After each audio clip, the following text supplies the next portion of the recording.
Radio check 1 2 1 2. Is Beano Nation in the building? Put those emojis in the chat. That's my gang. Yeah. Reside on the throne.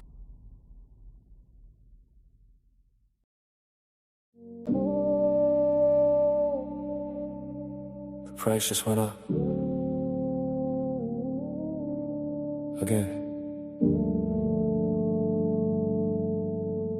Beano.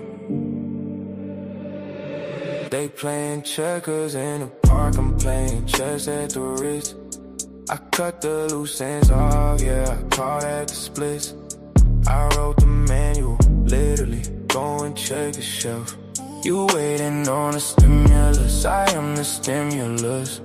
Self-made, self-paid, never needed a loan. You campaign in comments, I preside on the throne. They claim they have value, but their balance is low. I'm in the C8, stingray watching them fold. See, I don't chase women, I replace them with assets. You focused on the curves, I'm focused on the fastest of a diamond life, yeah, the clarity is real. I don't sign contracts, I dictate the deal. Build, protect, lead, that's the trinity. Keep the circle tight, protect the energy. They ask me for the code, they ask me how I planned it. I tell them the standard is a standard. Just standard, look. My pieces are fortress, your pieces are rental. I'm building up equity, you sentimental. I operate on logic, you move off a vibe. I'm looking at the ROI, you looking for a bride, noble origins. Yeah, the lineage is cold, they bind appreciation. I'm buying gold, turn the stream on, classic back in session. Every word I speak, that's a six-figure lesson. Don't get it twisted, the anger is the fuel. I turn the rage into a diamond encrusted jewel. No filters, no caps, just the raw data. You talking about now, I'm talking about later. A king with no kingdom, a hobo with a take-go. Crown on matte black, go and check the nameplate. I'm talking big assets, I'm just accounting. While you simp, my interest is compounding. Compounding. We pay 100% because we rule 100%. It's called grown man. Shh. Build, protect me. That's the trinity. Keep the circle tight, protect the energy. They ask me for the code, they ask me how I planned it. I tell them the standard is the standard. Talk to them. Stop guessing. Start executing. The Angryman standard. Beano Nation. Stay dangerous.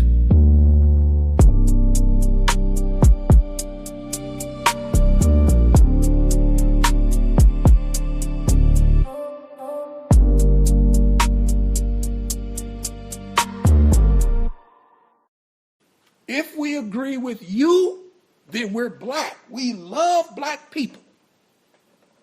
If we find ourselves in opposition to what you say, all of a sudden we hate ourselves and we hate black people. Who died and left you that kind of authority with your opinion? Who? Tell me.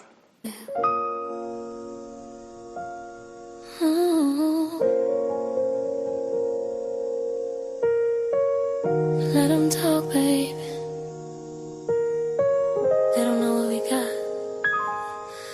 I see them running in the streets, chasing after crowns, trying to be the loudest voice in every single town. They say I'm moving backward cause I like to serve my king, but they don't know the peace and the power that you bring. I'll keep your plate hot, I'll keep the house still. I love to be the soft place where you can heal. They call it slavery, I call it devotion.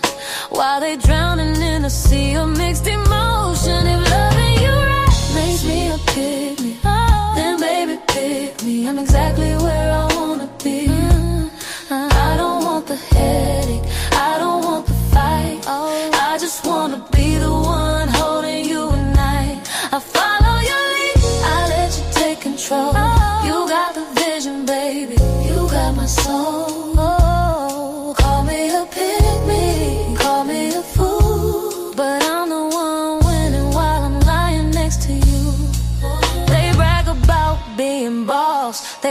about the grind, but look inside their eyes.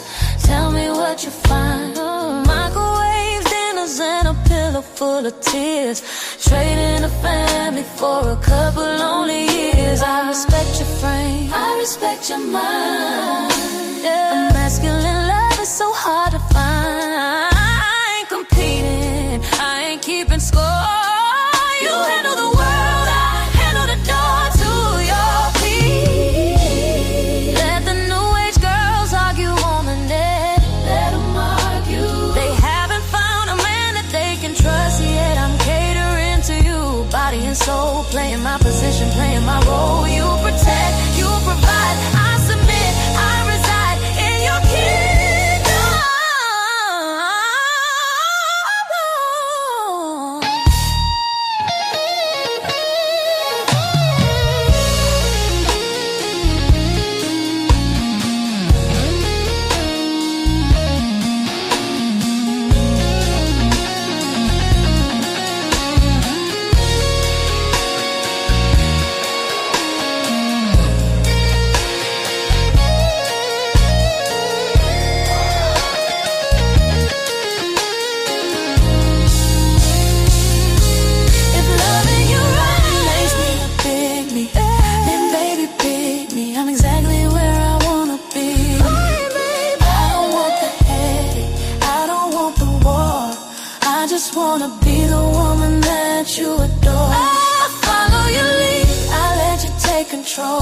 You got the vision, baby, you got my soul. Call me a pygmy, call me a fool, but I'm waking up happy, lying next to you.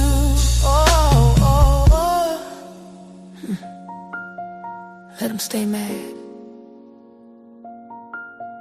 we'll stay in love. I'm your pygmy forever.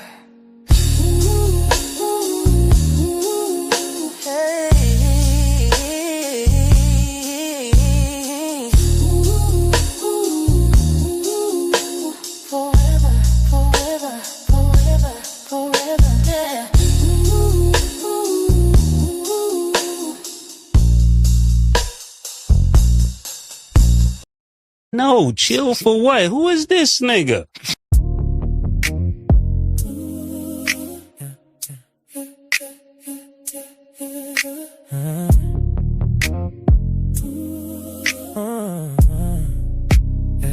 You said the mask don't fit me,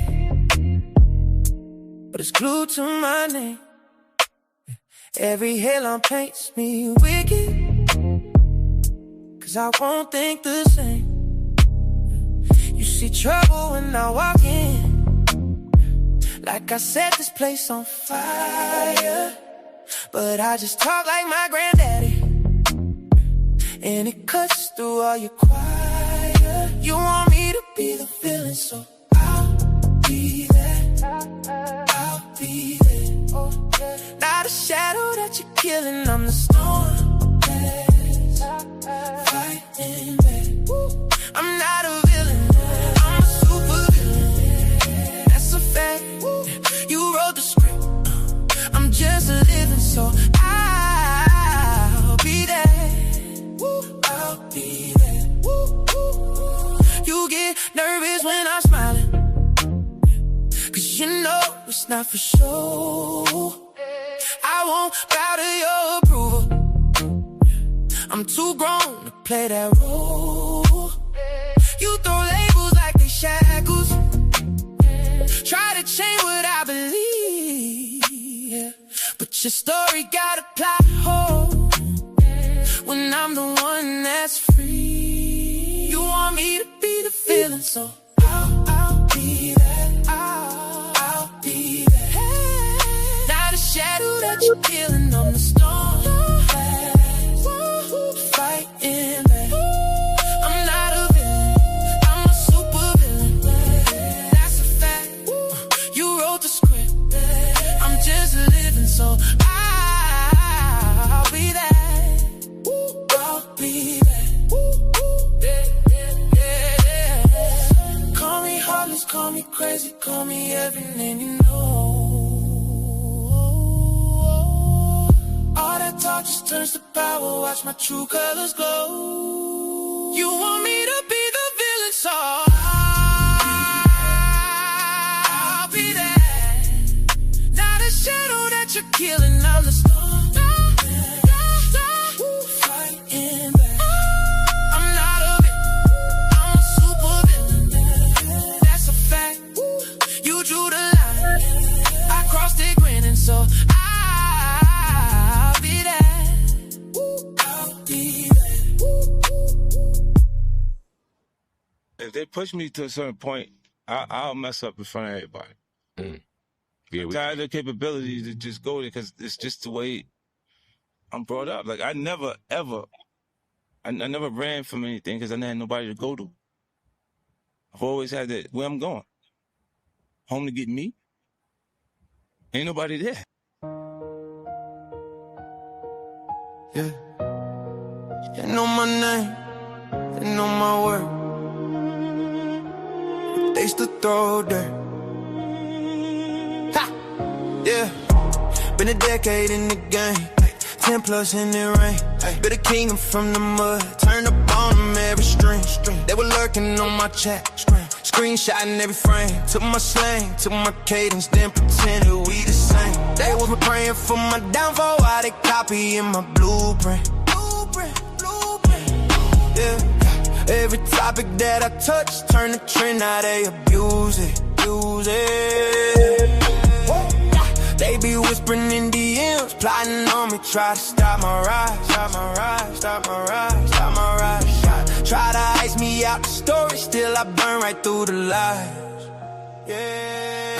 I'm the people's champ, I'm the angry man. Say my name, can steal my style, never steal my hands. They can throw that dirt, still I rise again. You can hate my goods, better watch me rain. I'm the people's champ, I'm the angry man. They can twist my words, never twist my stance. Blame me for it all, I just take that chance. Cause they know I'm best, they don't want my shine to last. No, they was flagging every upload, sending shots behind the scenes, posting pictures of my family, trying to crack me at the scene. Drop my name up in the phone, type my address on the site. Thought the fear would make me vanish, told them pussies catch a flight. Every time they build a boycott, I just build another brand. Turn a smear into a slogan, made a movement out to slander. Understand, they be calling me the villain, why they quoting every line. I'm the mirror that they scared of, so they cover up my life. I'm the people's champ, I'm the angry man. Say my name. They can steal my style, never steal my hands. They can throw that dirt, still I rise again. You can hate my goods, but watch me rain. I'm the people's champ, I'm the angry man. They can twist my words, never twist my stance. Blame me for it all, I just take that chance. Cause they know I'm best, they don't want my shine to last. They gon' blame me for the storm, blame me for the rain, blame me cause I said it, just remember we ain't the same. They gon' cry by my tone, but they study every take. You can hate on every move, you can cancel what I made. Nah, I'm the people's champ, I'm the angry man. Say my name. They can steal my style, never steal my hands. They can throw that dirt, still I rise again. You can hate my goods, but watch me rain. I'm the people's champ, I'm the angry man. They can twist my words, never twist my stance. Blame me for it all, I just take that chance. Cause they know I'm best, they don't want my shine to last.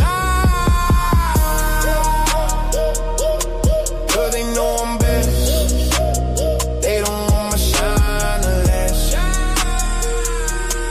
Yeah, they know I'm best, and that's why they hate the man.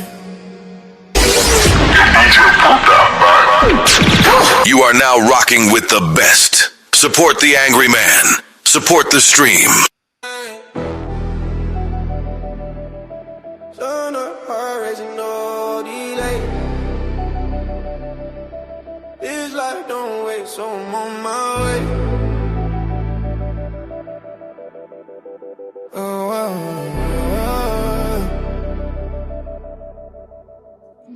Feet hit the pavement. burning. Life's a roulette and I'm always spinning. Pocket full of dreams, got the world in my hands. No map, just vibes and unplanned plans. Sweat on my brow, running wild through the city. Clock ticking loud, but it ain't that gritty. Spill my soul like ink on a loose leaf. Every breath a moment, no time for grief. Full throttle, no brakes, I'm flying. Every second counts, ain't no denying. Living for the now, future can't wait.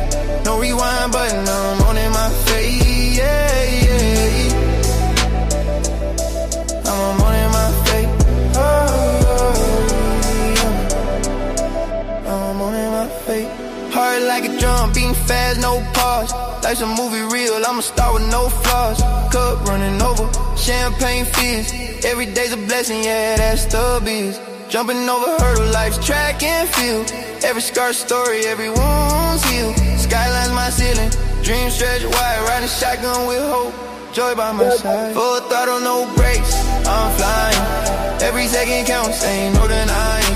Living for the now, future can't wait. No rewind button, I'm on in my face, yeah, yeah. I'm on in my face, yeah, yeah.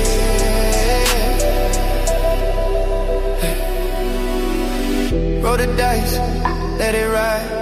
Moonlit nights, ocean tide. Every heartbeat, a melody. Life's a stage, I'm a symphony. Slow it down, feel the sound. Breathing deep, feet on the ground. Then a spark, hit a call. One more run, give it all. Full throttle, no brakes, I'm flying. Every second counts, ain't no denying. Living for the now, future can't wait. No rewind button, I'm on in my face, yeah, yeah. No rewind, no regret. Sunset phase, but I ain't done yet, yeah. I'm on in my face, yeah,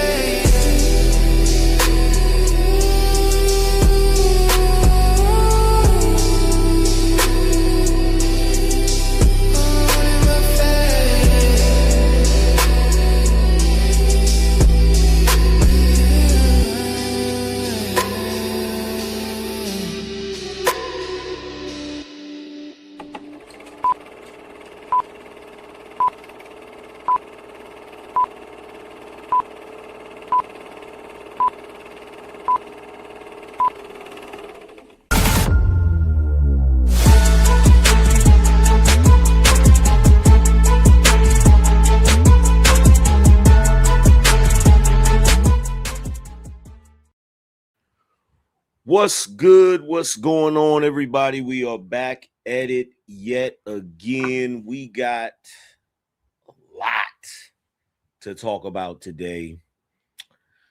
We got an update on this Kendra Scott situation, which is the mother from Memphis, Tennessee, that found the 20-year-old dude under her 13-year-old daughter's bed, whom she shot in the head.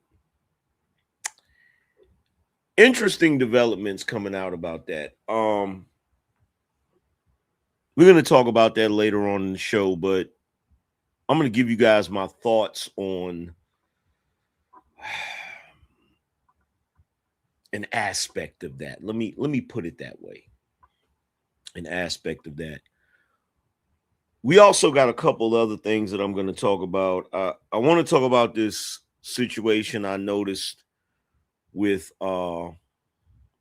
Cameron and, you know, one of his co-hosts questioned him about whether or not Cameron is an African, or whether or not he wants to acknowledge his African, quote unquote, African heritage or whatever, right? So we got to dive into that. And I want to talk about this Dr. Doom situation with the MCU, because I see a lot of people talking about, you know, Avengers Doomsday because they put the trailer out, and I just, you know, I got to give you guys my thoughts on that. I'm going to give you a rant on that, if you really want to be honest. I'm going to give you a rant on that. And Also want to go on a rant about the Odyssey because everybody keeps telling me to go see it, and I'm not going to go see it. And I'm gonna let you guys know very clearly why I'm not going to go see it. So we're going to get into that also. But before we get into any of that, we got to take care of the show first. So moving forward, every single show, this community, the Beano Nation, has one goal. And that goal is to help us reach 50 contributors. Not 50 rich people, 50 people. We all know the Beano Nation runs on regular people contributing to the show. And when that amount hits 50, that's a statement about where we're at. So don't just watch. Be one of the 50. Be one of the people that contributes to the show. Now, if you want to know how you can do that, all you have to do is drop 20 or more if you want to be part of the Beano roll call. That's the roll call that's at the top of the show, and those messages get read first before anything else. If you want your message read immediately in real time, right in the middle of the show, all you have to do is drop 50 or more, and I'll stop what I'm doing. I'll stop what I'm talking about, and I'll read your message on the spot. Now, if you want the full treatment, become a sponsor of the show or a super sponsor, drop 100 or more, and you're a sponsor, drop 500 or more, and you're a super sponsor. Either way, your message gets read immediately, and your name goes up on the ticker, and you will have my undying gratitude. 50 contributors. That's the goal every show. And we need 20 of y'all to get us started. The rest of y'all will push us over the finish line. Let's try to hit the goal early because this story definitely deserves my full attention. So we're going to start off with 20 people. So make sure you guys are supporting the show.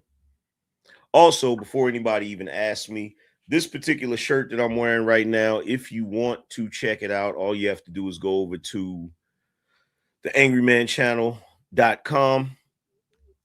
Click on shop. You can go to the Beano Nation store. And as you can see,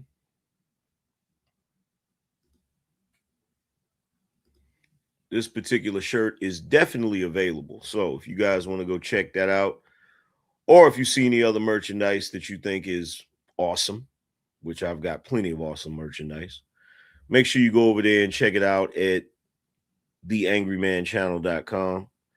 Y'all already know what it is. But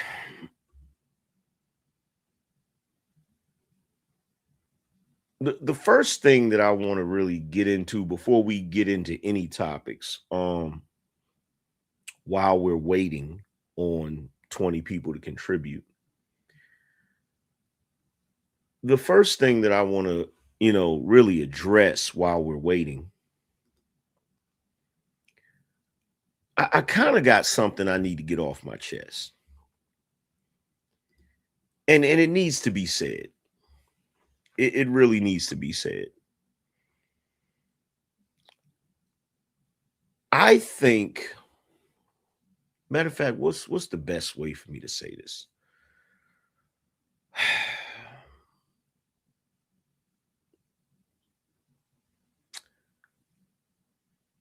I know 100% that I still have a soft spot in my heart for the community, right? Now, the reason why I know I have a soft spot for my people is because I've allowed you individuals here on YouTube to browbeat me into going against my own common sense. Now, what do I mean by that? What I mean by that is I can see how our community has been thrust into this sort of habit of debauchery, right?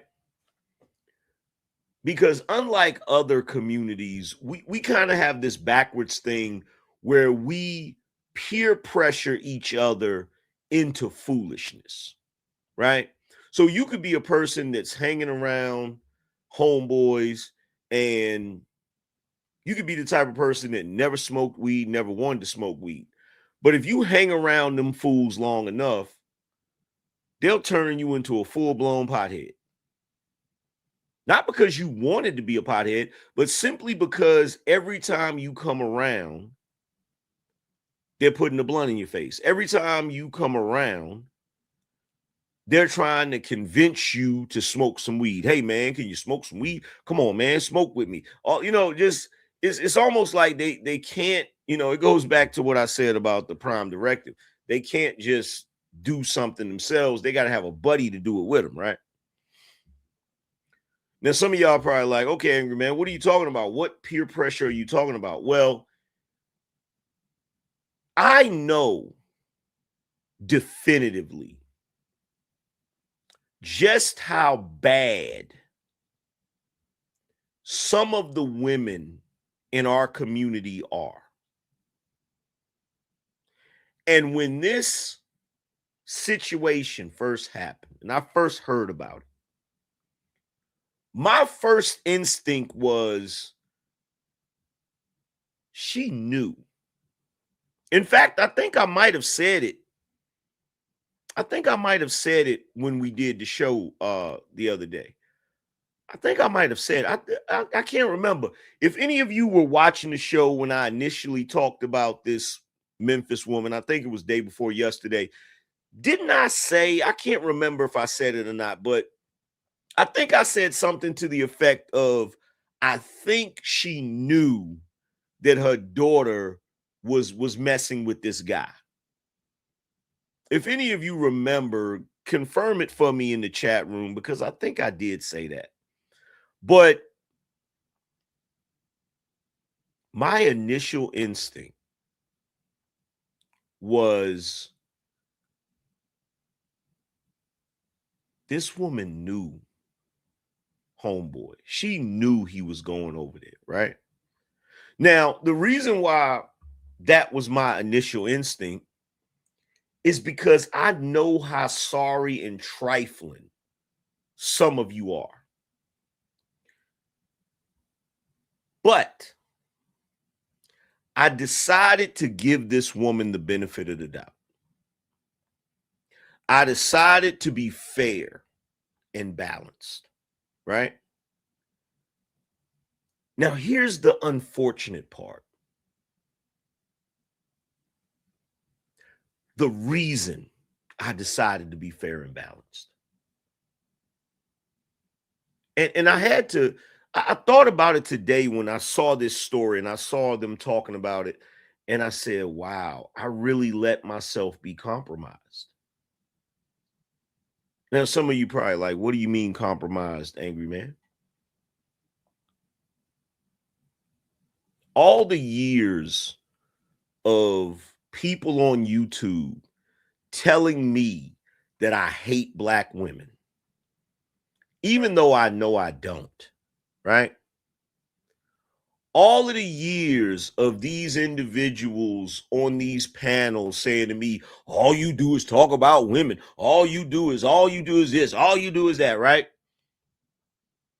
I didn't realize how much that was affecting me. It's no different than the homeboy you have that you hang out with, and every day he's just putting a blunt in your face. He's just putting a blunt in your face.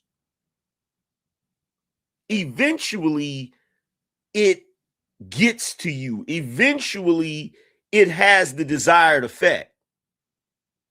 See, I'm smart enough to know that the only reason you raggedy individuals come to the internet to accuse black men of disliking black women and to constantly browbeat them into, you know, not talking about black women, all of the shaming tactics that you use, the entire purpose of it is to get us to stop pointing out their foolishness. And I'm sad to say, I didn't think it was having that much of an effect on me, but it is. It has. Because I had to think about it. I had to be honest with myself. I had to say, wait a minute. My initial thought was not to give this woman the benefit of the doubt. My initial thought was, there's something fishy about this situation, and I think I know what it is. And see, this is what happened. I chose, because of all of the brothers and all of the sisters that are on the internet that constantly shame me. They shame me about talking about black people. They shame me about talking about black women. They even shame me about talking about brothers. Not as much as black women, but they do all of that. All of them come around. Whenever I'm on panels, they try to shame me out of talking about it, right? And I guess because there's a desire inside of me to prove that I don't hate my people, to prove that I don't hate black women, I think that's why when this scenario happened and I had my initial thought, which was negative, I decided I'm not gonna go that route. This is how I know I still got love for my people. This is how I know I still have pro-blackness in me. Because all it took is for you nigmas to get on these panels every day and tell Angryman that all he do is talk about black women. You just against women. You just against women. And that's all it took for me to go against my better judgment and say, you know what? Let me give this sister the benefit of the doubt. Let me look at it from an optimist position. Let me say, okay, well, she was just protecting her daughter.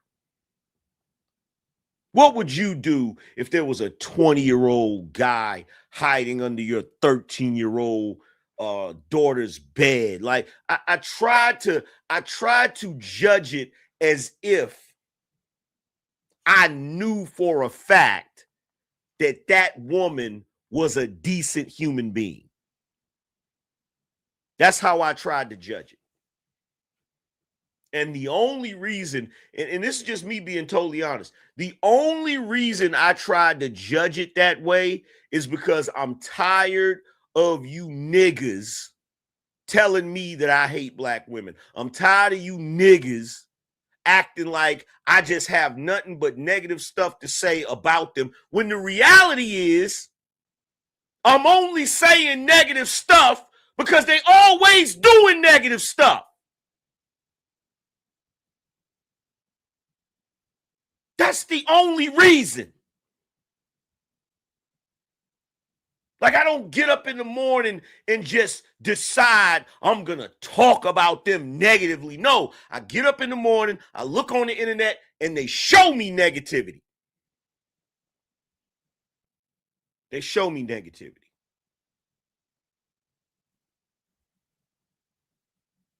And then I speak on it.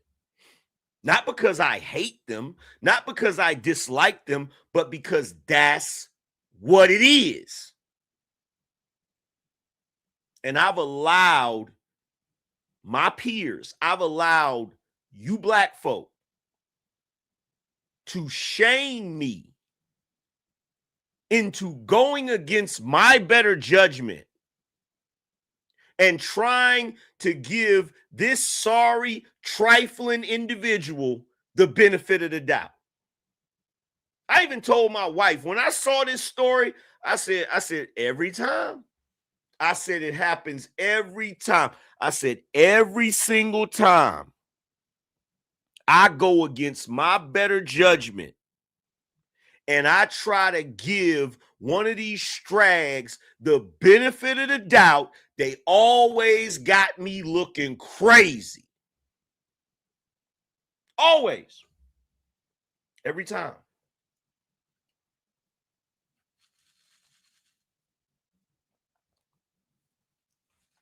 Every time.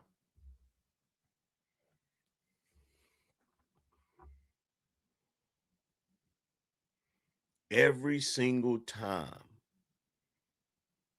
Every time. Every time I try to give my sisters the benefit of the doubt. Every time I try to judge you based upon the right thing. Every time I try to look at it from the angle of, well, maybe you did this because of this, or maybe every time I try to make an excuse for you, when the truth comes out, you got me looking crazy.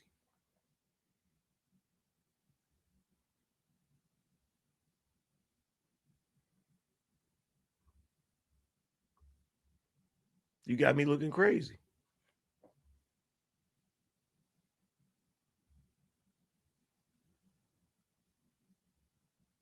And I realize that that's the only reason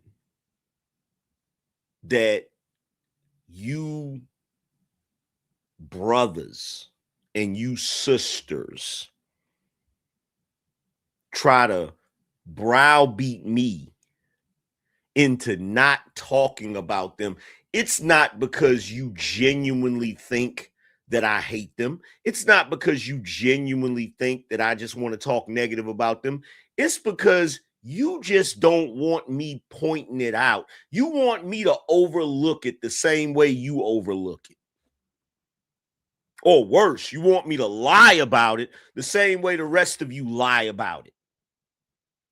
And you know what the sad part is? The sad part is that's how we've got here.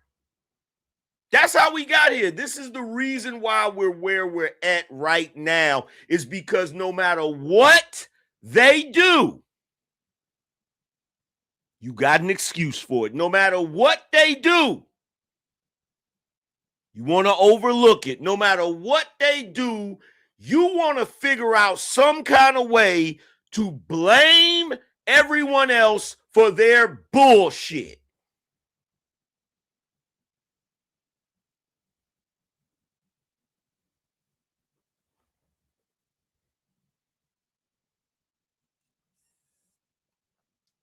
In fact, at this point, the women of our community, the ones that act like this, at this point, it's like the scorpion and the frog. How many of y'all know the story of the scorpion and the frog? How many of y'all know the story of the scorpion and the frog? So, for those of you that don't know the story of the scorpion and the frog, there's a scorpion sitting at the edge of a pond. He asks a frog, can he ride his back to the other side of the pond? Frog says, no. I'm not going to let you ride my back, because as soon as you get on my back, you're going to sting me and take my life. And the scorpion says to the frog, that doesn't make sense. The reason why I want to ride on your back is because I can't swim. If I sting you, we'll both die. You're gonna die from the sting, and I'll drown. And so the frog, thinking that this sounds logical, that makes sense, he lets the scorpion get on his back. Halfway across the pond, he feels a sharp pain and realizes the scorpion has stung him. Just as he's starting to tense up and paralyze, he says, "What are you doing? Now we're both going to die." Scorpion says to him, "What can I tell you? I'm a scorpion." I'm to the point where I realize that this is their nature. And look, I'm not saying that all of them are like this. Okay? But I am saying this. If you come across a sister and she doesn't act like this, she doesn't have this mentality, and you know the mentality I'm talking about. If you come across one that doesn't have that mentality, she's rare. That I know. She's what we would call a unicorn. Okay? Because at the end of the day, it's to the point now where this is just nature. This is just what they are. Like there's no getting around it. There's no getting around it. Because I really, and y'all go back and look at the episode. I tried my best to give this woman the benefit of the doubt. Even when I'm reading the story, even when I'm listening to the details of the story, I knew something wasn't right. I knew something wasn't right. I knew something was wrong. The details of it just was off. The details was off. And I did not want to believe that this woman was on some BS. But as it turns out, she was on some BS. She was on some BS.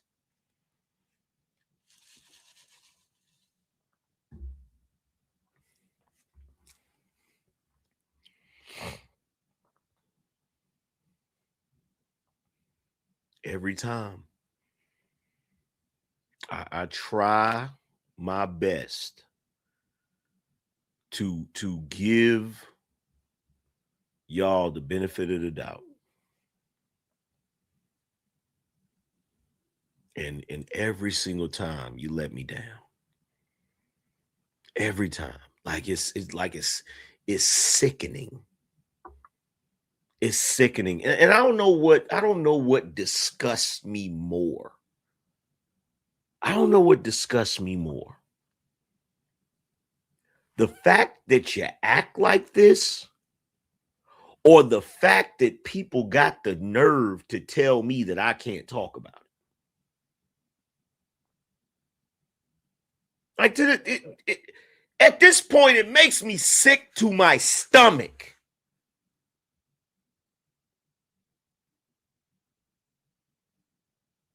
Like, I'm trying my best to really understand, why is it in our culture we love defending shit? Why? Why do we love defending bullshit?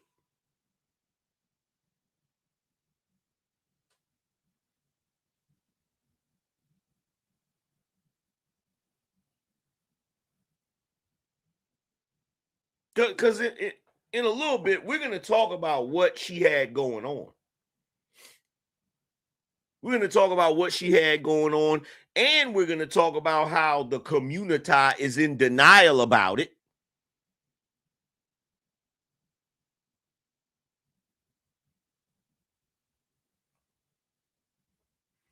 And we're going to talk about how disgusting and debaucherous it is, and the implications of it.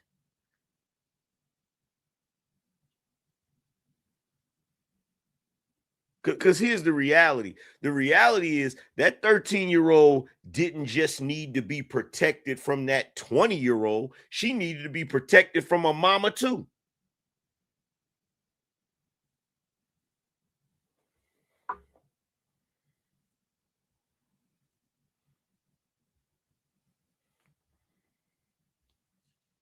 Makes me want to puke when I think about it.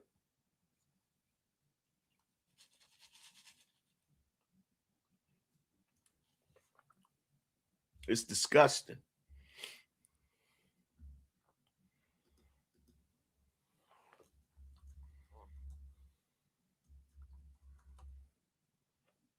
But like I said, I tried my best. I tried my best. Y'all saw it. How many of y'all watched the show day before yesterday and watched me try my best? It was painful to do. I'm not even going front. Y'all watched me try my best to be as fair and balanced as I possibly could.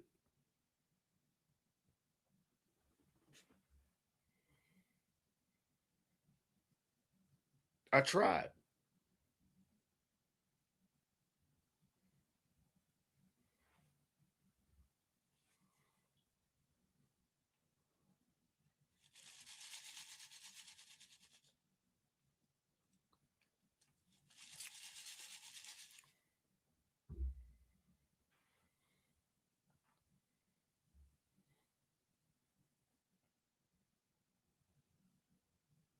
I tried.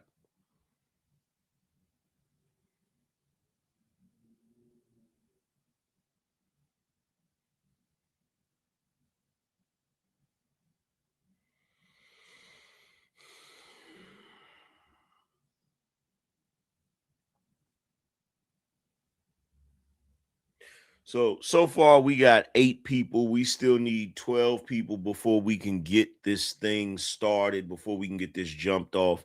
So we need 12 people to support the show so we can get this thing rolling and get into these first couple of topics.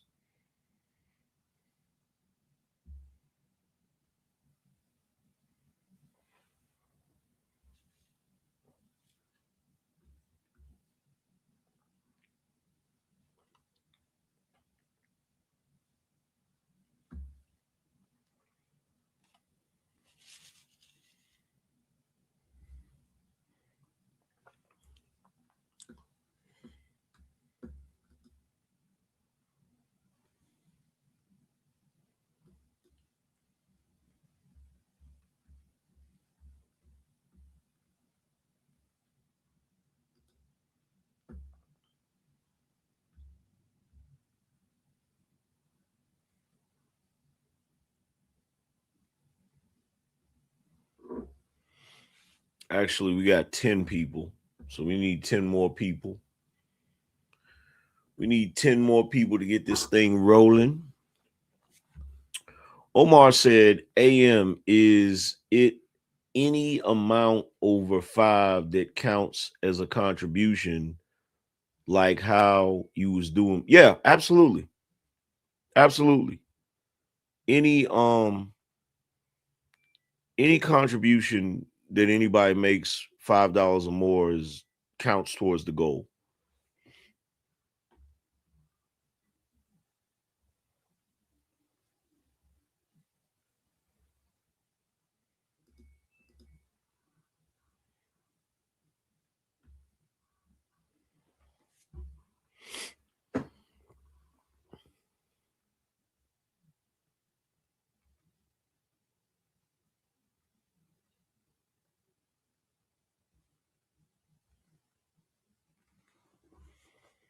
Yeah, and now and here's the thing. When we talk about this topic today, I'm going I'm gonna tell you my opinion 100%. I'm not sugarcoating it no more. Like bruh. I'm tired. This is the straw that broke the camel's back. So for all of you black folk that love to try to shame me about critiquing the women of the community, you might as well save your breath now. Or more specifically, you might as well shut the hell up, because I don't want to hear it no more. I don't want to hear it no more. And I want to see how many of you are going to call out this crap for what it is. I want to see how many folks is going to do shows and call this out for what it is.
All right, y'all. We still need 10 people to get things rolling.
Actually, we need 7 people. We need 7 people to get things rolling.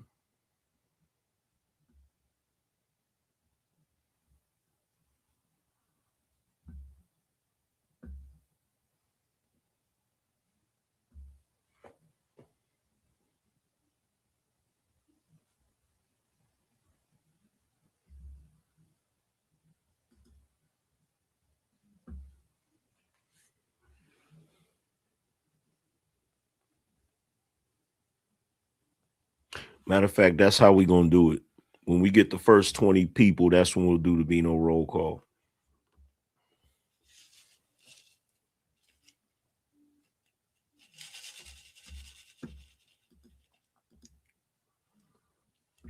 Six people.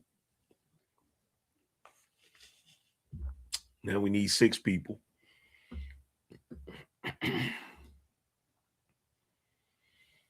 5 people.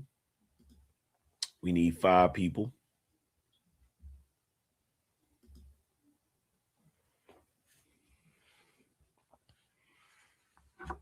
We need 5 people.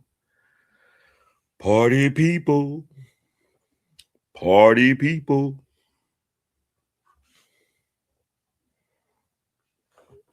All right, now come on, y'all. We got 616 people watching. Shouldn't take this long to get the support we need. Let's get it. 4 people.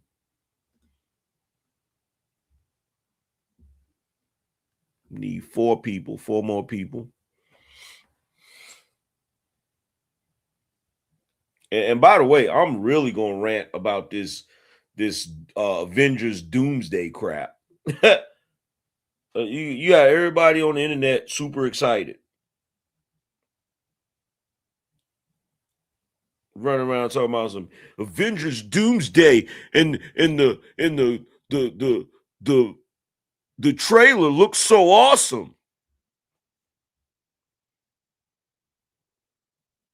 Let me stop because I'm getting ready to go on a rant about it right now. 3 people, y'all.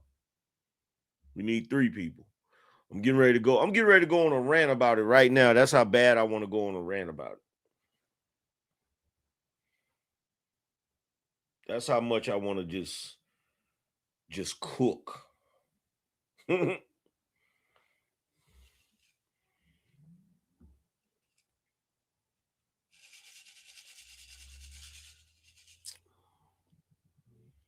2 people, y'all.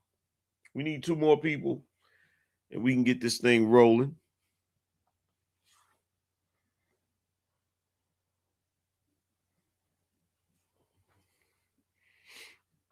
We need 2 more people. 2 more people. And by the way, for everybody that, to be watching the show whenever I do the goal like this, the way I used to, those of you that are critical of this, let me tell you something. On an average day, when we really get to cooking, collectively, we'll have over 1,000 people watching. Once we hit the 1,000 mark, it'll fluctuate between 1,100, 1,200, or whatever. 50 contributors out of 1,200 people is nothing. Like it's nowhere near like it. That's nothing. Okay, that's absolutely nothing. If you really want to be truthfully honest, we should be able to get 25 to get things started, but I'm gonna just do 20. You feel me? But shout out to everybody that does contribute. I definitely appreciate y'all. Like real talk. I definitely appreciate y'all. You have no earthly idea. Said Marvel peaked in phase 3. Yeah, they've been peaked. Marvel was over after Endgame. Endgame was the last great Marvel movie. Like it was a wrap. It was a wrap. By that time, they had made too much money. You feel me? The only reason Marvel was even good in the first place is because it was something that, they didn't believe in like that. See, if you go back to Iron Man and in the Jon Favreau days, then yeah, that's when you had something. That's when you really had something. You feel me? But yeah, nowadays it's some BS, some bullshit. You said Endgame wasn't that great of a movie. Well, that's my point. That's my point. Don't you get what I'm saying? That was the last good movie that they had. That was the last good movie that they had, bro. That's the point.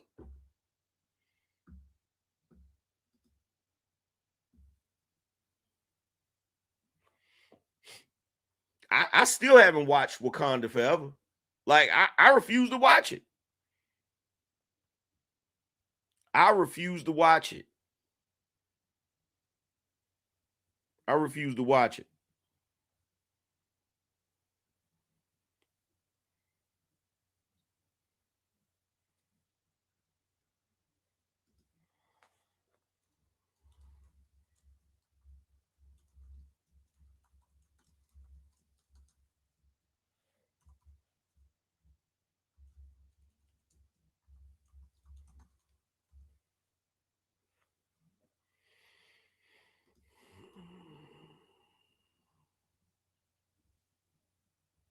Let's see. We've got 1, 2, 3, 4, 5, 6, 7, 8, 9, 10.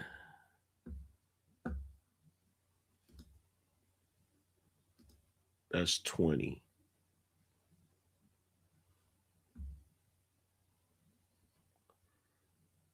There's 20 right there.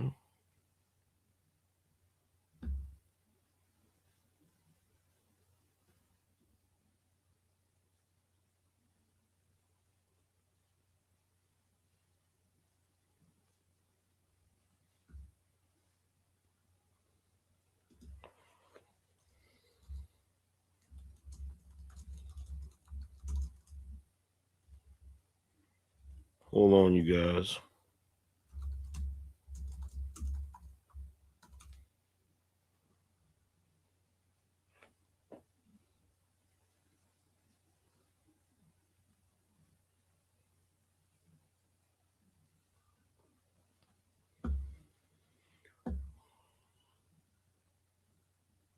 All right, so let's do the Beano roll call so we can get into this first topic. So I can go in on the MCU real quick one time. Beano check. If you're in the building, show your work. Drop 20 on the Super Chat or Cash app. In fact, this is what I'm gonna do. I'm changing the Beano roll call. The Beano roll call is anybody that's the first 20 people. The first 20 people to contribute in the show, I'm reading your messages first, regardless of the amount. That's what we're gonna do. That's what we're gonna do from now on. So anybody that contributes at the top of the show, before we get into the first topic, I'm reading y'all's messages first. So let's see. Shout out to Lit Studio. Said, appreciate all the hard work, bruh. Appreciate you. That's that. Beano energy. Shout out to Jay the Transporter in the building. Appreciate you.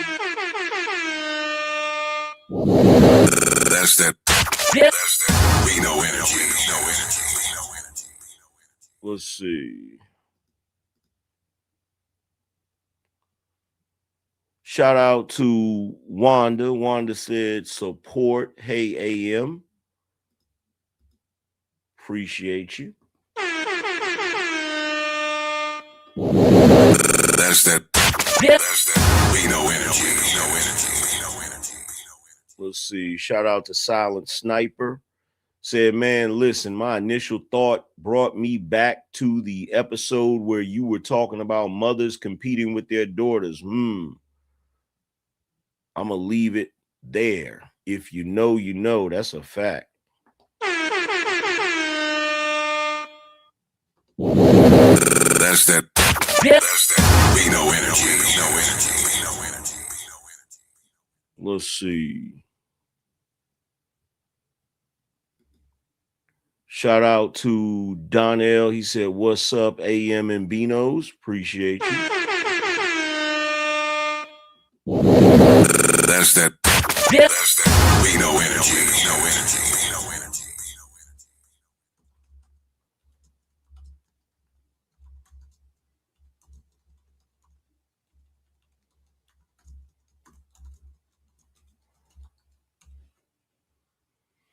Let's see who else we got.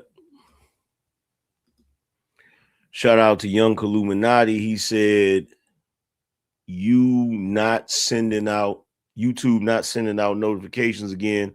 I hate being late for class, and they know this. Facts. That's that. Beano energy. Let's see. Shout out to D Prez in the building. Shout out to JT, said peace and love. Shout out to Dolomite. He said support the show. We about to get a classic X-Files AM. Let's see. Shout out to Jay Feezy. Who else we got? And shout out to Brother Noopsy. Now let's get to the Cash App side of the game. Shout out to INP, says salute to the light-skinned God AM. Shout out to Malika. He said peace to the light-skinned God from the brown-skinned God, no doubt.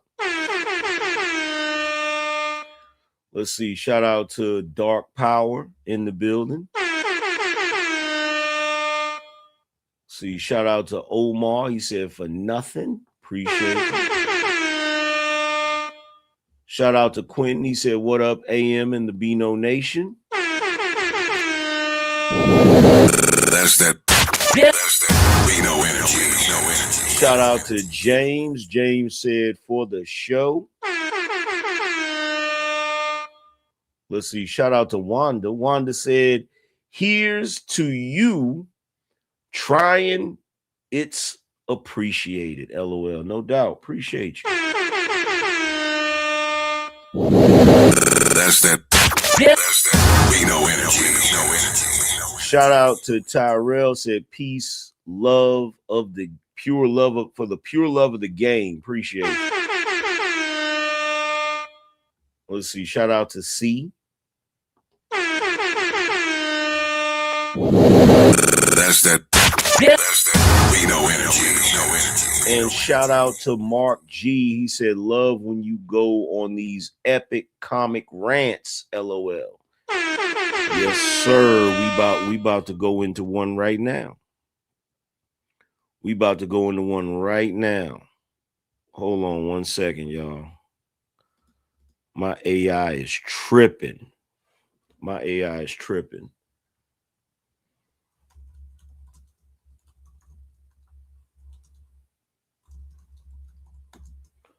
Let's see.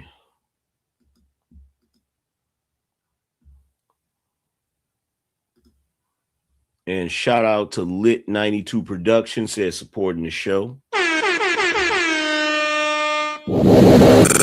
that Beano energy.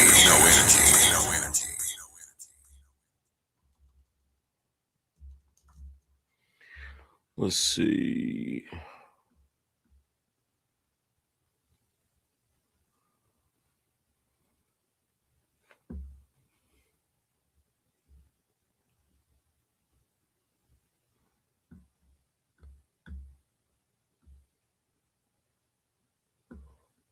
I gotta go look at the freaking whatchamacallit to see how many freaking super chats we got.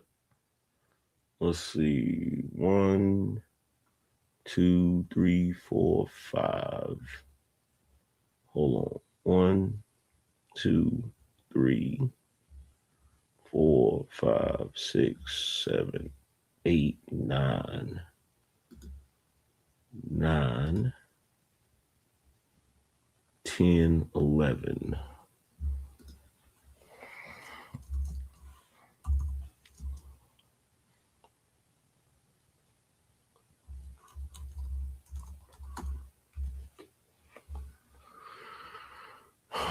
Okay. So let's get into it. Let's get into it. In fact, let me pull up. I guess I'll pull up the. I wonder if I can show the. Can I show the trailer? Can I show the trailer?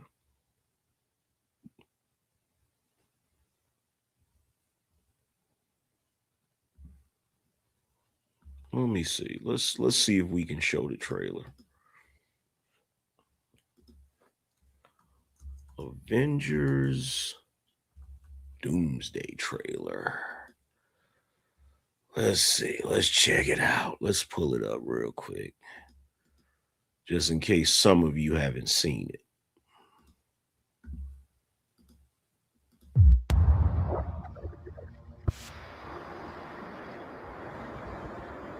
Something's coming.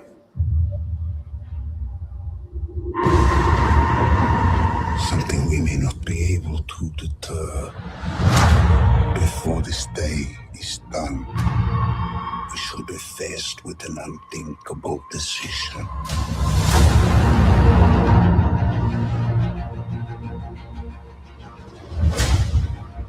I've fought with many warriors in my time. They were far stronger than all of us put together, and they died. They died facing enemies and threats that scared me far less than this one.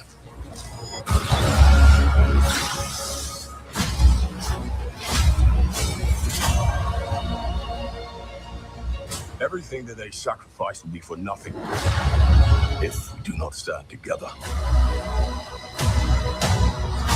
Put aside your petty squabbles. Presume nothing except this. If you return, you will return as brothers and sisters.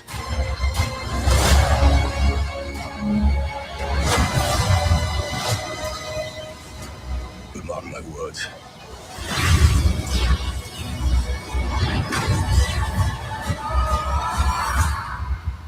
We're going to need a miracle.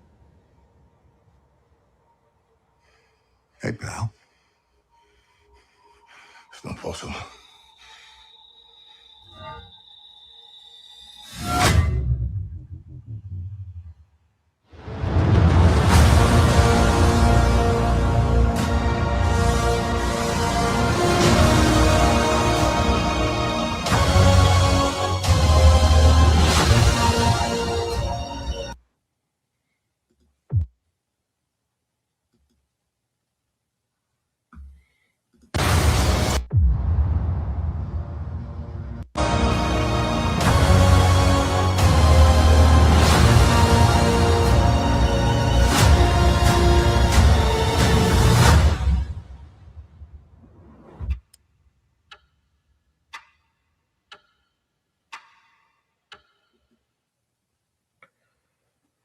Trash. Trash. Or as Bubba Dub would say, trash. Trash. Pure garbage. And there's so many reasons why it's garbage. There's so many reasons why it's basura. Hot garbage. Hot, funky, stinking, wet garbage. And I'm going to tell you something right now. Out of all of the comic book, superhero movie commentators that are out here talking about oh, this trailer looks awesome. Y'all are a bunch of shills. Y'all a bunch of shills. You're a bunch of suckers. You're a bunch of lames. I'm starting to wonder if you're on the MCU's payroll. Right? Now, some of y'all gonna say, well, why do you feel this way, Angry Man? Well, let's start. Let's start by, I'm gonna show you something real quick. And this will give you an idea of where I'm coming from, right? So let me pull up this video. Watch this.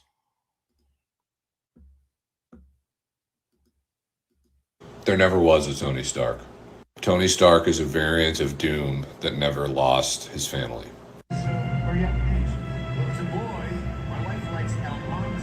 They're planning to name their boy Almanzo. How far along is she? I don't know. She's at the point where she can't stand the sound of my chewing. This one scene in Endgame is going to be the whole retconning of the MCU, where he was always Victor Von Doom, who was adopted and became Tony Stark. Sorry. There never was a... So the only thing that annoys me more than bullshit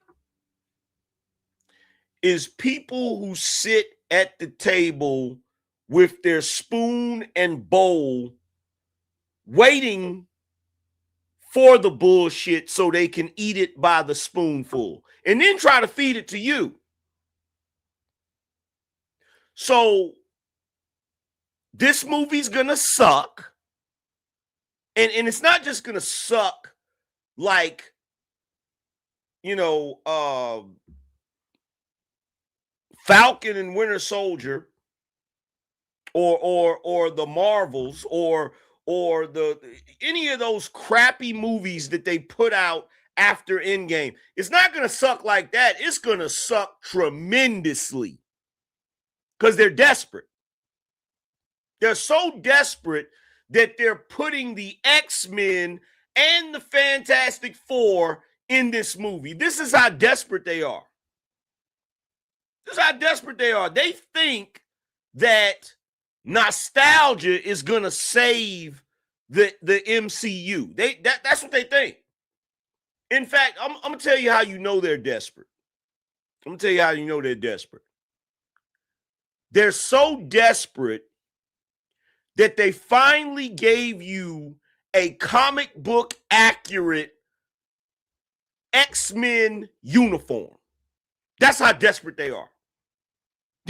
Out of all these years of X-Men movies, they finally gave you Cyclops with a comic book accurate uniform.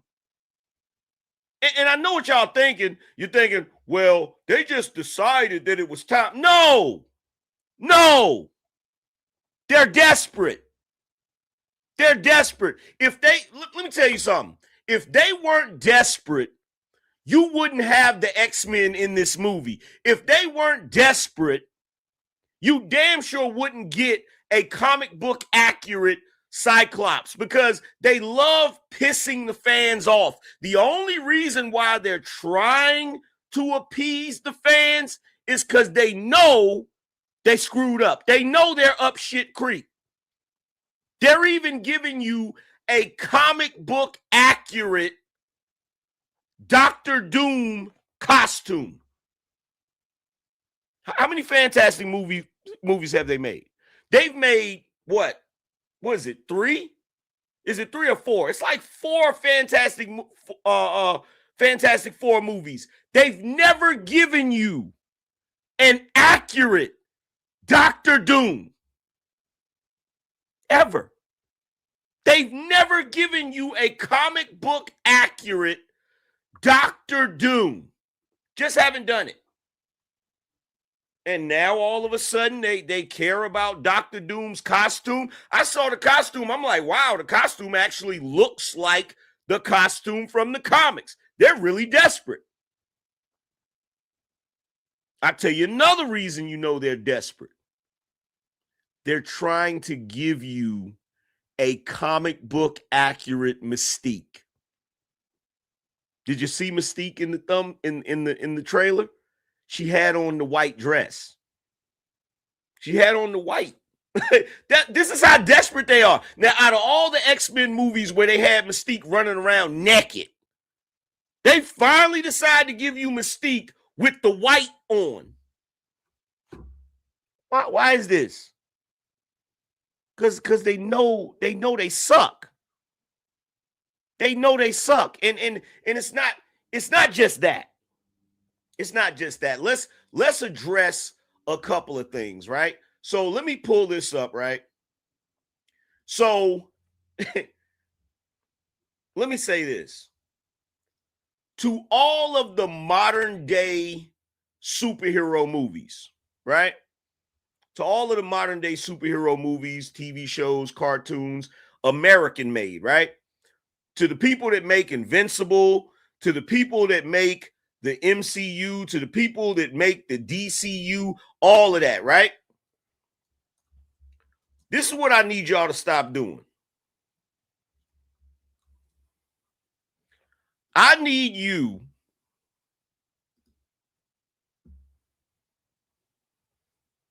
let me pull this up real quick.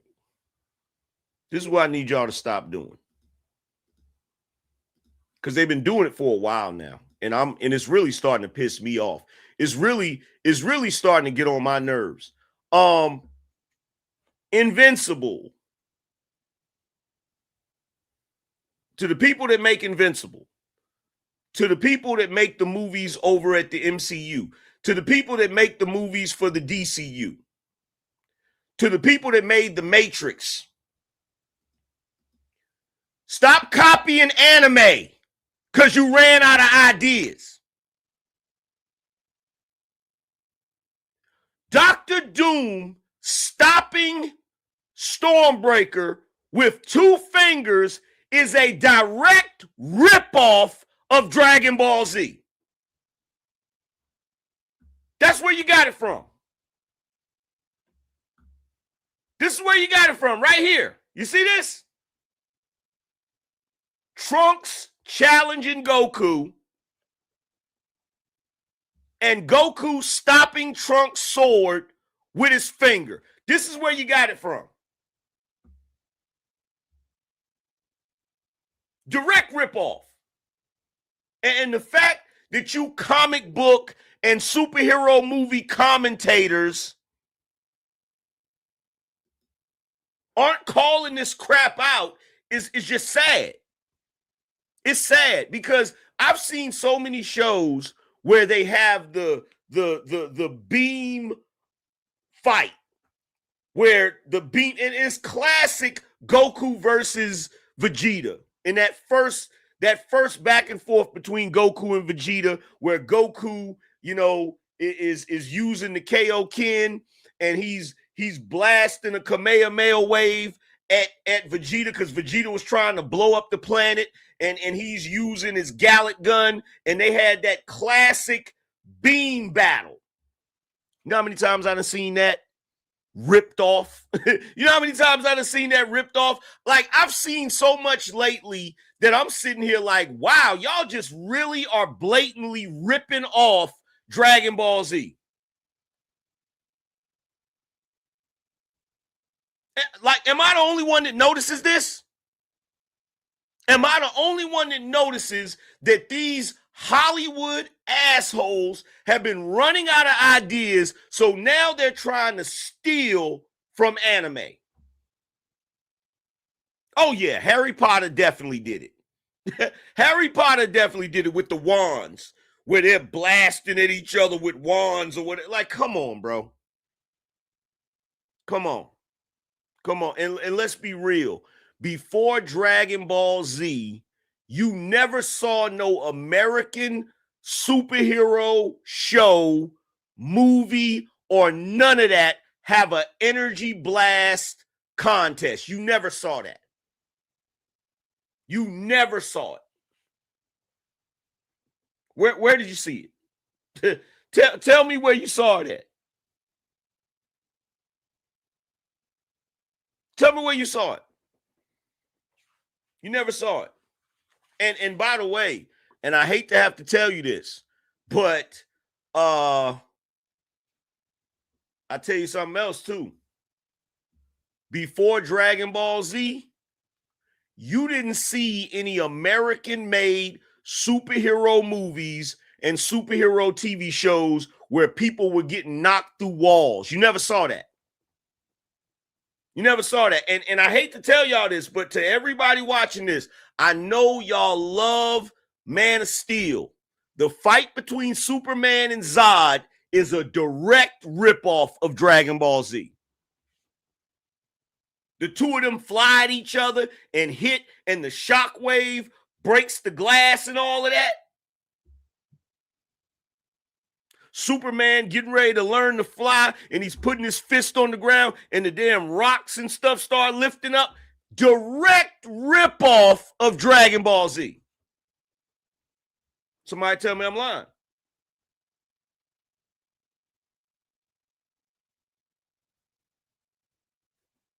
Somebody tell me I'm lying. Tell me I'm lying. Superman getting thrown through buildings and Zod getting thrown through buildings and all of that shit. Direct ripoff. Direct ripoff. But let's not go into that. Let's get back. Let's get back to Doomsday, right? So what annoys me about this,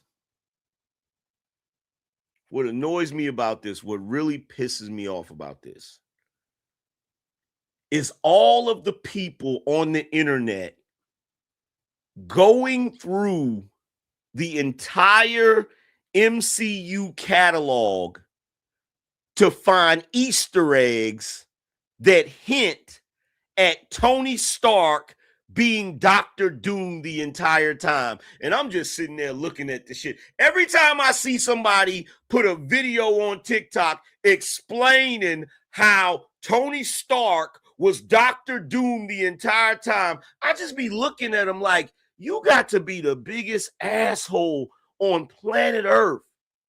Tony Stark was never Doctor Doom, you morons. Tony Stark was Tony Stark for the entire duration of the MCU.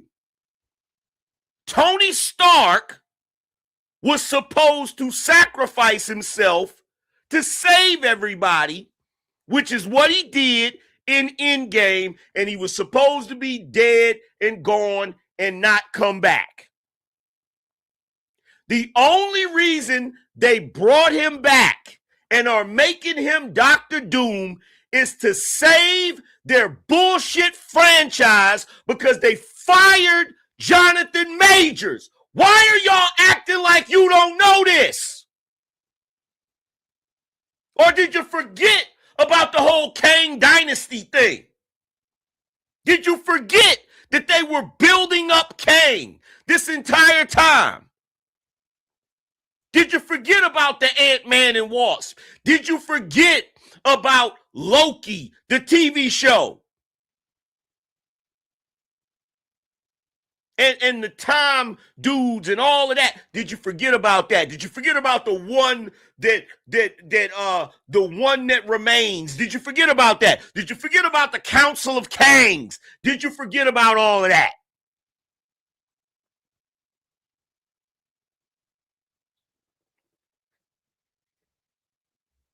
Every one of you that come to the internet and try to say, oh, Tony Stark was always Doctor Doom. Shut the hell up. Shut up. You're full of it. You're completely and utterly full of it. Doctor Doom was not going to be the main villain. If he was going to be the main villain, they would have never introduced Kang. They would have built up Doctor Doom the same way they built up Thanos, which is also the reason why this is going to suck. Because there's no buildup. The only reason why you were so invested in Infinity War and Endgame is because they had been teasing Thanos for how long? How many years were they teasing Thanos? They were teasing Thanos forever, for years. For years.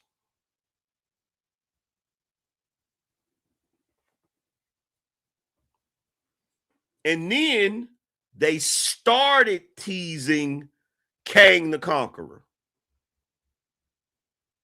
And it was smart for them to use Kang the Conqueror. And the reason why it was smart to use Kang is because most people don't know anything about Kang.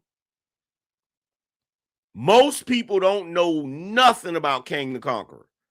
So it was smart to use him the same way it was smart to use Iron Man, the same way it was smart to use Captain America, the same way it was smart to use Thor, because most people did not really get into those comics. Most people wasn't really into those comics unless you're just a comic book head, which means you had more wiggle room to play around with the character, right? Now, most people will say, well, Kang got defeated by Ant-Man. Did you see how many Kangs there are? Did you see how many Kangs there are?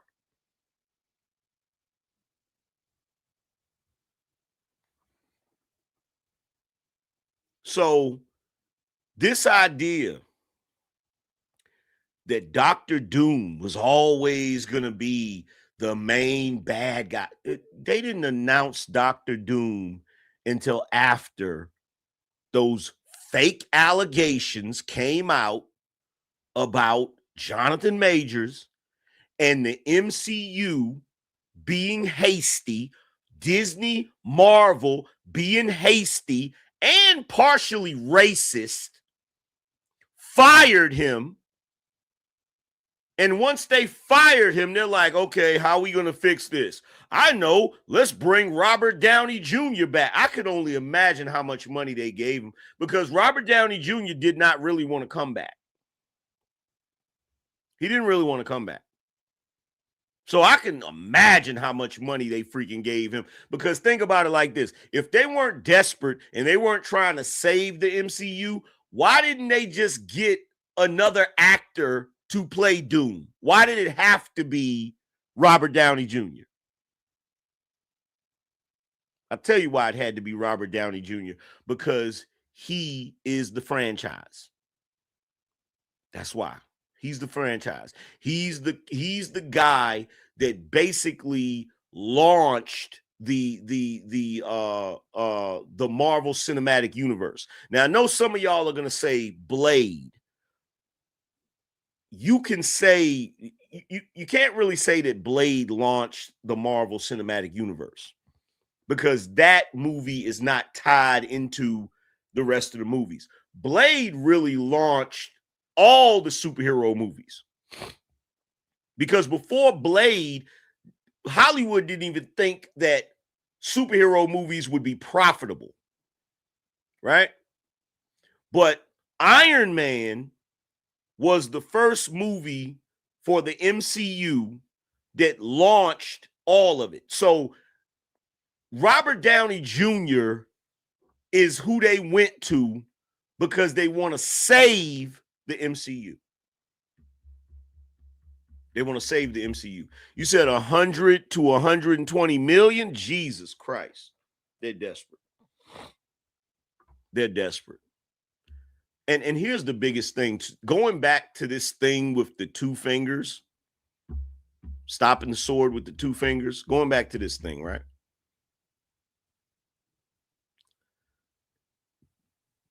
Dr. Doom, as powerful as he is not stopping Stormbreaker with two fingers. Does anybody disagree with this? Does anybody in here disagree with this? As powerful as Dr. Doom is, he is not stopping Stormbreaker with two fingers. Now, what they should have did, if they wasn't so desperate for shock factor, what they should have did is they should have had Thor coming down with Stormbreaker, and he's not even able to get to Doom because Doom has a force field around him. That would have made more sense. That would have made more sense. You feel me? He could stop Stormbreaker like that. But just with his bare fingers? No. His fingers in a glove? No. No. I don't see that. I don't see that. I don't see that. And if there's some super duper comic expert that knows something that I don't know, because Doom is powerful, right? Doom has a combination of technology and sorcery, right? And I know they're gonna screw that up. They're gonna screw that up. I don't know how they're gonna screw it up, but they're gonna screw it up. Doom is like if you took Tony Stark and Doctor Strange and combined them. No, matter of fact, I'm bugging. Doom is like if you took Tony Stark,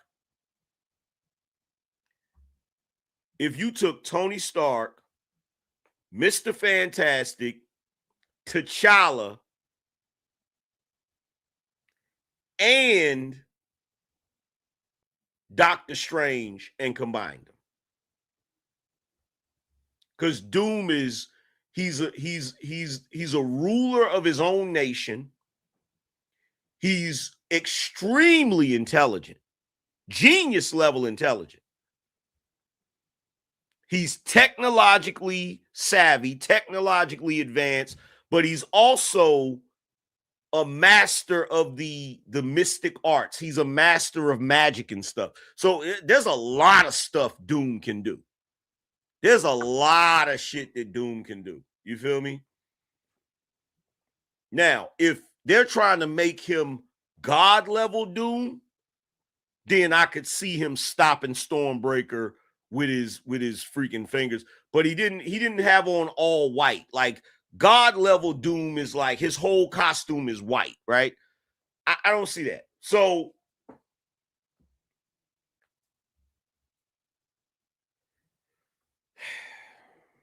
it's gonna suck.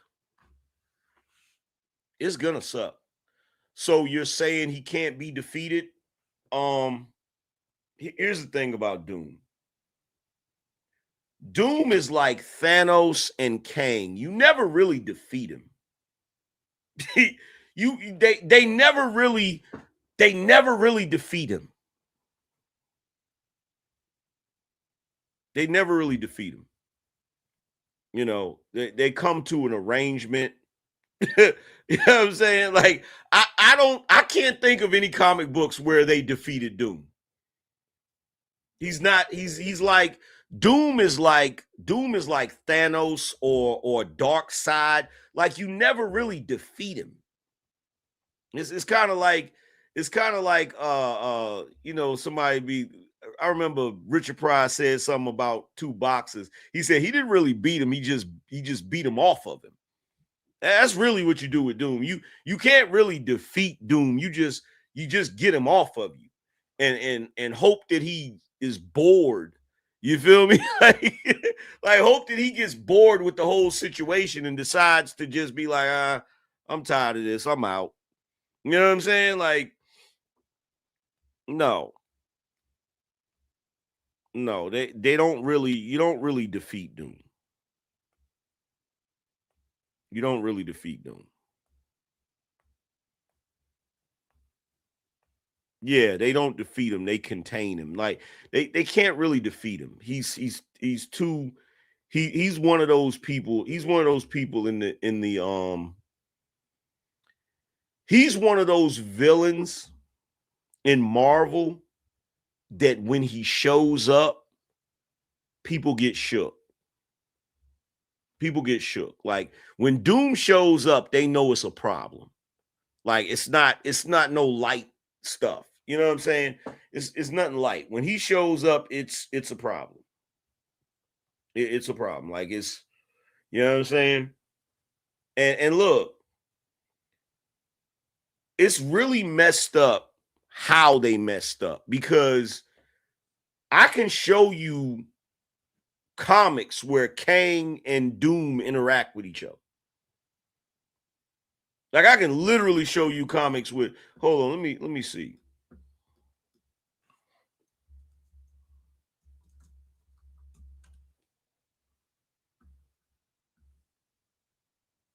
Yeah, like I could literally show you comics where Kang and Doom interact with each other.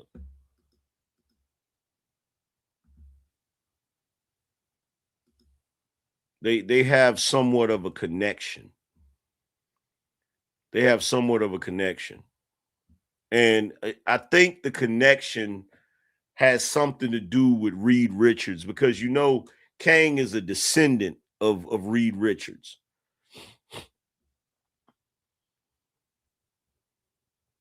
And this is God level Doom that I was telling you about with all the white on.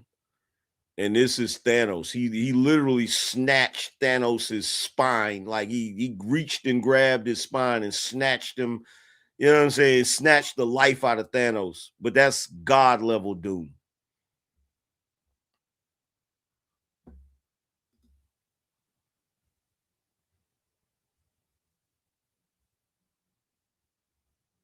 But yeah, like he's one of those characters, like you're not gonna defeat him. Just like Kang. That's why when they was like, oh, Kang was defeated by Ant-Man, I'm like, no, he wasn't. Like, do you even understand how Kang works? Kang is like Rick Sanchez from Rick and Morty. You're not going to defeat him. There's too many versions of him. And the difference between, and look, I get it. In the MCU, there's a multiverse. So there's numerous versions of everybody. The difference between Kang and everybody else is he doesn't just have multiple versions of himself. All of the versions of himself have a council. They come together and make plans together. That's what makes him different than everybody else. It's just like Rick on Rick and Morty with the Council of Ricks. You feel what I'm saying? Like he has so many versions of himself, and they're all organized and connected. So you're not defeating Kang. You're not defeating Kang. Kang could literally be. There was an episode of the Avengers. You know the cartoon that used to come out back in the day, right? There's an episode of Avengers where they capture Kang. And as they captured Kang, the Avengers captured Kang, he's sitting there and time starts slowing down, and 3 Kangs show up to ask him, what are you doing, bro? What are you doing? You're the only one of us that keep having problems with the Avengers. The rest of us have defeated our Avengers. Why do you keep having problems with them? You feel me? So basically, all of the Kangs, they keep track of each other and monitor each other. So even if the Avengers get their version of Kang captured, or that's where they messed up in Ant-Man and the Wasp, because in Ant-Man and the Wasp, the moment it looked like that Kang was getting ready to get defeated, the other Kangs would have showed up and intervened. And they tried to write it off as, oh, they didn't like him, or, you know, it's BS. It's BS, right? It's BS. But there's certain characters in the Marvel universe, you don't defeat them. You don't defeat them. You feel me? You don't defeat Thanos. Thanos he's one of those entities in the Marvel universe. He has to exist. He has to exist no matter what. So you got Thanos. Thanos does not get defeated. Kang doesn't really get defeated. Dr. Doom doesn't really get defeated. And Namor doesn't really get defeated. You feel me? So there's numerous characters that just don't get defeated. You can't defeat them, right? And look, I'm telling you right now, they're gonna screw this up. Mark my words. They're gonna screw this up some kind of way. And I'm just looking at it. Number one, the reason why I know it's gonna be trash is because there was no buildup. There was no buildup. There was absolutely no buildup. Now, what they're probably going to try to do is they're probably going to try to act like Immortus or whatever his name was that was on the Loki show, the one that remains. They're probably going to act like when he said there's someone that's worse than me, they're probably going to act like he was talking about Doom, when we all know he was talking about a variant of himself, right? That's what he was talking about. But they're probably going to do that. They're probably going to act like that the one that remains was talking about Doom the whole time. And because I saw Loki in the freaking trailer, so they're gonna try to tie that in there. That's how they're gonna end up with the X-Men and the, because you know the Fantastic Four, they come from another universe where their universe is still in the 50s or whatever. So what's gonna end up happening is they're gonna have the Earth that our Avengers come from are gonna meet with the Fantastic Four that comes from that alternate universe, and the X-Men come from another universe, and they're going to have them coincide with each other because Doom is obviously going to be doing something to mess up the multiverse. They're going to screw it up. And this is what I got them doing. Because this is how they're going to try to hook you. The hint is in the name. They're not calling it Doomsday because it's Dr. Doom in the movie. They're calling it Doomsday because they're going to try to pull another Infinity War. That's what they're going to do. December, you're going to go watch that movie, and they're going to let Doom kill off a bunch of people. That's what's going to happen. Mark my words. They're going to have Doom take out a bunch of key figures, and then you're going to have to wait until next year, probably the end of next year, to see how they're going to resolve the shit. That's what's going to happen. Mark my words. That's what's going to happen. That's what's going to happen. That's what's going to happen. And look, like I said, they're going to screw it up. Because, look, they built up Kang the Conqueror. They built up Kang the Conqueror. And if we're being totally honest, when I watched Ant-Man and the Wasp, I was impressed with Kang. I was impressed with Kang. And the way they defeated him was bullshit. Like, it was a crock of shit. You feel me? But see, they don't really have anywhere to go. They screwed up. Oh, here's another character in the Marvel universe that you don't defeat. Apocalypse. But they screwed that up. They screwed that up with the X-Men when they gave you that weak-ass version of Apocalypse. And by the way, to all of you people that love to do reviews about Apocalypse now that they have him in X-Men 97, when you're doing your reviews about Apocalypse from X-Men 97 that is an accurate Apocalypse, quit using clips from that bullshit-ass X-Men movie. That's not the real Apocalypse. That lame-ass dude don't even look. His face is too soft to look like Apocalypse. So disgusting. And by the way, and I know this is going to piss off a whole lot of people, but I'm going to say it. Stop referring to Morph as them. It's he. He. Morph is a he.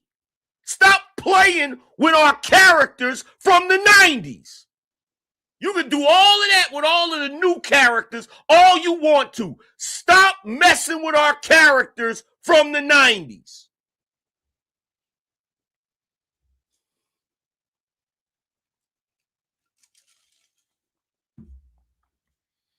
Because I see the angle you trying to go for. You trying to make Morph fall in love with Wolverine.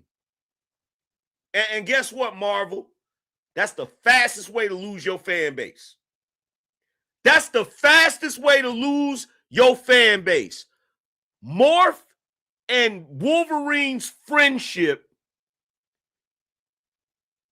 don't play with it. That's all I'm going to say.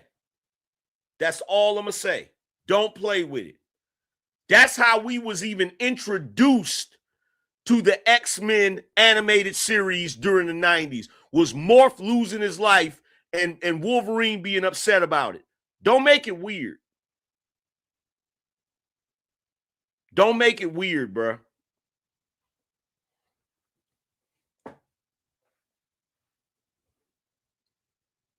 Time to Annie up says, so they trying to attach. Yeah, they've been saying he's non-binary. And oh yeah, by the way, to all of the comic book guys that are on, there's one comic book guy, he does reviews, right? And so in one video, he's trying to explain how cool Cyclops is, right?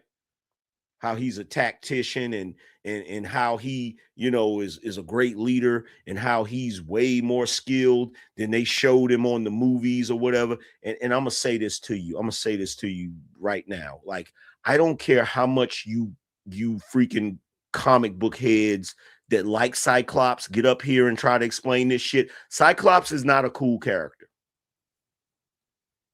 And no amount of explanation is going to change that. He's not a cool character. at all. At all.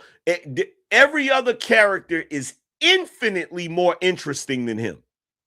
Cyclops is the most uninteresting X-Man that has ever existed.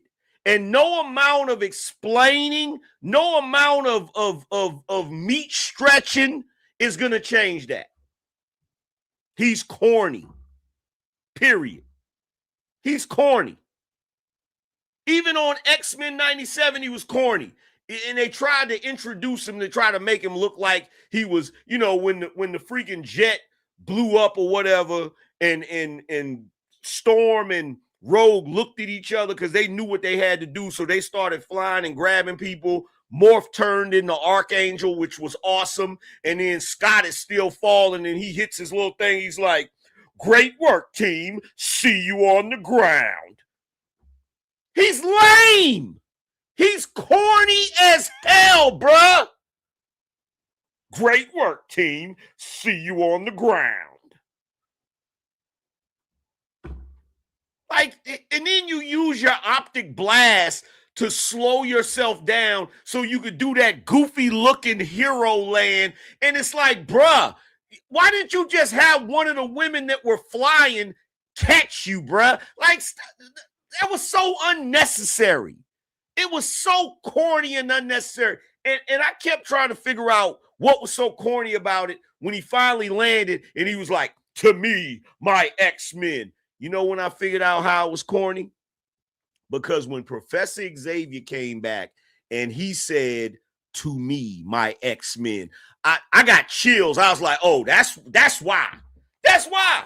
Because he was trying to do what Professor Xavier does, and it just don't sound as cool. It just doesn't. Yo, Professor Xavier, infinitely more interesting than Scott Summers. Hell, Havoc, his brother's more interesting than him. Like Scott is the most boring X-Man ever. Ever. And I tell you something else too. That same guy that was trying to explain how awesome. I wish I could go on that podcast. Oh my God, I wish I could go on that podcast. I would talk so much shit to this dude. Not only did he try to explain why Cyclops is so awesome, he did another review about Jubilee and was trying to explain her powers. And was like, well, you know, her powers isn't just fireworks. Her powers, you know, once she masters them, she can make them like nuclear blast, and she can do this and she can do. Shut up! Jubilee is boring. She's another one that's boring.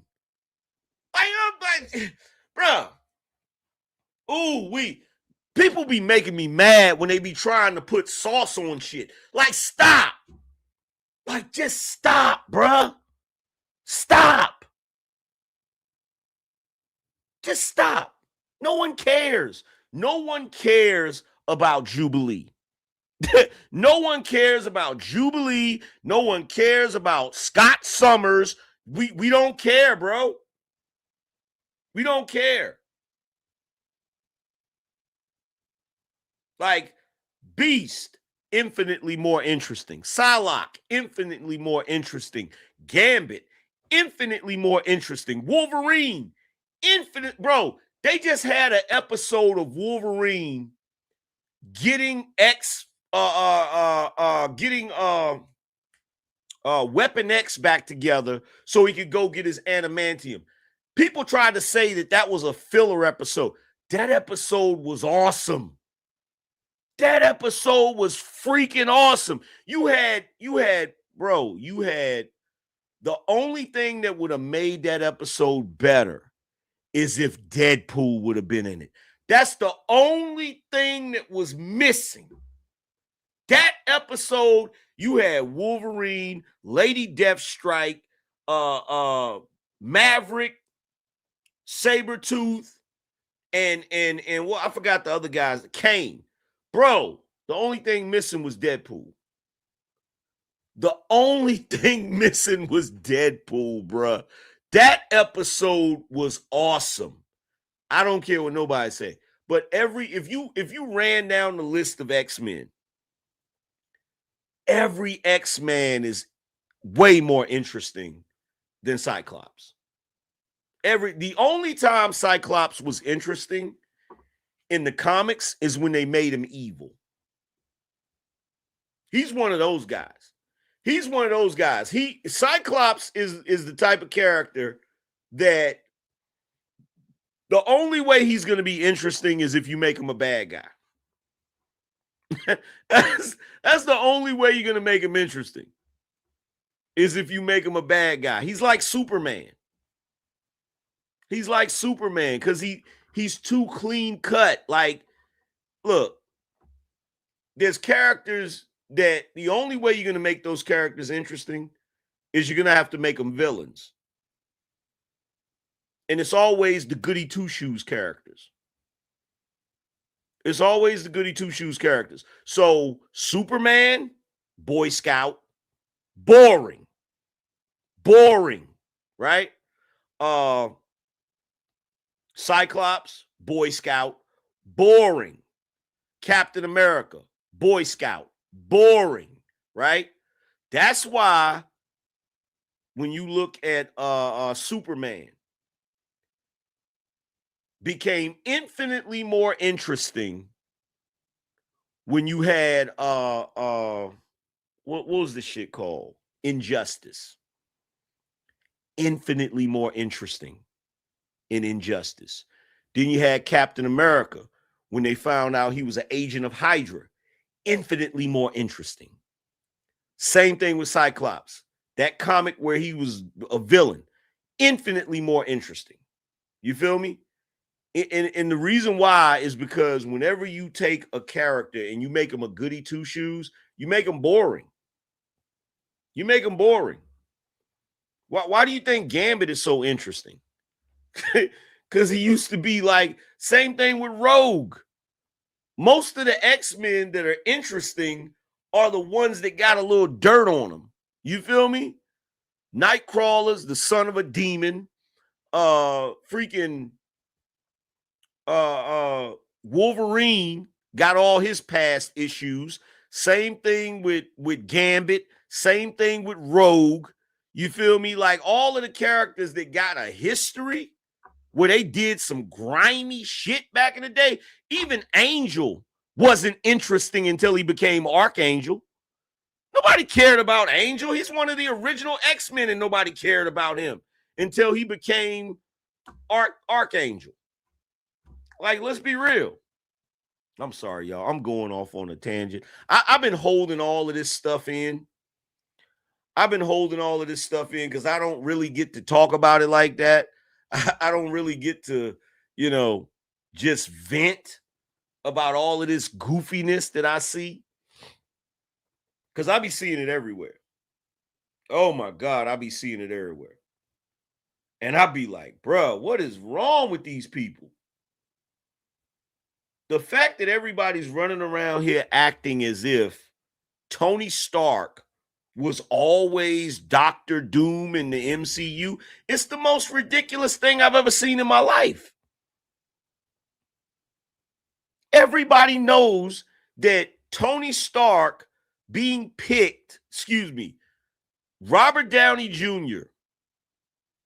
being tapped to play Dr. Doom is a last-minute decision to try and save the franchise because they fired Jonathan Majors being hasty. They shouldn't have fired him.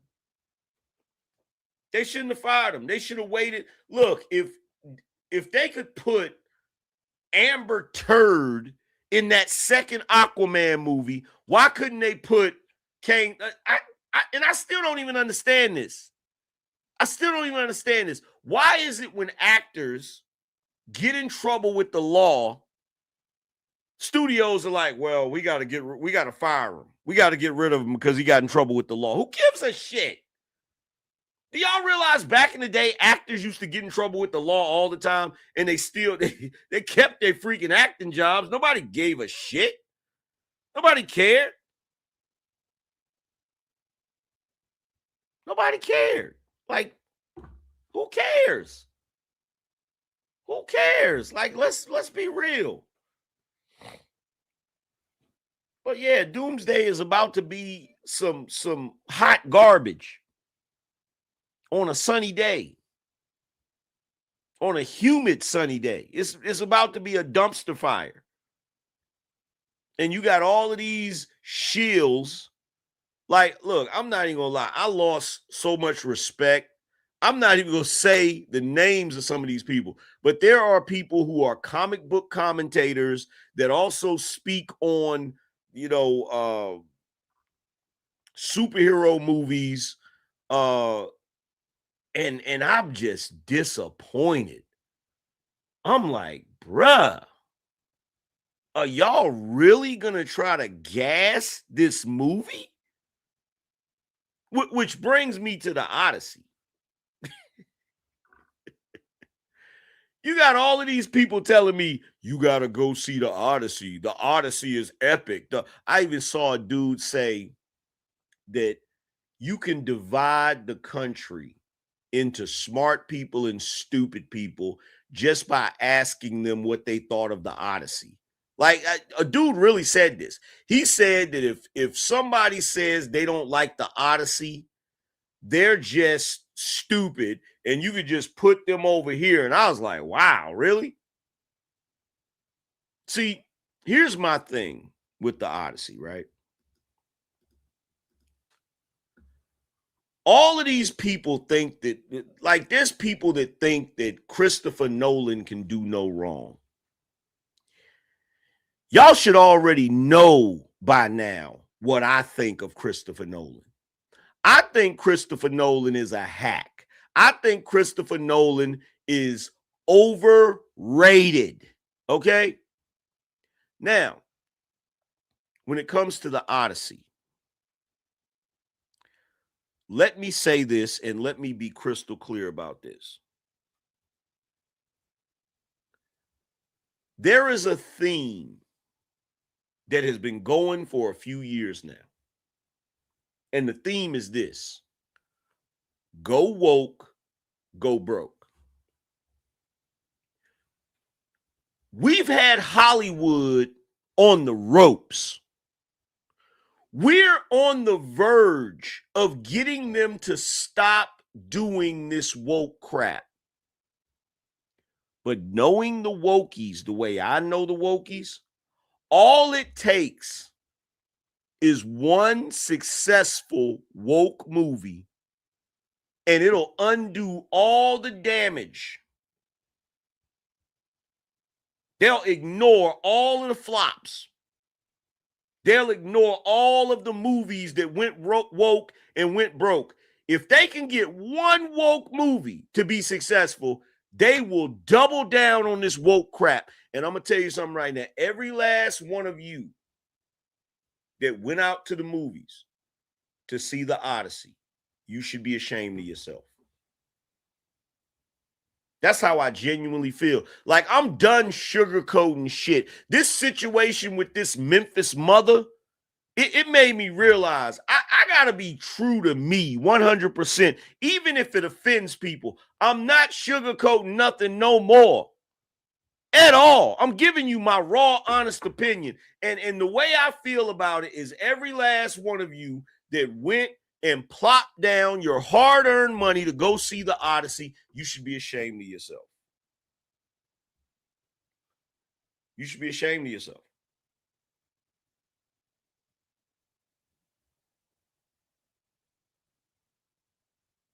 You got people in that movie, I'm not even going to say no names, but you got a person in that movie that is portraying themselves to be a dude that, like, I don't got time for that, bro. I'm sorry. I don't got time for that. That, in addition to the fact that there's no way that I'm going to sit in a movie theater and look at Lupita Nyong'o as Helen of Troy with a straight face. I'm not doing it. I'm not doing it. I refuse. And before you try to come at me crazy and say, oh, that's messed up, Angryman, why you got something against black people? You mean that African lady? Well, why you got something against Africans? Bro, I'm not going to sit in there and watch Lupita Nyong'o play Helen of Troy any more than I would go watch Dwayne The Rock Johnson play Shaka Zulu. No, I refuse to play y'all's game of delusion. I refuse. I do not believe an African woman should be playing a Greek woman. I'm sorry. I live in the real world. And in the real world, words mean something. Definitions mean something. Characteristics mean something. I'm sorry. It does. It does. I would feel ridiculous if I went to a movie that was about the Queen of Sheba and the woman playing the Queen of Sheba was Jennifer Aniston. I'm not going to sit in there and watch that shit.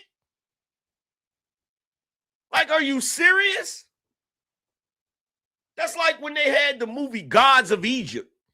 And damn near every Egyptian god was a white boy. I didn't go watch that foolishness.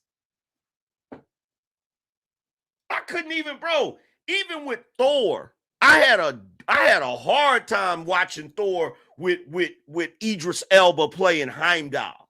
That shit was ridiculous to me, bro. Like, I'm just sitting there looking like, bro, y'all really want to live in, like, it's one thing to have, like, it's levels to fantasy. You feel me? Now, you can say, okay, Thor, that's fantasy or whatever, right? But there's still rules, even with fantasy. There's still rules. You feel me? Because it's based on something that's real. And I'm sorry, like, we know that the Norsemen were white men. They weren't black guys. I'm sorry. They just weren't. You feel me? And we all know that the community would lose their minds if you had a movie about Africa and you chose white dudes to play the Africans. You know you'd be mad about that. You know you wouldn't want to watch that. You'd be like, man, what is this I'm looking at? What is this goofiness? And I seen a photo. I seen the other day, Lupita did a TikTok, right? And I showed it to my wife, and I said, this is the woman that that the community wants to convince you is gorgeous.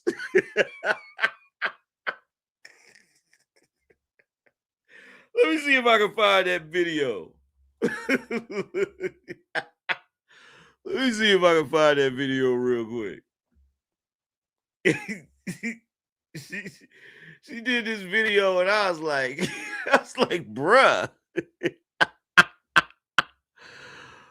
Oh my goodness. Okay, here we go. This is her page. Where is it at? Here you go, right here. Here you go, right here. Y'all gonna hate me for this. I don't care. Y'all gonna hate me for this. Ooh, let's see. Watch the sun, Henry, real quick. Watch the sun. Watch the sun. Bonjour. Watch the sun, Henry, real quick. Watch the sun. This is the woman that y'all said is gorgeous. This woman right here.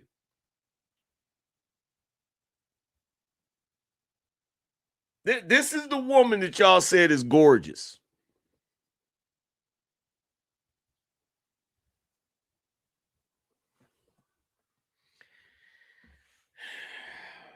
Yeah, I'm sorry. Y'all can say it. You can say it until you're blue in the face. You can say it until you're blue in the face. You ain't never gonna convince me. You ain't never gonna convince me. I don't. Maybe I just got different tastes. Maybe that's just what it is. Maybe I just got different tastes.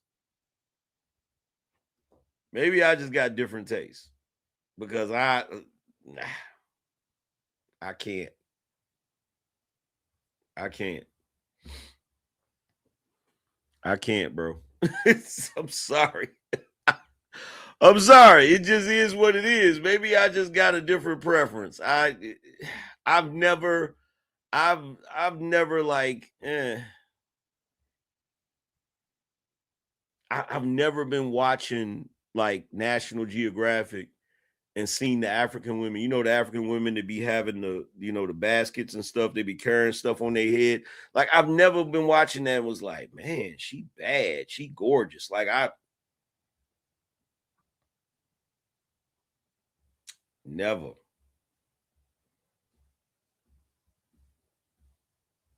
Never. I don't know. But you know what? I'm starting to, well, let me not say that because that's probably not true. Let me not say that. I just think people have different tastes. You feel me? I think people have different tastes. So some people might look at her and they might think she's beautiful, like she's the most beautiful thing they've ever seen. That's possible. But for me, nah.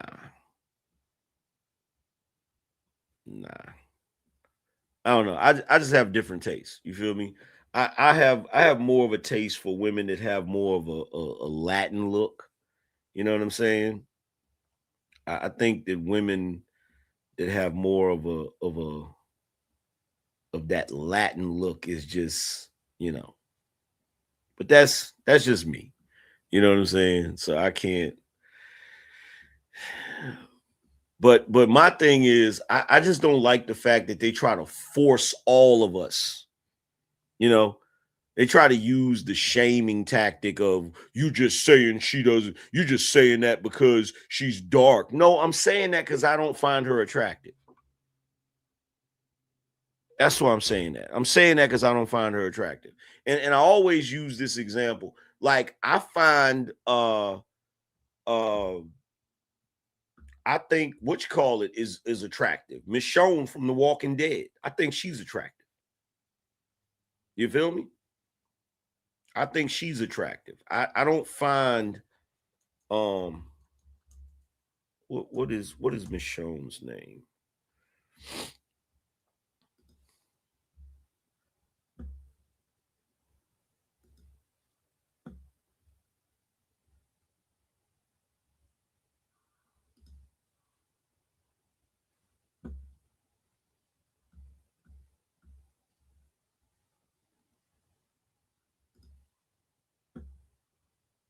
Yeah, like hold on, let me see.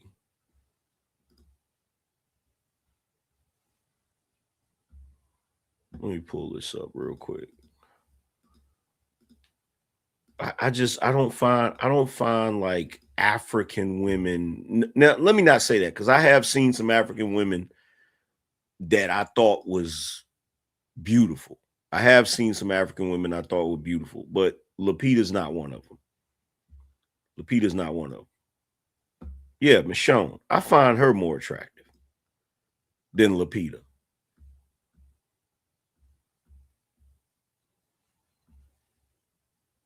Like I find Michonne more attractive.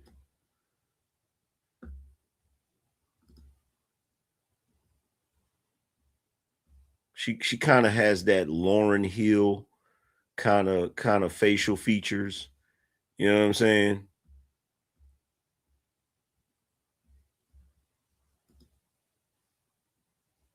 Yeah, I find her more attractive than Lupita. Definitely than Lupita. You feel me? But you know, like I said, that's a preference. You feel me? That's a preference, I guess. You feel me? So, you know, it is what it is. It is what it is. But let's see where we at. We got to get to the super chats for everybody that did not participate in the Beano roll call. I got to change the Beano roll call thing because from now on, anybody that contributes at the beginning of the show will be part of the Beano roll call, whether you drop 20 or not. You feel me? But the 20, anybody that dropped the, I'm still reading the $20 messages first. Anybody that pays more, I'm definitely going to read first. You feel me?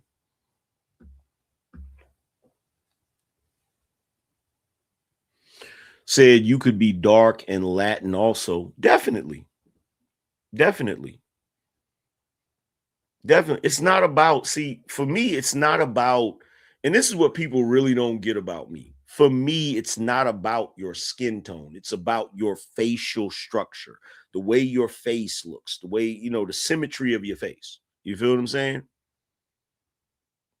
The symmetry of your face. Because look, there's some chicks that's light skinned that I don't find attractive at all. At all. You feel me? Like, for instance, here's a prime example. This chick that plays on Game of Thrones, right? This chick right here that plays on Game of Thrones. I do not find her attractive at all. I don't find this chick attractive at all. You feel me? Not at all.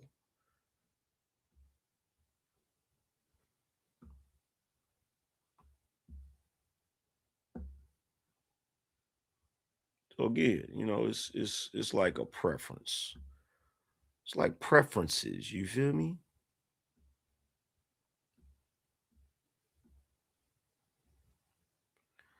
Let's see. So we're up to 31. We're up to 31 donations. So we still need 19 people. So make sure y'all supporting the show. Let's see. Let's call these out.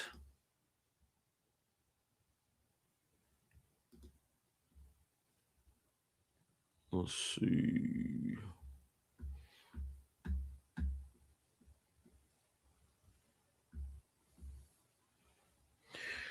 Shout out to Big Mike in the building. He said, paying my dues. Appreciate you. Let's see. Who else do we got?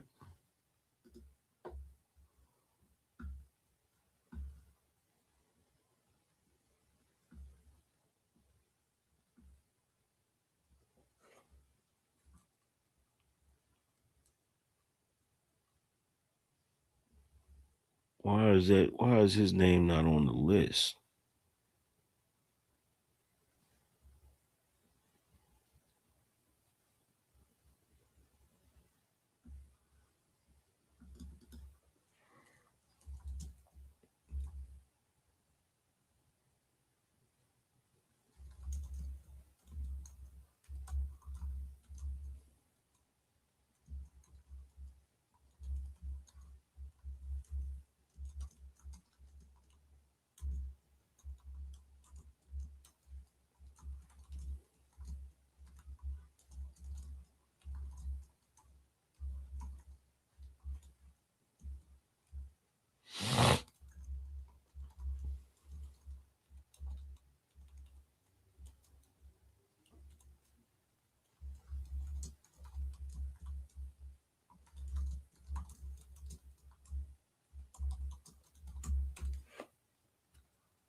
Let's see. Let's go to the super chats.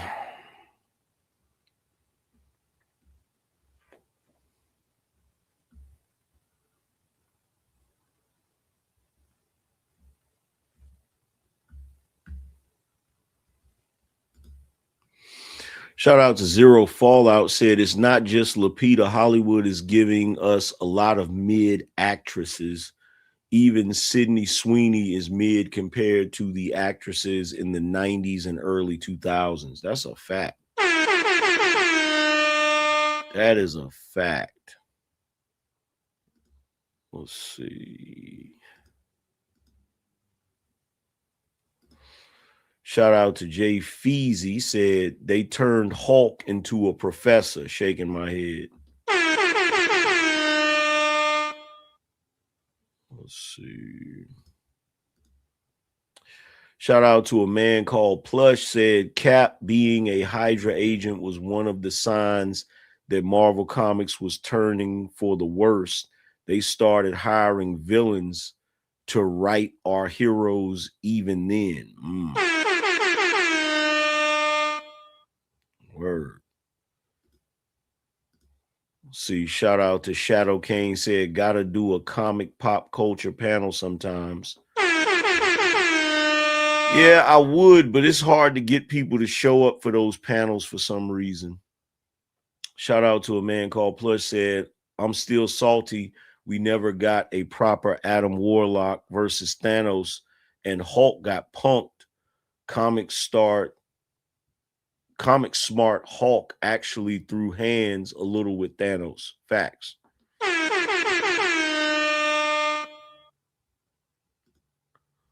Let's see. Shout out to Zero Fallout, said they had money printing franchises, but decided no, let's DEI everything. Now all their franchises are dead. Will take years of good movies to save them. Facts. That's facts.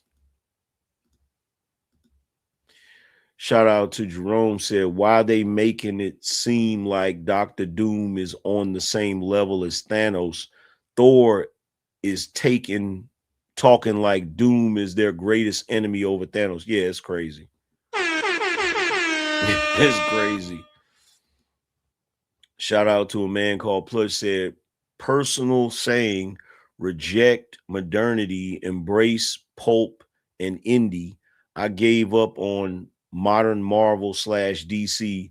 Love me some indie conducts, old pulp, movies, etc. Facts.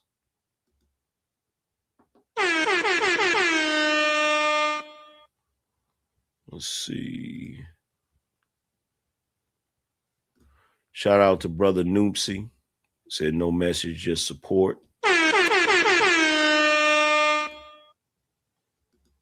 Let's see. I think that's everybody, if I'm not mistaken. Let's see. Yeah, I think that's everybody.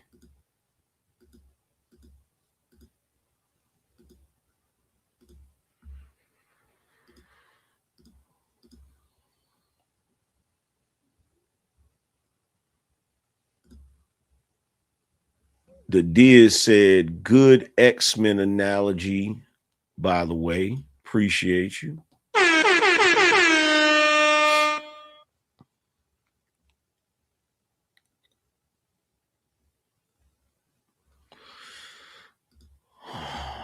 Let's get to this next topic. Speaking of Lupita, let me pull this video up real quick. I came across this video, and this was an interesting video to me. Really interesting. So let me pull this up so you guys can see it. Wait a minute, I got to get on the right screen.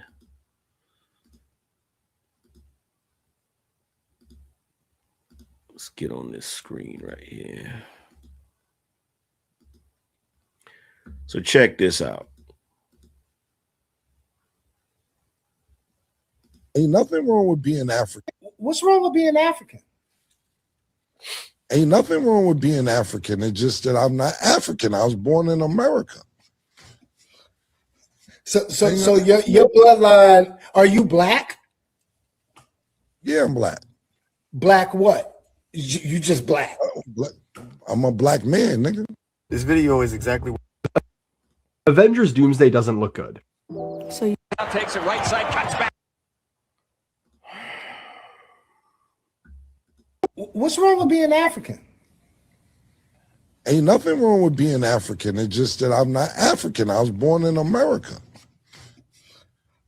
So your bloodline, are you black? Yeah, I'm black. Black what? You just black. I'm a black man, nigga. Black what? Black man, nigga. What are you talking about? I'm black. It's black niggas all over the world. Does that mean they African? It's black niggas and it's black Cubans. It's black niggas everywhere. That don't mean that they African because you black. Black don't mean African. No, I didn't mean to say that, but we're from Africa, bro. It's the heart of a black man. That's where we from. I wish I could have been on that panel just so I could tell him to shut up, because he don't know what he's talking about. So at the very beginning of the video, he says something really interesting. He said, "What's wrong with being African?" My question I would ask him is, what's wrong with being Black American? That's what I would ask him. Forget what's wrong with being African. What's wrong with being Black American? I don't know if y'all noticed this or not, but Black Americans try to be everything but Black American. We Africans, we Hebrew Israelites, we everything except Black America.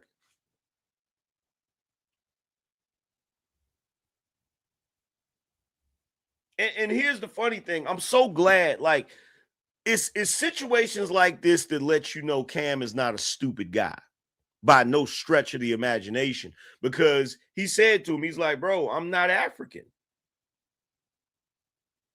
I'm not African. He's like, I wasn't born in Africa. He's like, but you're a black man though, right? Your roots come from Africa. Like, let me ask y'all a question. Do we refer to Jamaicans as Africans? Do we refer to Puerto Ricans as Africans? Do we refer to Cubans as Africans? Do we refer to Haitians as Africans? Do we refer to Brazilians as Africans? Every last one of them have African roots.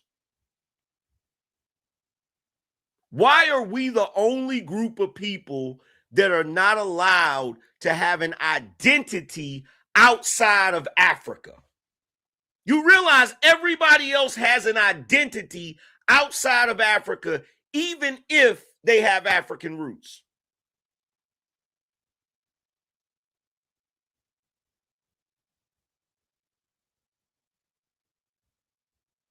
But see, here's the funny thing, right? Here's the funny thing. The funny thing about it is this. If you want to make the claim that Africa is the cradle of civilization, if you want to make the claim that everybody comes from Africa, then why is it we're the only people that have to claim it? Why are we the only ones? Why are we the only ones that are constantly told you came from Africa? You came from Africa. Is it possible? Better yet, I'm going to ask this question again. Why is it everybody is so desperate to make Black Americans claim Africa?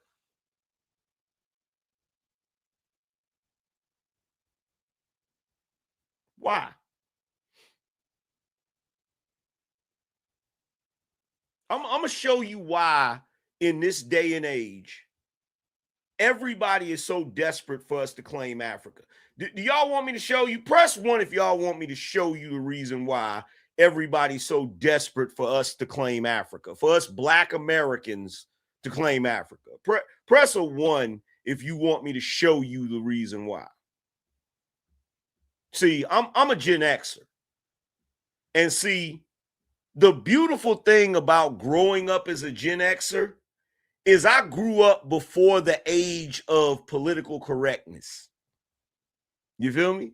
In other words, when we were growing up as Gen Xers, they would put truth everywhere.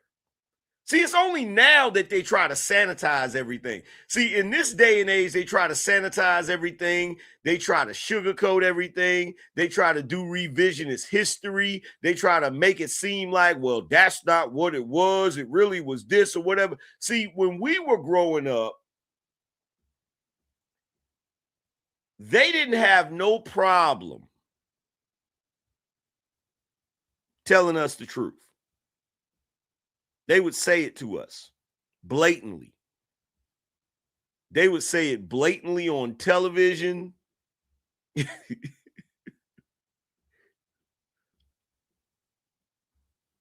Kind of like this right here.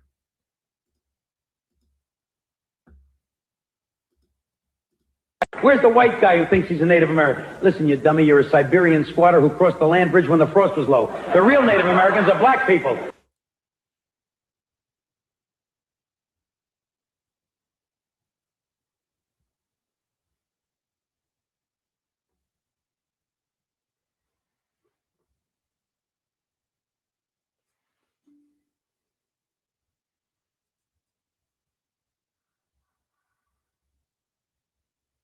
Where's the white guy who thinks he's a Native American? Listen, you dummy, you're a Siberian squatter who crossed the land bridge when the frost was low. The real Native Americans are black people. You're a $5 Indian. You paid $5 to steal a name. You're a fake, you hockey puck.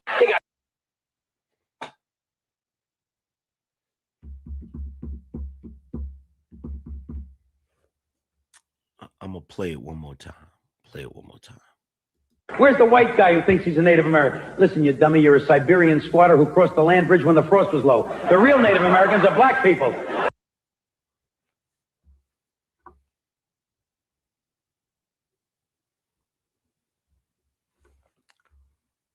What if you were never from Africa in the first place?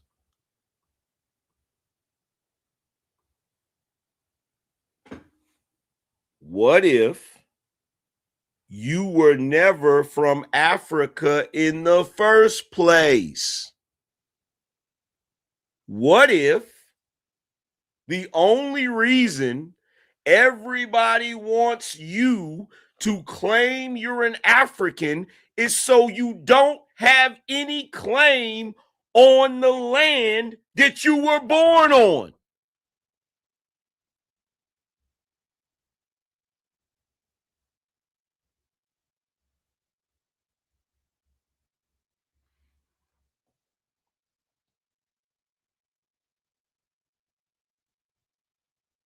Do you think cultural appropriation just started? Do you think that's something that just started?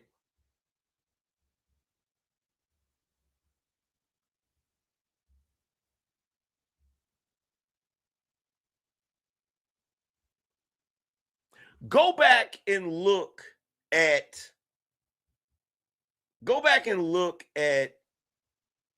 Disney's Peter Pan movie.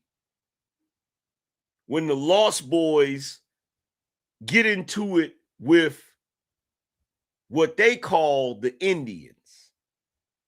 Can you tell me what color they were? Were they pale? Did they look like Mexicans? Well, what did they look like? What did they look like? Go back and watch that video. Go back and watch Peter Pan from back in the day. Why do you think they took that mascot off of that team? Why do you think they did that? Do you really think they did that because it was offensive?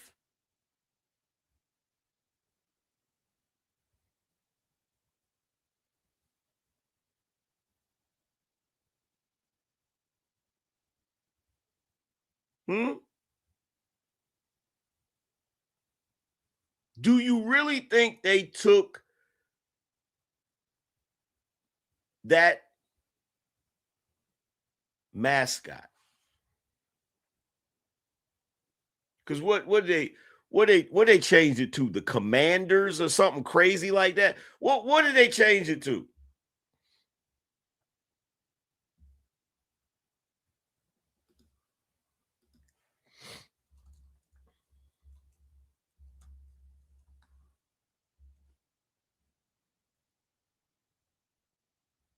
They changed it to the Washington Commanders because they said it was offensive. And if you really want to be truthfully honest, the name they had was offensive because there was nothing red about that skin. There was nothing red about that skin. That was brown skin. You go look at that. You go look at that original. You go look at that original freaking thing. That was brown skin. That was chocolate. Matter of fact, hold on. Let me pull this up real quick. Let me pull this up real quick.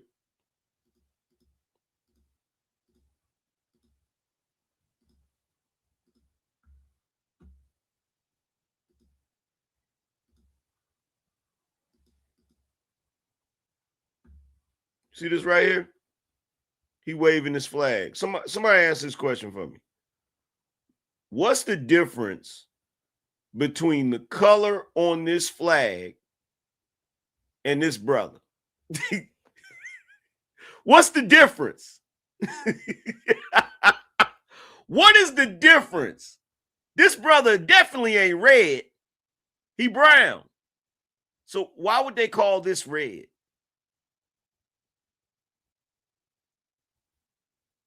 It ain't red. It was never red. It was never red. It was never red. So again, going back to what I said before, right? Why are they so desperate to make you claim Africa?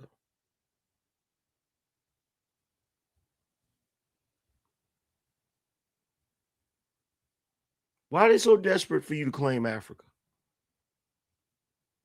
And here's an even better question. Why do they think the only landmass that had people on it was Africa?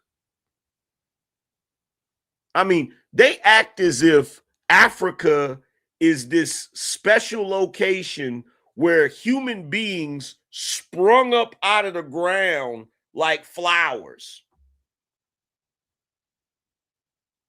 Why do they think the only place people could have been located was Africa? Do you realize that North America is more sustainable when it comes to life than Africa ever was? Do you realize that? Do you realize that there was more abundance here when it came to things that can sustain life than it was in Africa? Do you realize in Africa, they always have a problem with water? You don't have that problem here. You don't have that problem here. See, what they really don't want you to know is that when they started coming here to this land, there was already people here. And not the ones that you think. You feel me? There was already people here, but not the ones that you think. See, the reason they've been able to trick you is because they told you one of the biggest lies in the history of lies. What they told you is they got on a boat sailed across the ocean, right? The North Atlantic slave trade, that route that we all see every summer. Every summer we sit back and we look at that route and how that route is storm ridden, right? So the question you got to ask yourself is, when did y'all go over there? Did you go during winter?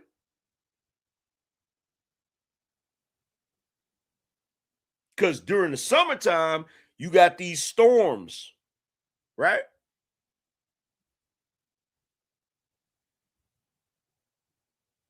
You know how treacherous that route is? But they want us to believe that they went back and forth. Know how long that boat ride would be? But they want us to believe that they went back and forth with countless slaves in the bow of the ship, foot to head, next to each other, stacked up on top of each other. They really expect us to believe that.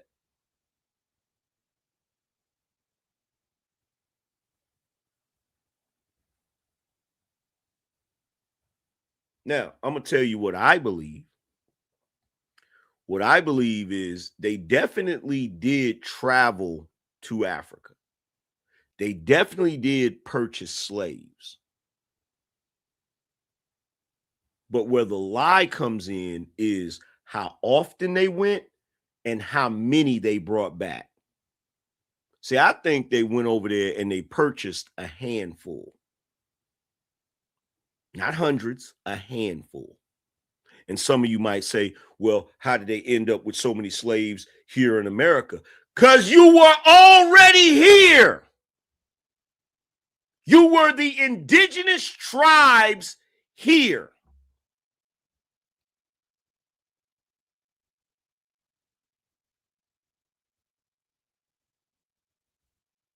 Well, Angryman, what about the Native Americans? That is a specific group. That is the group that came from Asia across the Bering Straits and settled here in North America. But when they came here, there was already tribes here. That's the part nobody really wants to acknowledge or talk about. There were people here. And this idea that all of us, quote unquote, black folk came from Africa is ridiculous. It's ridiculous. We're not even the same people. We're not the same. We have commonalities. We have commonalities, but guess what? If you were to say that if you took a Jamaican and a Haitian and you were to say they were the same people, they would get offended. They're not the same group of people. They may have commonalities, but they're not the same group of people. It's the same thing if you took Puerto Ricans and Dominicans. They would get offended if you said they were the same group of people. Now, they have a commonality, which is they're Latino, speak Spanish. They don't speak the same dialect. There's subtle differences, but they don't consider themselves the same people. But check this out, even worse. When you look at the Latinos, right? Like the Cubans, Dominicans, Puerto Ricans, right? They have Spaniard roots, African roots, and Taino Indian roots. The Puerto Ricans do, right? They don't consider themselves Spaniards. and they don't consider themselves Africans.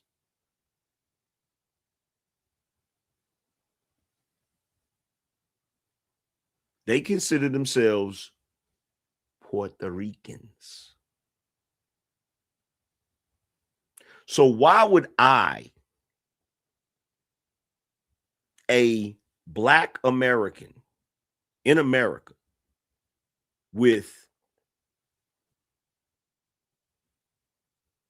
the same genetic makeup, similar to that, if you took a Puerto Rican is a combination of the Taino Indians that were indigenous to the island of Puerto Rico, the Spaniards that were slave masters, and the Africans that were brought to Puerto Rico to be slaves when they stopped enslaving the Taino Indians. That combination, which is African, European, and indigenous to that land. This is the reason why some of you look at me and be like, are you Latino? Because every Latino that you see is a combination of the indigenous people of that land, European, and African. Right? So when you look at me, you're going to see a combination of possibly African, indigenous people of this land, and European. But why, if a Puerto Rican person does not consider themselves to be a Taino Indian, a Spaniard, or an African, why would I consider myself to be a European, a African, or whatever? Why wouldn't I just consider myself to be an American the same way that Puerto Ricans consider themselves to be Puerto Ricans? Because everybody in this world classifies themselves by nationality. We're the only group of people that classify ourselves as a color. So when dude was saying to Cameron, what's wrong with being African? And he said, there's nothing wrong with being African, but I'm not African. When he said, then what are you? He should have looked him straight in the face and said, I'm American. That is the most accurate answer. Not Black American, American. American. That is the most accurate answer. Why do I say that? Because you don't say Black Haitian. You don't say Black Jamaican. You just say Jamaican. You just say Haitian. You don't say Black Brazilian. You just say Brazilian.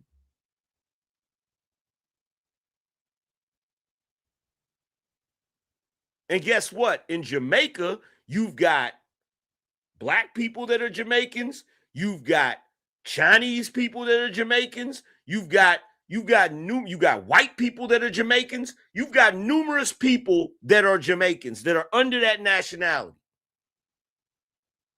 And you know what they all consider themselves? Jamaican. Because they were born on the island of Jamaica. And they've lived there their whole life. So they are considered Jamaican. I was born in America. I've lived here my entire life. I'm an American.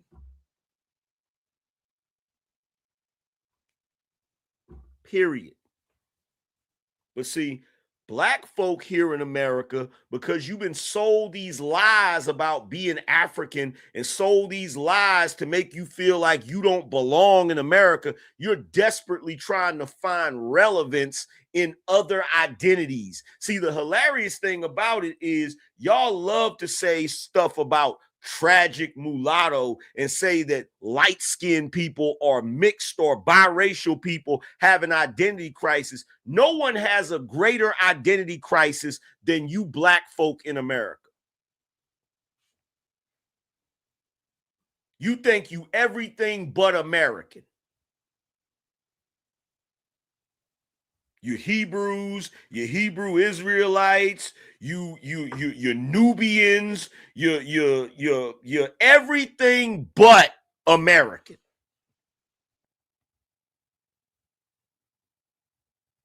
Everything but.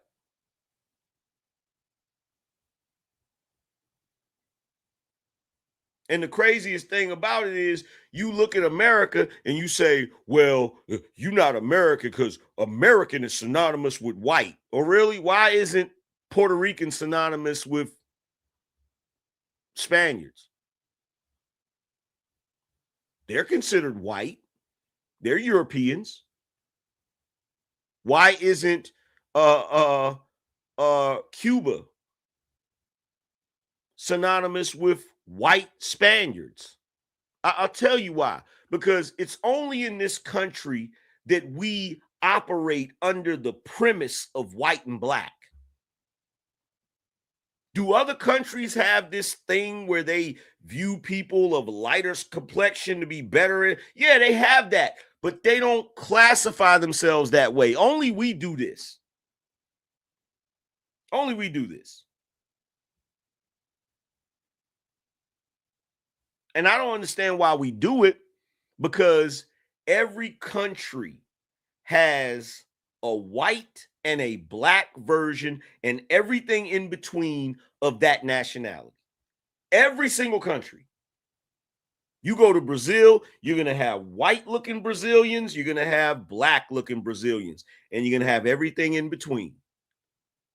You go to Asia, you're going to have white-looking Asians, you're going to have black-looking Asians, and everything in between. Same thing with Spain, same thing with everywhere, including America. When you come to America, you're going to see white Americans and you're going to see black Americans and everything in between. So the same way you can go to Asia and see a black version of an Asian and a white version of an Asian and everything in between. You come to America, you're going to see a white version of an American, you're going to see a black version of American, and you're going to see everything in between. See, the problem is we attach the label of the nationality to certain groups. We don't view it the same way. We treat it like when we say an Irish person, we know the characteristics of an Irish person, right? We know the way they speak. We know what their culture is, all of that. But in America, we try to make America universal. You feel me? Like for instance, if an American, if you were born here in America and you went to Ireland, they're never going to consider you Irish just because you moved there. Just because you moved there and you lived there for years, they're not going to consider you Irish. You're never going to be Irish. But for some odd reason here in America, everybody can come here, and once they get their citizenship and have been here for some years, now all of a sudden they're American.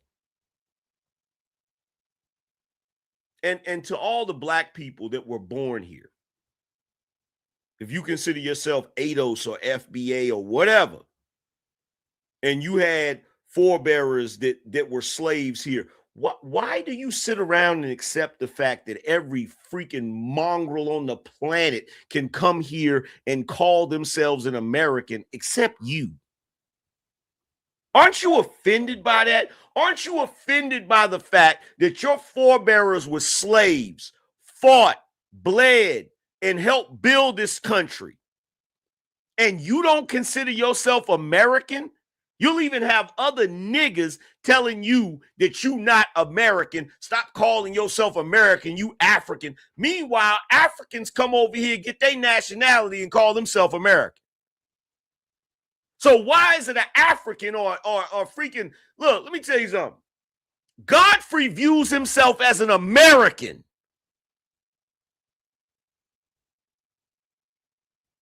With Nigerian roots. Why is it you who were born here, your father and mother were born here, your grandfather and grandmother on both sides were born here, going all the way back, but you don't consider yourself an American?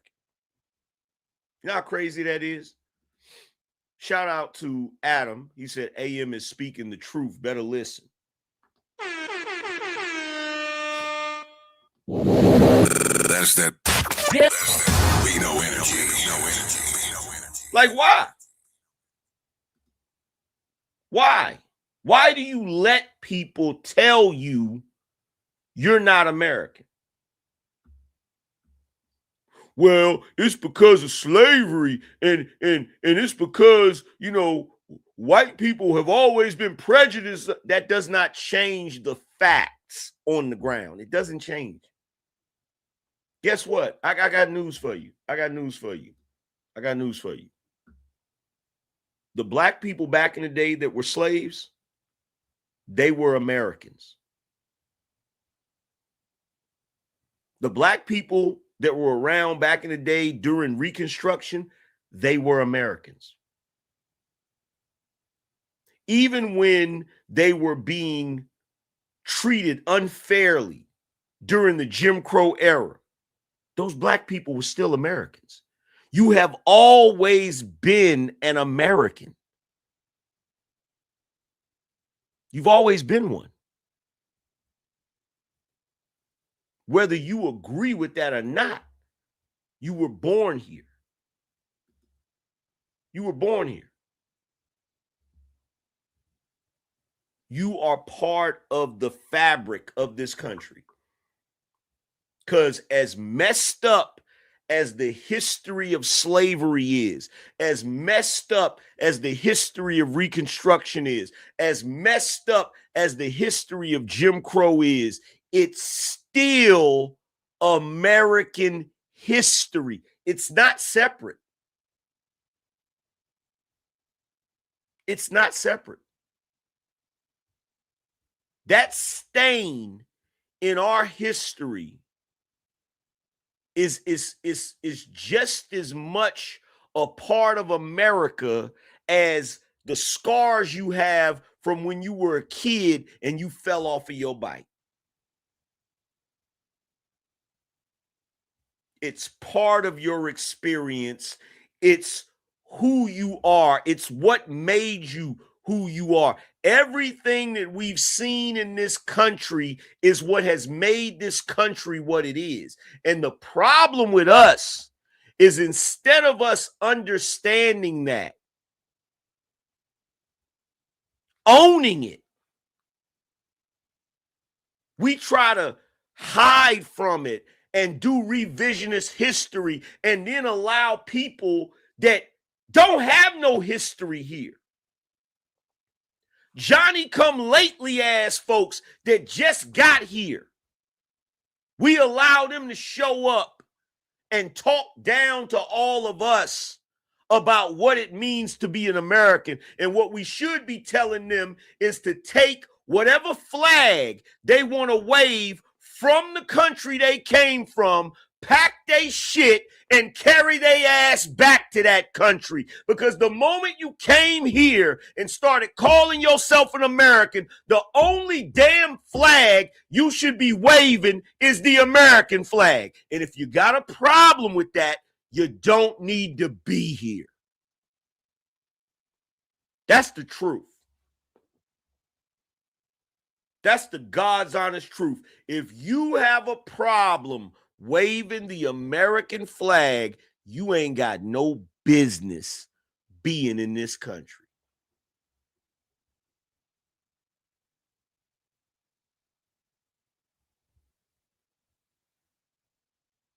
See, this is the reason why all of that history, slavery and all of that, the reason why those wounds have not healed is because we keep trying to hide from it. We keep trying to sweep it under the rug. We keep trying to pretend like it wasn't what it was. If all of us, black, white, and everybody, just owned it, just own it. Just be like, yo, that was a messed up part of our history, but fortunately, we've moved past it. If we had a genuine desire to just own it and just move on, like it would be so much better. But we already know ain't nobody gonna do that. Ain't nobody gonna do that. And the reason why we'll never be able to fix it. See, here's the issue. When you got problems in your household, right? Let's say you got a house and it's your family, it's you, your wife, and your kids, and y'all having issues in that household. The worst thing you could do is invite other people to come live in that household before you get your issues squared away. See, the problem with us and the reason why black and white people have never been able to really address the issues between us is because we got too many interlopers. We got too many people coming here to live, bringing all of their crap with them. You feel me? That's why we can never really address the issues that we have as Americans, because we got too many people coming from every part of the world, dragging their crap with them. They got all of their issues. They bring their issues with them to this country, as if we're supposed to be the problem solvers of the world.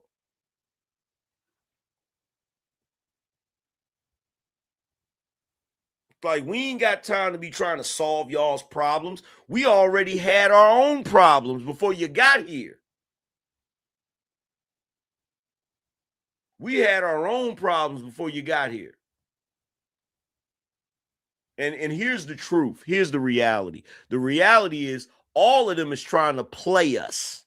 And when I say us, I mean black and white people. All of these people from these other countries is trying to play us. Let me tell you how they're trying to play us.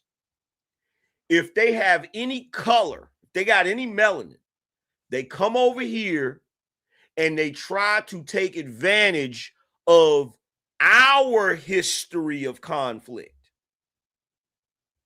So they come over here and they try to benefit from the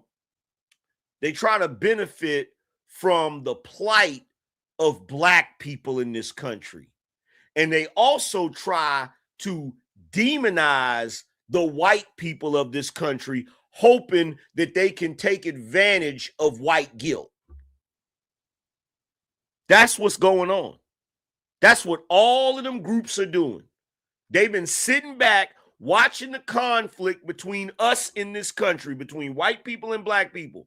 And then they come sliding their ass in here, playing one against the other, trying to benefit from our history of conflict. That's what they're doing. That's what they're doing.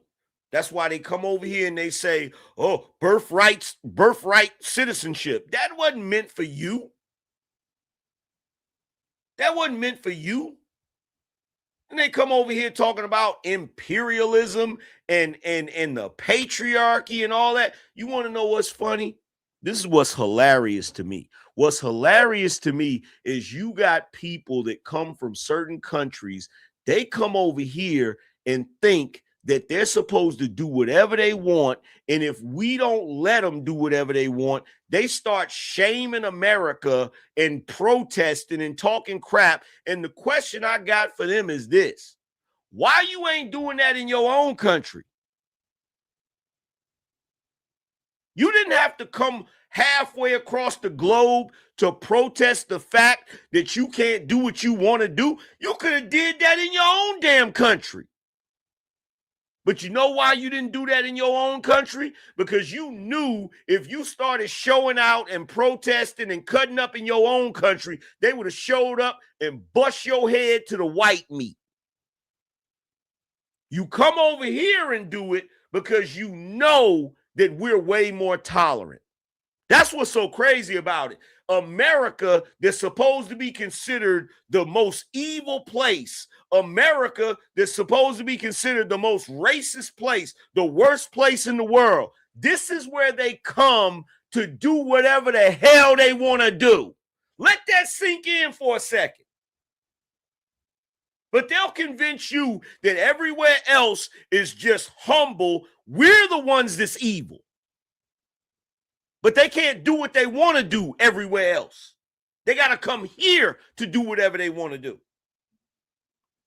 Meanwhile, they running around calling our president a dictator when they're fleeing from countries that have actual dictators. It is a joke, bruh.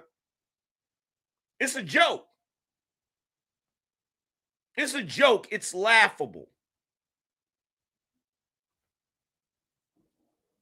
It's laughable.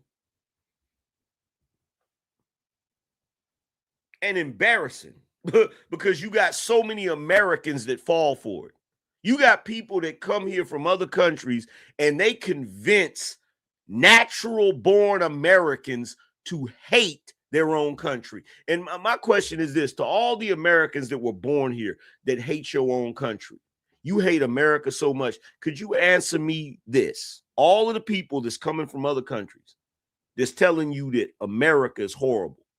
Have you ever asked them why they come here in the first place?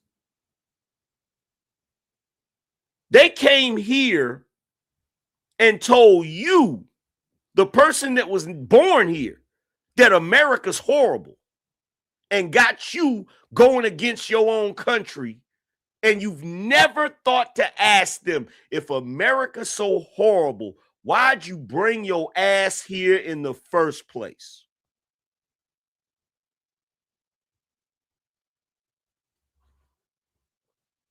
Why'd you come here?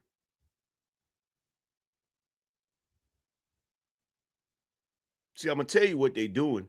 They're trying to trick you out of your position.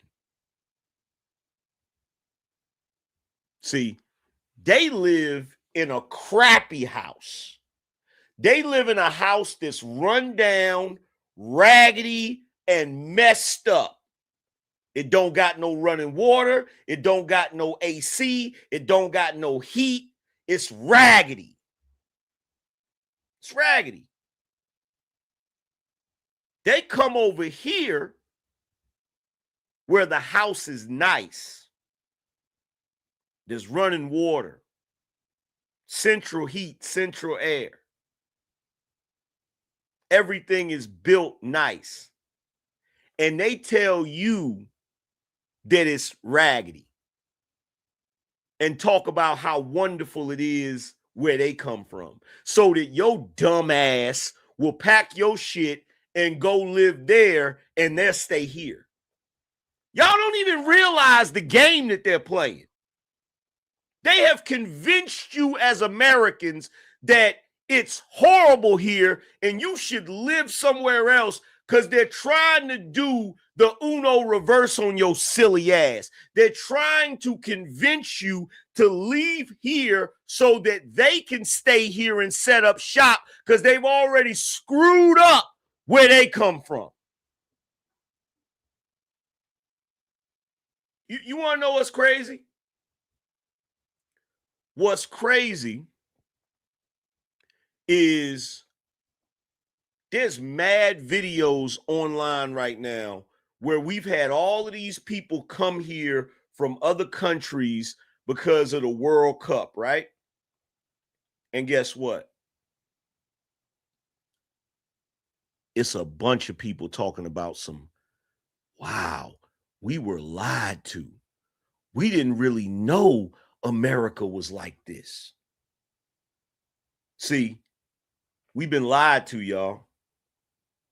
We've been convinced that our country is the worst country and everybody else's country is awesome. And the truth of the matter is, it's actually the other way around. It's actually the other way around. In fact, bro, I know y'all have seen these videos. Have y'all seen these videos?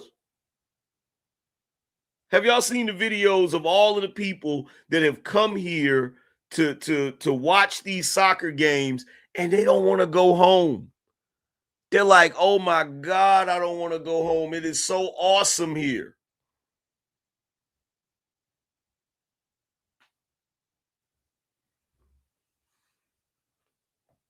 They don't want to go nowhere.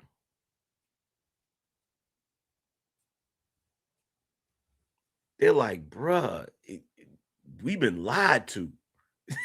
It's like, yo, we've been lied to. Like, for real.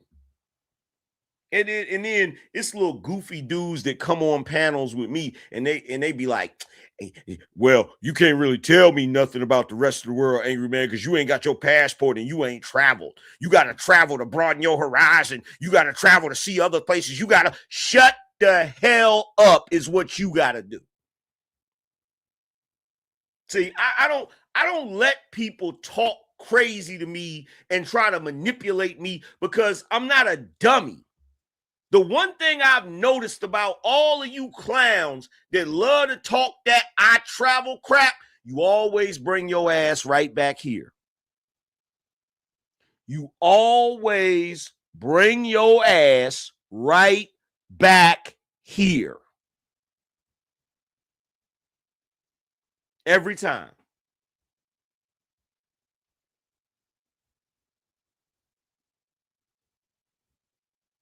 Every single time. You always come back here.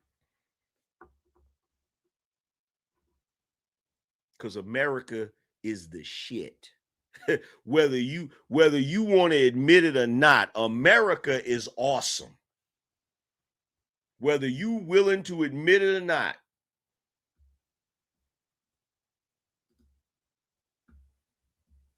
America's awesome.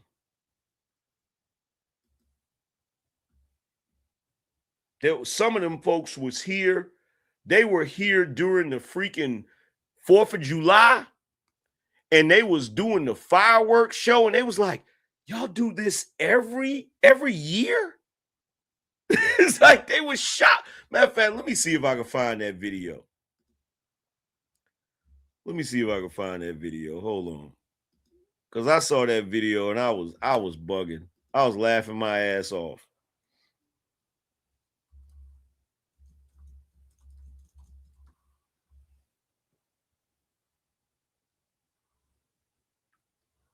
Here you go, right here.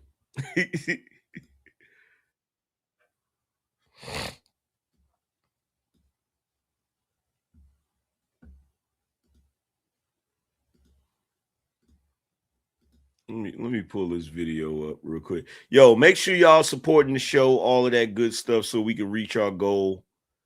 Let's see.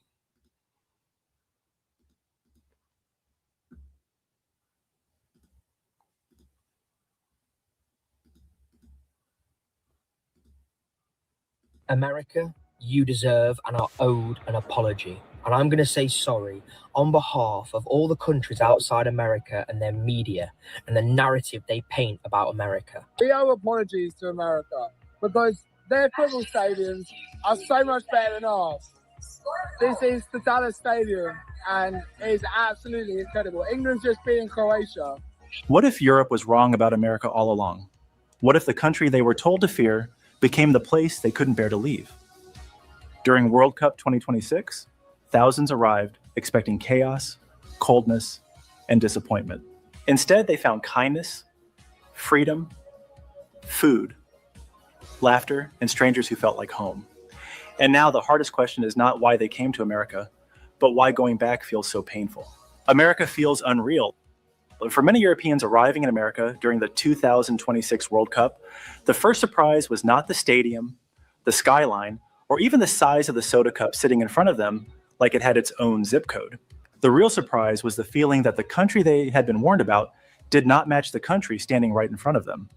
We owe America a huge apology because America is nothing like what the media tells us. America, you've given me one of the greatest moments in my life. This is the best World Cup of all time. I've got to say, collectively, we owe the USA an apology. And when I say we, I mean the entire world. Guys, I think we owe you a big apology because what we think America's like is exactly not what it's like. Back home, America is often introduced through its worst moments.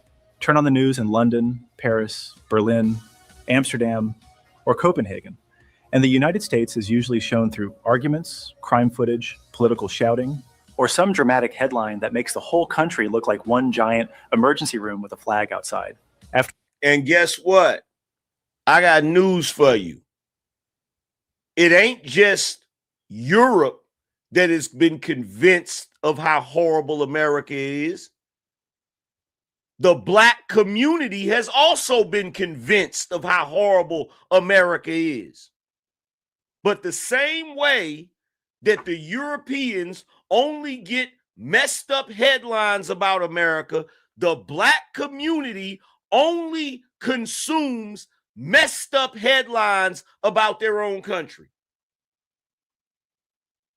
When you're out here in America roaming around, how often do you really come across the only place where you find the most racism, the most prejudice, the most foolishness is on the damn internet, is on social media. You don't encounter that every day when you're just out here in the damn world.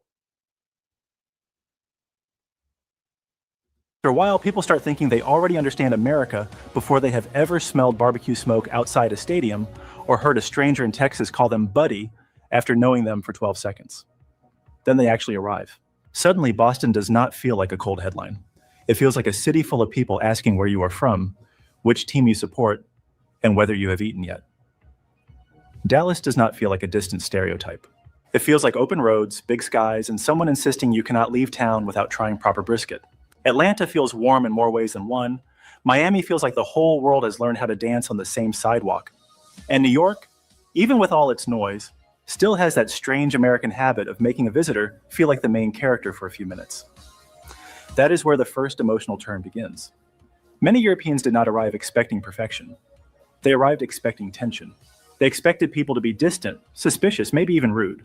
Instead, they found Americans smiling, joking, giving directions, offering restaurant tips, asking about accents, and treating World Cup visitors like guests at the biggest neighborhood cookout on earth.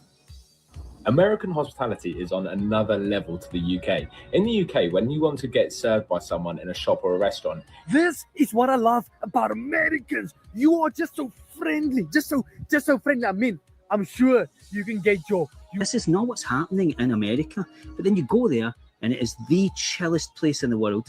Everybody's super friendly, and that doesn't penetrate the European media. For an American, this may sound ordinary. For a visitor from a place where strangers usually respect each other by staying politely separate, it can feel almost unbelievable. In Paris, a random conversation on the metro might make people check their pockets. In Berlin, public friendliness often arrives with paperwork and an appointment. In London, eye contact on the tube can feel like a social experiment nobody agreed to join. Then America walks in wearing sneakers, holding a tray of wings, and says, "You guys need anything?" That small cultural difference explains why so many visitors became attached so quickly. They were not only impressed by America's size or convenience, they were moved by how available life felt. Everything seemed open, loud, bright, generous, and strangely easy to join. The stadiums welcomed flags from everywhere. The diners stayed open late. The sports bars had enough screens to monitor NASA and 3 soccer matches at once. Even the grocery aisles looked like they were built by someone who feared a family might go home without options.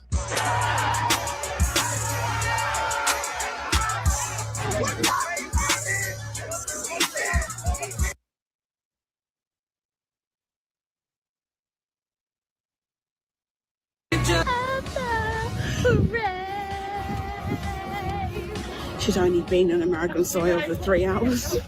This is why leaving became emotional. America gave them more than a trip. It gave them a new argument against the version of the country they had been sold. They came expecting a place to criticize, then found a place they wanted to defend.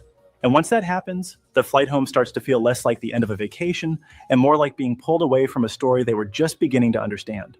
The smile spell. The funny thing about America is that its most addictive feature is not always the thing people film first. Visitors will point their cameras at the skyscrapers, the stadiums, the endless snack aisles, the trucks that look like they were raised on protein powder, and the soda cups large enough to require a seatbelt. Yet the part that follows them home is often much smaller. It is the way an American stranger talks to them like they have already met. What's one word to describe the U.S.? Fun. I love America. Let's go! So I unfortunately just had to walk through Times Square, and that place is full of Italian and French tourists dressed like complete caricatures. I'm having one of those God bless America moments, and let me tell you why. I just got back from a month in London. A month. Today I got back and I'm at Erewhon and had a whole 10-minute conversation with this girl while we were waiting for our smoothies in a different country that they could never. That sounds simple until you compare it with daily life in many European cities. In London, people can stand shoulder to shoulder on the tube and still behave like every passenger has signed a silent treaty of invisibility. In Paris, public life has beauty, style, and sharp wit, but strangers do not usually hand out warmth like free samples at Costco. And see, here's the thing, this is not, for all of us Gen Xers, this is nothing new. This is nothing new. It's these new age people that don't understand this. As a Gen Xer, we knew England was uptight. We knew that. We've been known that. As Gen Xers, we grew up knowing America was awesome. It's these new age kids that have been programmed to hate the country they live in. We grew up knowing America was the most awesome country on the planet. There was nowhere else you could point to where we would be like, yeah, I'd rather live there. I didn't grow up with that experience. Nobody wanted to live in England. You know what I'm saying? Definitely not Africa. We didn't want to live in Europe. We didn't want to live in Germany. We didn't want to live in freaking Italy. We didn't want to live none of them places. We wanted to live right here in the good old US of A. In Vienna or Copenhagen, the streets can feel clean, calm, and beautifully organized. Yet that calm sometimes comes with a social distance so polished you could serve dessert on it. Then a European fan lands in America during the World Cup, wearing a jersey from Scotland, Germany, England, Croatia, or the Netherlands, and suddenly his shirt becomes a passport into conversation. A man in a gas station wants to know the score. A woman in line recommends the best wings in town. A bartender asks about his accent and then gives him 3 places to visit before he leaves. Nobody has written an official welcome ceremony, but somehow the whole country behaves like a front porch with 50 states attached. This is where the media version of America begins to fall apart. Television can show conflict very well because conflict has sharp edges and travels fast. Kindness moves differently. It does not scream from a headline. It shows up as a ride back to the hotel, a stranger buying the next round, a local saying, "You cannot leave without trying this place," with the seriousness of a football coach protecting a... And let me say this. Let me say this for all of the younger people that just don't know. Let me say this. If you never experienced America in the 80s. See, I talk about the 90s a lot, and the 90s was pure awesomeness. But so was the 80s. The 80s was the warm-up for the 90s. If you never experienced the 80s, and let me tell you something, being a kid in the 80s was just, it was wonderful. It was wonderful. It was wonderful. Bro, when I was growing up, we didn't have a lot of money, and it didn't even matter. It didn't even matter. The 80s was, it's hard to describe it. It's hard. There were so many TV shows with masculine dudes that drove fast cars and got women. You feel me? There were so many awesome freaking cartoons and the malls in the 80s were just different. Like hell, Walmart in the 80s was different, bro. Like I can't even describe it. It's just a feeling. It's just a feeling. It's like, let me see if I can find a 80s nostalgia video.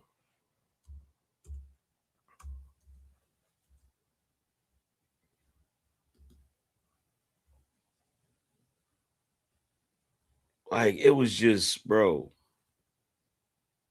It was just different, man. 80s was just different.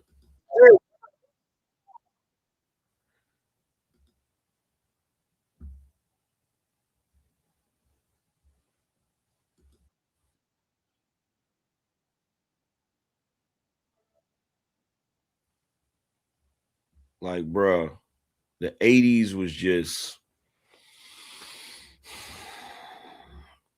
it's hard to describe it. It's really hard to describe it.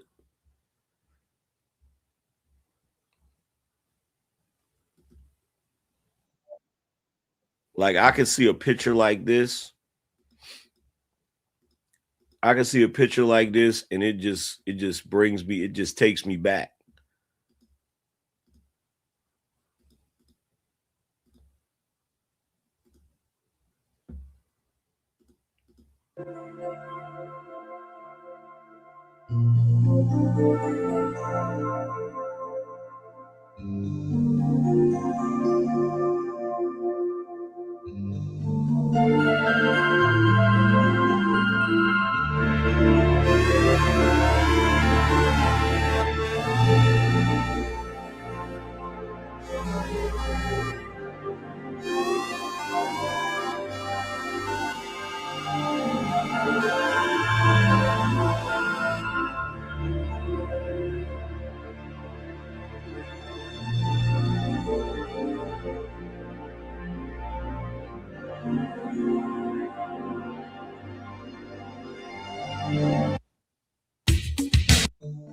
If you walked into a grocery store 30 years ago,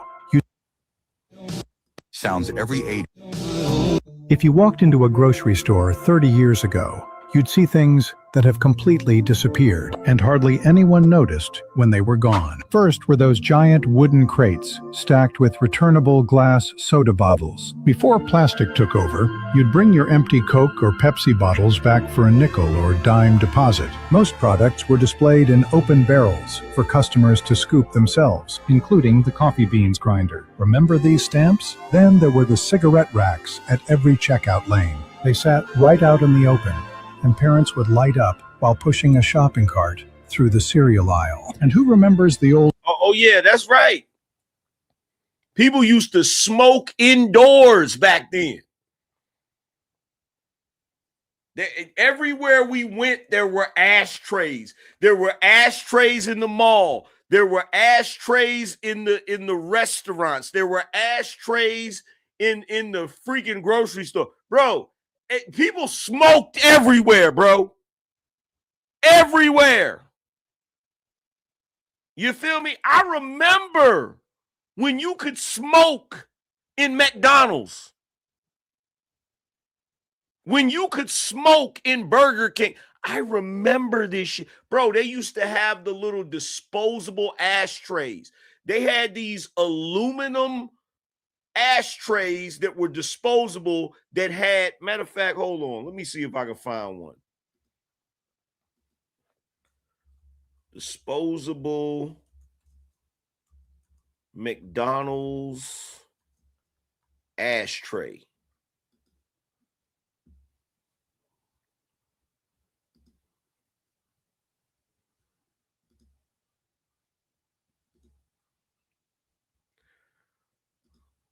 Hold on, let me pull this photo up. Because some of y'all gonna think, if you young, you gonna think I'm lying. If you young, you gonna think I'm lying. Look at this right here. Look at this right here. You see that? Do you see that? That is a McDonald's ashtray, bro.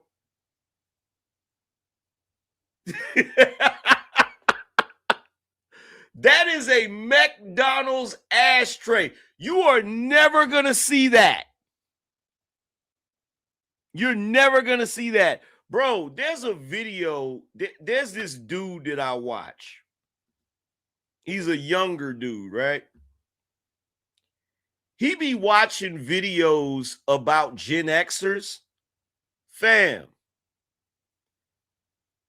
it is the most amusing thing to me to watch as young people are amazed at what our life was like. Like, bro, he'll be watching. Matter of fact, hold on. Let me see if I can pull his video. Hold on. Let me pull his video.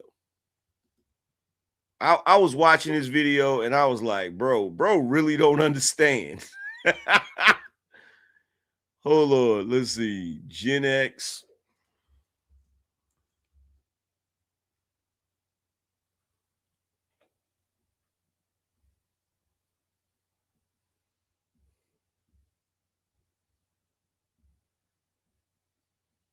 Okay, this guy right here.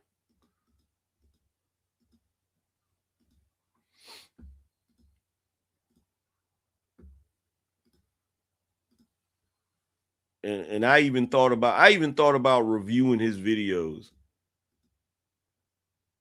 But this guy right here, right? You know, to it today. And let's do this deep dive. I did a Karen Morgan video, and a lot of the comments were Gen X this, and Gen X that. So I'm like, let me learn a little more about Gen X. I don't know if this video is going to tell me, you know, everything I need to know, but the comments will. You guys can help me out in the comments. All that being said, let's get into this video. There's a reason Generation X sees the world differently, and it isn't just nostalgia. We've previously explored the mindset of those who grew up between 1960 and 1980, but today we're going deeper. Let's start with something that would be illegal today. Imagine you're 6 years old, sitting in the front bench seat of your dad's car. No seatbelt, no booster, just you, Wild. the vinyl seat against your bare legs, and the open road ahead. Your seat grants you full control over the radio. You're spinning the dial, hunting through static until you land on that perfect song. But the real prize comes when your dad glances over and pats his lap. You slide across the bench seat, climb up, and wrap both hands around the steering wheel. It's huge in your grip. Your dad's got the pedals, you've got the road, the broken white lines disappear under the hood one by one, and you're steering every single one of them. By today's standards, this would be considered irresponsible parenting. But you didn't see this as reckless, because in that moment, you weren't just a child. You were someone who could be trusted. Safety regulations back then were more like letting the child drive the car. I don't know about that one, guys. I mean, you were assisting in the front. He's amazed. He's shocked. He's shocked about this, bro.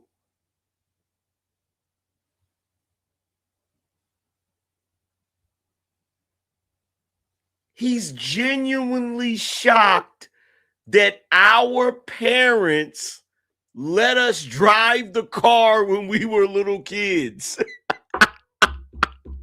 He's shocked about this, bro.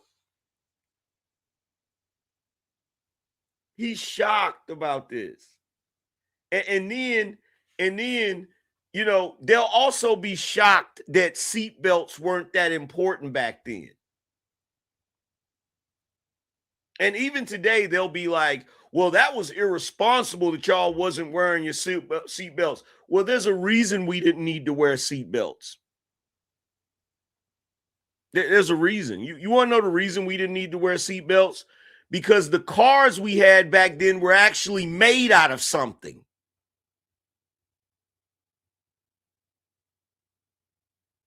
The cars that we had back then were actually made out of something. They were made out of real metal.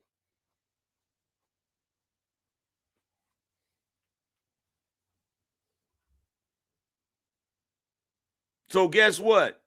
When you've got two vehicles that are heavy as shit, because they've got the engine sitting in the front of the car, and the engine isn't sideways, it's sitting straight. And you got all of this hood in front of you. When two of those cars hit together, it ain't gonna launch you out of the damn car. Back then, you didn't have airbags. You didn't have any of that shit. Today, you got to have airbags. You got to have all of that, because as soon as a car hits anything, it's going to crumple up. It's going to crumple up like a Dixie cup.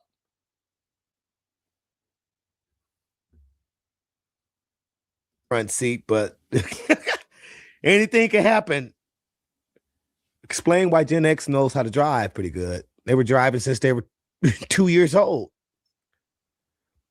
No, it doesn't just explain why. It doesn't just explain why we know how to drive. It explains why we understand the concept of trust. It explains why we understand the concept of responsibility, because we're taught responsibility at an early age. You feel me? The fact that your father would sit you on his lap and trust you enough that you can grab the steering wheel, that was a confidence builder. It gave you the ability to understand that I could actually operate in the same world that my father operates in. That's why we didn't suffer from arrested development. Will be definitely considered irresponsible parenting right now. I'm just have to say, letting the child take control of the wheel. It's pretty wild. Safety regulations back then were more like mild suggestions. Nobody wore seatbelts. Most people wondered why they were even there. And here's another thing that wouldn't be allowed in today's world. Your mum pulls up outside the shops and tells you to wait in the car. She'll only be 5 minutes. You watch her disappear through the doors. 5 minutes becomes 10. 10 becomes 20. You're watching strangers walk past, fogging up the window with your breath, drawing shapes in the condensation. Today's safety is a notification on a screen, a green dot on a tracking app, or a text me when you get there. But you built an internal compass in a supermarket car park while your mum was inside. You learned that safe wasn't a status update. It was a feeling you carried in your gut. Once you had that internal... Did you hear what he said? Did you hear what he said? He said, you mapped out. Status update. But you built an internal compass in a supermarket car park while your mum was inside. You built an internal compass of the parking lot while your mom was inside. Safe wasn't a status update. It was a feeling you had in your gut.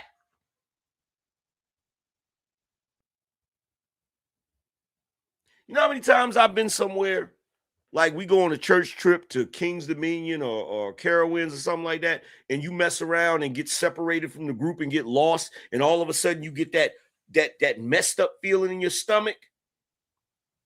You're like, oh snap, oh man, I done got separated from everybody. Shit. For a brief moment, you begin to panic. But it only lasts for a brief moment. For a brief moment, you begin to panic, and then that feeling in your stomach goes away because you start thinking, okay, if I walk in this direction, I'm bound to bump into somebody, blah, blah, blah, all of that. And so you start walking in a certain direction, and then boom, before you know it, you see somebody you know. Cool. Problem solved. You didn't stand there like a little crybaby screaming, I need an adult. I need an adult. You knew better than that. Because back then, if you stood there yelling, I need an adult, the adults would walk past you and look at you like, what the hell is wrong with him? Get your shit together. You feel me? You learned that safe wasn't a status update. It was a feeling you carried in your gut. Once you had that internal compass, the neighborhood became your kingdom. It wasn't just a collection of houses. It was a vast territory that belonged entirely to you and your friends. Think about the woods at the end of the street, or that vacant lot behind the shops. By today's standards, these were dangerous, neglected spaces. But to you, they were the birthplace of your independence. You'd spend entire afternoons building forts out of whatever you could find. You'd drag home discarded plywood, heavy carpet remnants left out on the curb, and milk crates you borrowed from behind the grocery store. There were no instructions and no adults to help you. You were learning the raw physics of the world by trial and error. And kids back You then learned were that if you architects. didn't overlap the boards on the roof, the rain was coming in. He said kids back then were architects. He doesn't even realize, bro. He don't even realize. Yo, there was a path. There was a bike path that went from my aunt's house past my other aunt's house, and then it came out in the driveway in front of my grandmother's house, right? One day there's a bunch of us kids riding our bikes, and the problem with the path is you could only go one at a time. It wasn't enough room for everybody to go through this path because you had to go through, it wasn't like a flat path. It was like a path that had like little like a hill on each side, and there was trees and all types of stuff. So you could only go through one at a time, and there was a bunch of us. So one day I had this bright idea. I was like, yo, we can clear this spot out, and then we'll have more room. So I go and get my uncle's tools. I get his freaking Matic, his all of that shit, shovels and all of that. And I'm out there like a foreman directing all the other kids as we clear this space out. I'll never forget it because my uncle saw that shit and he was pissed. He was pissed. But we cleared this whole path to where all the bikes could ride through at the same time. And the jacked up part about it is the very next day, lightning hit a tree and the tree fell across the damn path and shit. But yo, we were out there like a construction crew. Like for real. You learned the sting of a splinter and how to pull a rusty nail out of a 2x4 with the back of a hammer. You walked home with dirt under your fingernails and scrapes on your shins, but you also walked home with the pride of a builder. Guys, can we just take a second here to appreciate the innovation of whatever this was? What is this, a clubhouse? Appreciate the innovation? Bro, as a Gen Xer, let me just say, that clubhouse is trash. That clubhouse is some bullshit. Bro, we had way better clubhouses than that. We put together way better shit than that. Whoever those kids were didn't know what the hell they were doing.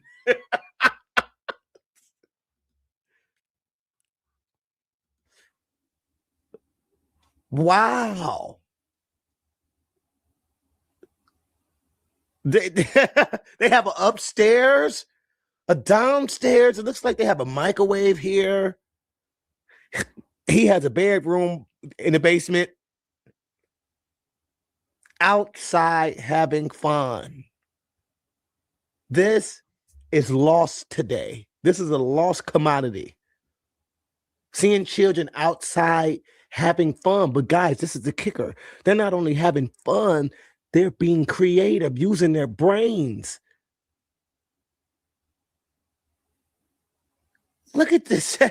I bet you if you get a few of these kids today and say, hey, go outside and build a fort or something. Go grab some plywood and an old washing machine and build something. They'll look at you like, huh? These kids were advanced. I'm pretty sure some of these kids grew up to be architects. There were no instructions and no adults to help you. You were learning the raw physics of the world by trial and error. You learned that if you didn't overlap the boards on the roof, the rain was coming in. You learned the sting of a splinter and how to pull a rusty nail out of a 2x4 with the back of a hammer. You want to know the reason why the kids nowadays don't go outside? Because cartoons never go off. That was the beginning of it. Before the internet, before you started getting the internet, the problem was cartoons didn't go off. See, you had Cartoon Network, you got all of these, you got Nickelodeon channel, you got all of this crap. See, when we were kids, on a Saturday, we were only in the house as long as the cartoons was on. The moment the cartoons went off, which was around noon or something like that, they're like, oh, cartoons done went off. Time to go outside. We not gonna sit up in the damn house when there's no cartoons on TV. We out. We out riding bikes. We playing basketball. We playing baseball. We doing something. We doing something. You walked home with dirt under your fingernails and scrapes on your shins, but you also walked home with the pride of a builder. You'd created a world for yourself, a secret place where the no trespassing signs didn't apply to you. This was your first lesson in how to deal with people. Without a parent there to settle an argument, you and your friends had to figure it out for yourselves. You had to decide who got the best seat in the fort, or who was in charge of the lookout. If you couldn't get along, the game ended and you were stuck at home by yourself. Nah, that ain't how it worked. That ain't how it worked. You're right. We out in the woods. We out somewhere. We had a dispute. We had to figure out conflict resolution. Either we gonna figure out conflict resolution, which usually meant, okay, let's fight. That's what it was. If there's a bunch of us kids out there and we get into a disagreement, we gonna fight. And how it usually work is we fight, then we get finished fighting, we go back to playing. That's what we did. We knuckled up. You feel me?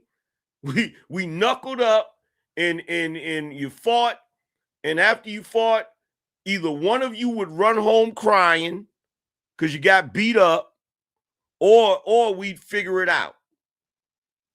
You learned how to negotiate, how to compromise, and how to stand your ground. You were building your character in the woods while your parents thought you were just playing. And then there was the bike. Your bike wasn't just a toy. It was your horse, your escape pod, and your first taste of real power. You'd spend hours customizing it. You'd clip playing cards to the spokes with clothespins to make it roar like a motorcycle. Yep. You'd wrap the handlebars in colorful electrical tape or add a banana seat with a tall sissy bar. You knew every shortcut through the alleyways and every jump made from a propped-up piece of plywood and a brick. You didn't need a map or a phone to find your friends. You just looked for the pile of bikes dumped on a front lawn. That was the universal signal that something was happening. You weren't following a blue dot on a GPS. You were following the sound of shouting, the smell of fresh-cut grass, and the long shadows of the late afternoon. You weren't just moving through the neighborhood, you were mastering it. You're flying down a hill on your bike, feet off the pedals, wind in your face. The front wheel catches a rock. You go over the handlebars. You hit the pavement hard, gravel biting into your palms, blood already running down your shin. You limp home, knee throbbing. You walk through the door. Your mum takes one look at you, sighs and says, "You're fine. Go wash it off and get back outside." So you... I never went home. Whenever I fell or something happened to me, I never went home. I get up and dust myself off and go back to whatever it was I was doing.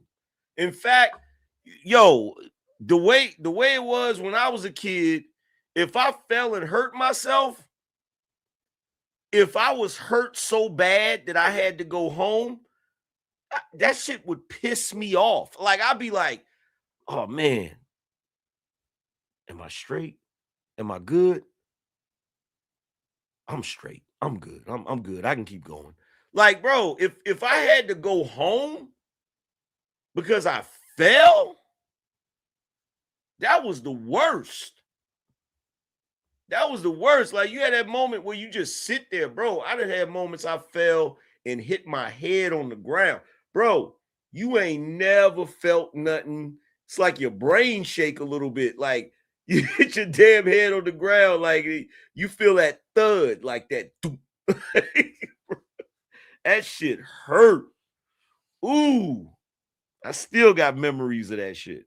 do, and you wear that scab like a medal for the next 2 weeks. I walked in and mom instantly just says, "You're fine." See, back then, I guess the moms and the dads were the doctors. You know, everything was, "You're fine." You could be bleeding profusely. "You're fine. You'll be all right." Go back outside. Mom just said, you're fine. Go back outside. Mom, I'm bleeding here. Gosh, man, the good old days. I look outside. I don't even, it sucks, but I don't even see kids riding bikes anymore. Those electric scooters came out. It's electric this, electric that. This was a chickenpox party. The goal wasn't to avoid the virus. The goal was to catch it. You were there to get it over with, build the immunity and move on. Mothers stood in the kitchen drinking coffee while their children shared cups and toys with a kid who was actively contagious, on purpose. This created an anti-fragility that's disappearing today.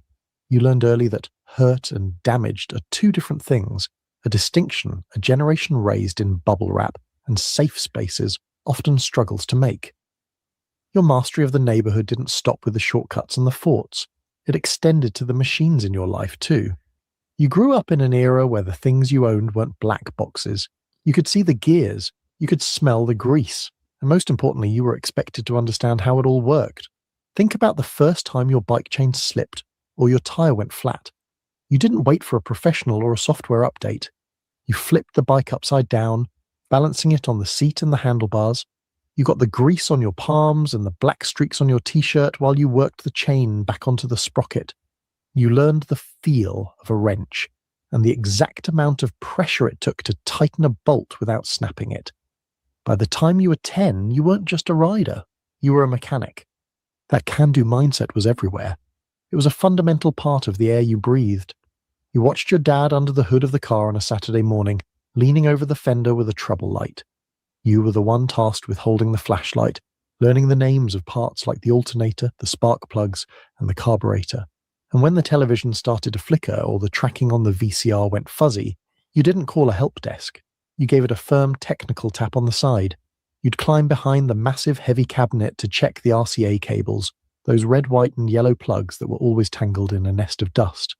You learned that if you wiggled the wires just right, the picture would snap back in. That's what you call a little manual science.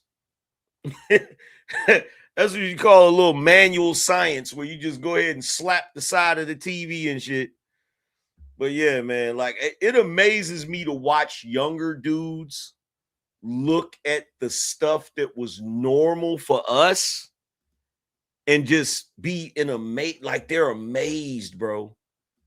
They're amazed at all of the stuff that was just normal for us. Like it's bugged out. Like I was watching a video where these younger dudes are doing reactions to Michael Jordan. And they're like, bro, I didn't know he could shoot like that. And I'm like, nigga, what? Like, I said, no wonder y'all be thinking LeBron is the greatest of all time, because you just don't know. You just don't. And let me tell you something. Watching Michael Jordan today in highlights, it ain't the same as watching it in real time. It ain't the same as watching. See, you got to realize there were very few players that could pull out a win in the clutch. Like, that's what people don't realize about Michael Jordan. Michael Jordan was the guy that you could watch and you got, bro, it's the Bulls are down by 2 points. There's 6 seconds on the clock. The Bulls are about to inbound the ball. You didn't know if he could do it, but you had faith that he could do it. And he would do it. They would inbound that ball. They would get it to Mike. Mike would fire up that shot. Nothing but net. Nothing but net. And you'd be like, bro, watching him play in real time was, bro, I'll never forget. The one play that I remember, I'll never forget. The Bulls were down. They needed extra points. Scottie Pippen was at the free throw line. He sunk the first shot. And to this day, I don't know if they planned this or if it was just Jordan's instinct. On the second shot, Scottie Pippen shot the ball.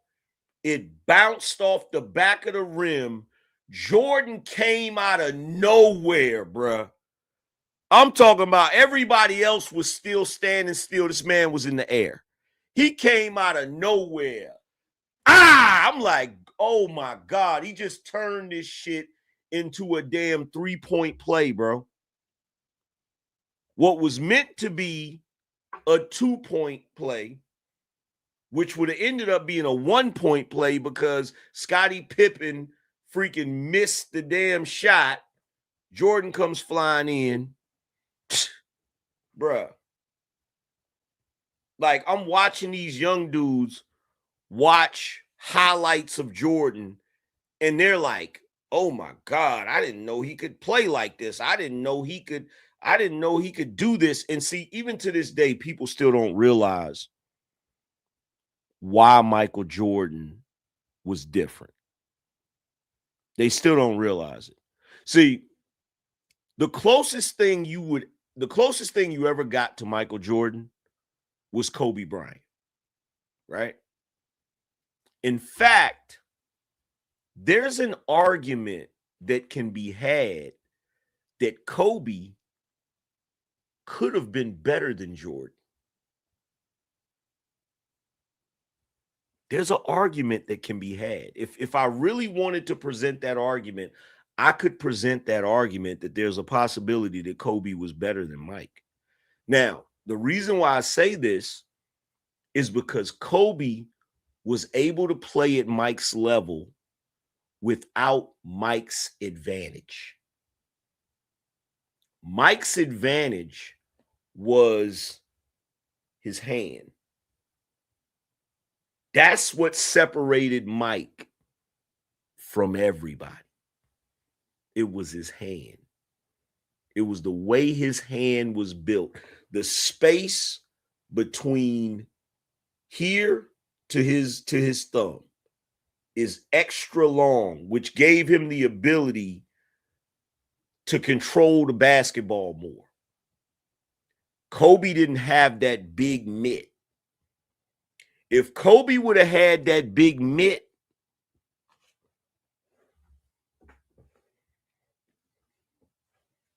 it would have been if Kobe didn't have that big, if Kobe would have had that big mitt, there's two players I know of that had a hand like that.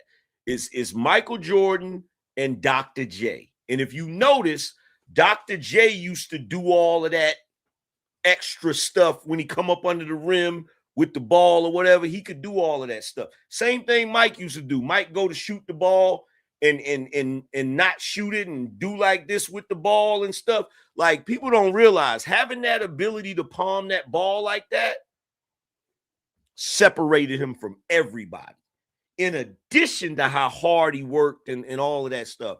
So yeah, bro. You said Kawhi Leonard got that hand like that too?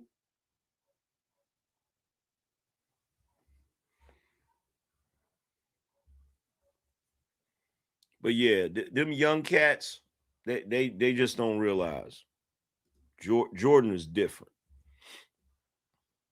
Jordan was different, like for real. But seeing it in real time is different than seeing a freaking highlight reel. Highlight reel ain't the same.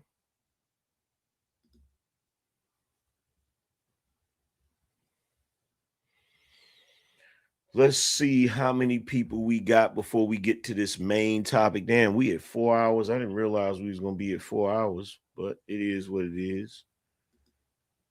It is what it is.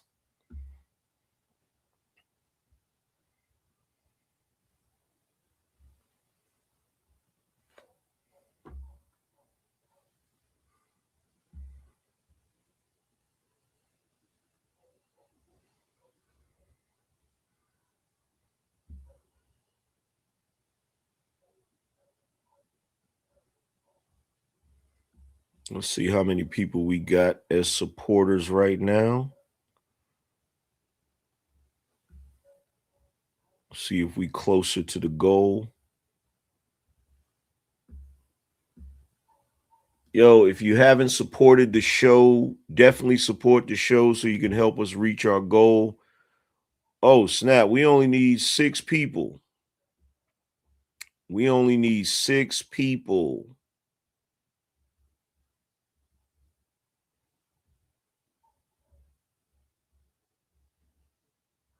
We only need 6 people. Let's get to the super chat so we can get to this main topic. It's that time again. We going up. It's time to read the super chats.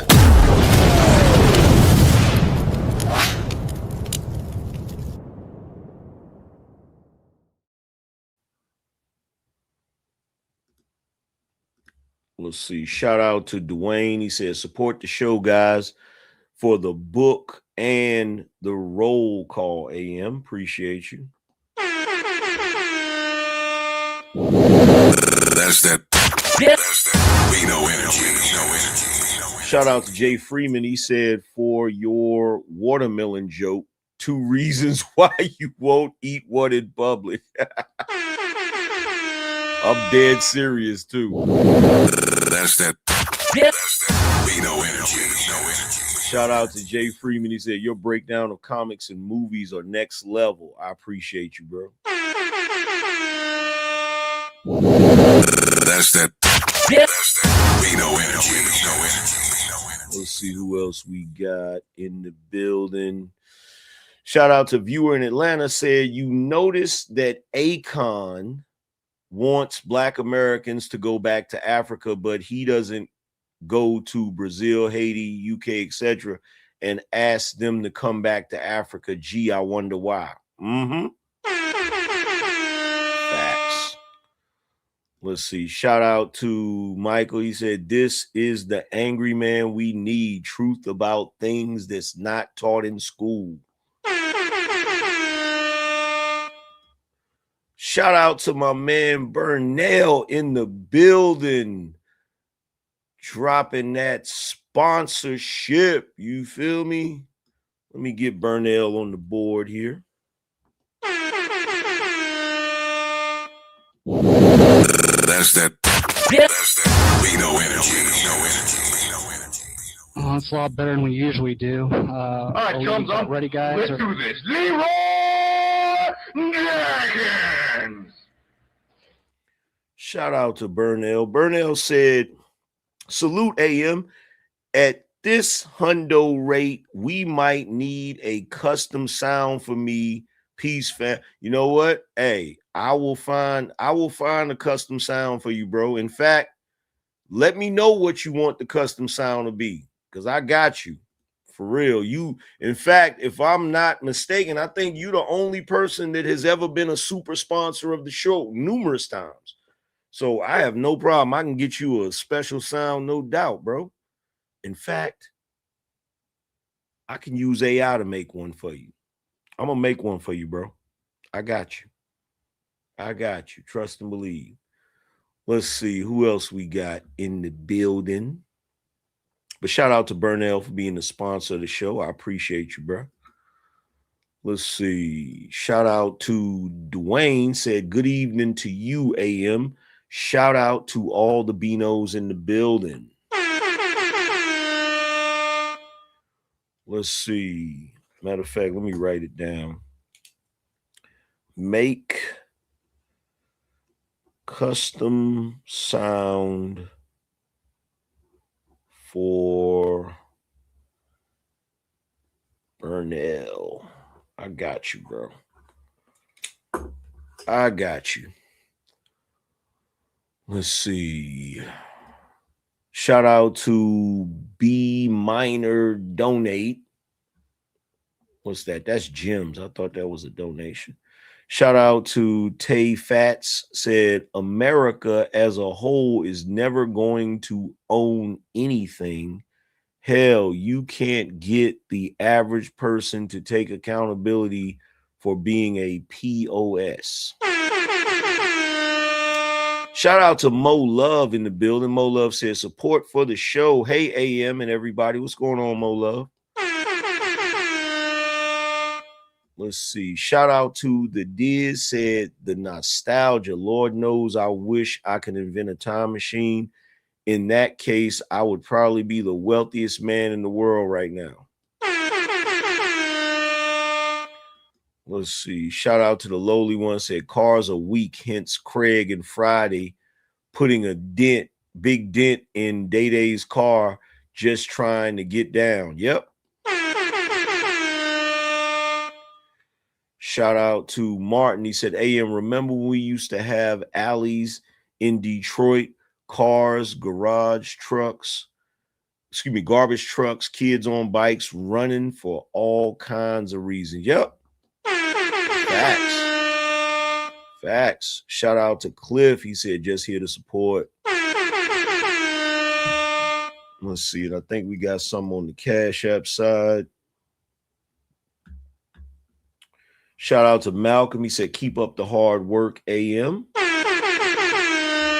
Appreciate you, broski. So let's get to the main topic. This debaucherous foolishness.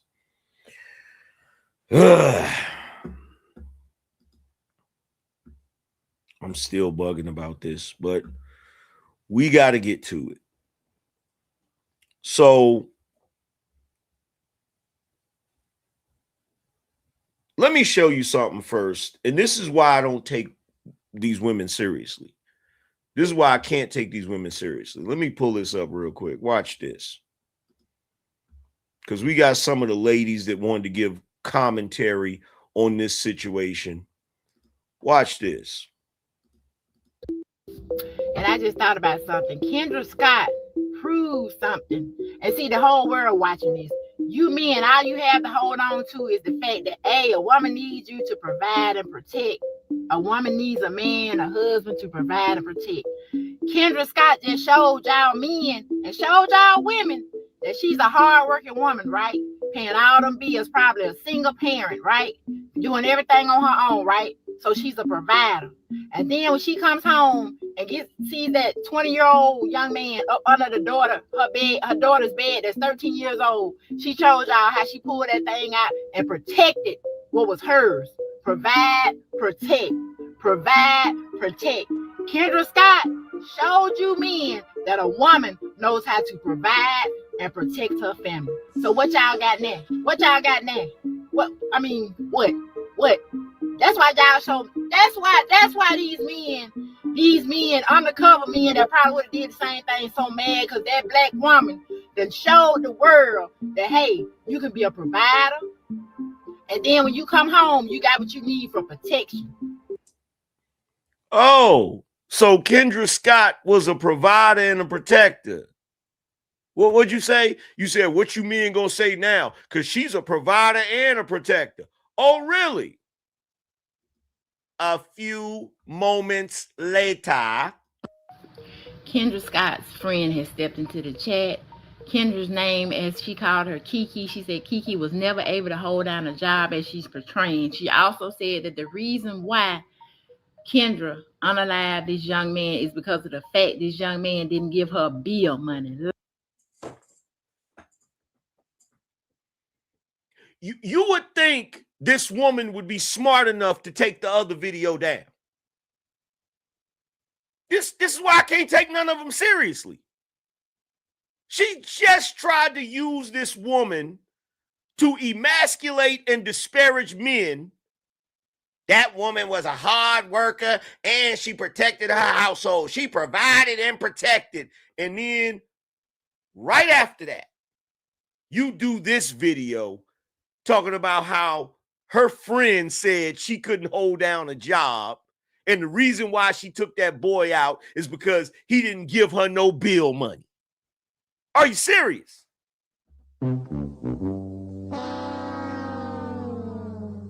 Are you serious? This is why somebody come get their grandma. Somebody please come get their grandma. This woman's supposed to be somewhere baking some biscuits, cooking some collard greens and some fried chicken. Why is she on TikTok running her mouth? She should be somewhere baking some hot water cornbread or something. I'm going to play it again. And I just thought about something. Kendra Scott proved something. And see, the whole world watching this. You men, all you have to hold on to is the fact that a woman needs you to provide and protect. A woman needs a man, a husband to provide and protect. Kendra Scott just showed y'all men and showed y'all women that she's a hardworking woman, right? Paying all them bills, probably a single parent, right? Kendra Scott's friend has stepped into the chat. Kendra's name, as she called her, Kiki. She said Kiki was never able to hold down a job as she's portraying. She also said that the reason why Kendra unalived this young man is because of the fact this young man didn't give her bill money, light bill money. This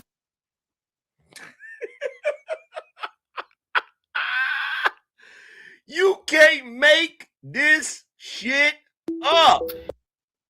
You can't make it up. You can't make it up. Here's the funny thing about this. Because this is what I thought the other day. You know, the first thing I thought about the other day when I originally did the story about this Memphis woman finding this 20-year-old dude under the bed of her 13-year-old daughter. You know, the first thing I thought about? This woman sitting here talking about she probably a single mother. She can provide and protect. So what you men got to say now? I tell you what we got to say now. That dude would have never been over there and would have never been under that bed if there was a father in that household. Let's start right there. To everybody watching right now, is that or is that not true? If there was a father in that household, if there was a man in that household, that dude would have never been up under that bed. He would have never been over there in the first place. So to this grandma right here, who said, what you men got to say now? That's what we got to say now. All this could have been avoided if there was a man in that house. If there was a father in that house, you wouldn't have had to worry about no 20-year-old being up under no 13-year-old's bed. It would have never happened. And I tell you something else too. That father wouldn't have shot that dude in the back of the head. He'd have beat his ass and sent him on his way. That's what he would have did. He probably would have beat him within an inch of his life, but he wouldn't have shot him in the back of the head. That's for certain. But let me play what the friend had to say, because the friend of Kendra Scott, I think that's her name. The friend of Kendra, excuse me, not Kenya. The friend of Kendra Scott has entered the chat room, and this is what she had to say. I got the phone call. It was from her cousin. They were saying that she had got arrested. At that time, nobody knew exactly what had happened. They just said she got arrested and they needed some bun money. At that point, I had cashed out $1,500. I'm thinking it's just for some DV shit with one of her niggas, which is typical normal shit, right? So then when I got the phone call back, they was like, oh, she didn't unalive the dude, I'm not going to say her daughter's name because she's still in mine. I'm respect that. She unalived him. Okay, well, the bitch ain't getting the bun. So everybody just held off till we heard more. For one, it wasn't no sneaking in. She knew of their relationship. They had been dating going on 2 years, okay? I done heard enough of that bullshit. Let's get into the red flag. First of all, Toya is nobody motherfucking friend, because if she was that girlfriend, she wouldn't be up on nobody panels discussing that motherfucking shit. First of all, shut your goofy behind up. I told you, soon as that came out, Soon as that came out, they're going to try to defend it. They're going to try to come up with every excuse under the sun to defend it. So this is what I've found out. This is what I found out. This is the rumor. And y'all already know how TikTok do. The TikTok, bruh, TikTok is better than any investigator that I've seen. You feel me? I will trust not Tupac. I will trust TikTok over any other investigations. Remember the girl that was down in Alabama talking about the people kidnapped her and wouldn't give her nothing to eat but Cheez-Its? That's where I got it from. I got it from the TikTok detectives. You feel me? So this is what has come out. The friend, or the woman that claims to be Kendra Scott's friend, this is what she said. She said that Kendra Scott knew that 20-year-old dude had been dating her daughter for 2 years. She even said the reason that she had no problem, and I need y'all to pay attention to this. She said that she said, I'm saying allegedly, this friend said that the mama had no problem with this 20-year-old dating her daughter because he was helping her with the household bills. So let's unpack that for a second. Let's start right there. So this is a woman who allegedly sold her daughter out. Right? You're basically pimping your daughter. Your underage. Like, bro, if that's true, this is crazy. Now, here's the thing. The friend also said that the day before the incident happened, the mama texted the daughter and told her, if he comes over that house and don't got my light bill money, I'm going to take him out. Well, let me say that again. I'm going to say it again. The mama basically said, allegedly, she sent a text message to the daughter and told the daughter, he better not come over there without my light bill money, because if he do, I'm going to kill him. Now, I don't know how true that is, but I'll tell you this. I'll tell you this right here. You got all of these people saying that, oh, this lady's lying. How do we know she's a friend? How do we know she really know her? Blah, blah, blah, right? Let me tell you something. I don't think she's lying. And the reason I don't think she's lying is because her telling that made everything else line up. Because if y'all remember when I did the show the other day, I said there's certain parts of this story that don't make sense to me. Like, number one, why would a grown man be comfortable going to that house at 1 a.m. knowing that that's a 13-year-old? And why would he hide under the bed?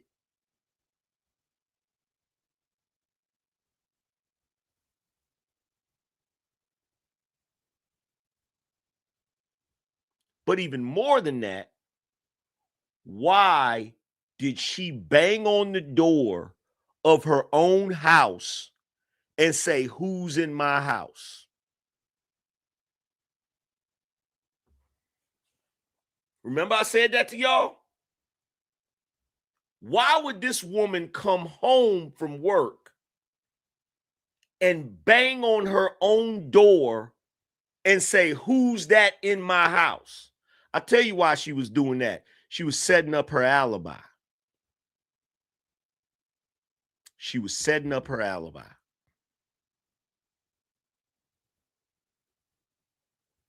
She was setting up her alibi. She was banging on the door, yelling, "Who's in my house?" so the neighbors would hear it.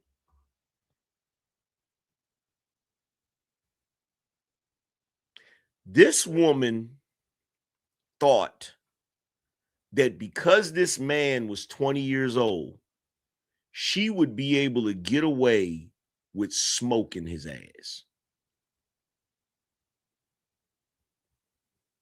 And I believe that the only reason she shot him in the back of the head on his way out of her yard is because at that point she finally got the nerve up to do it.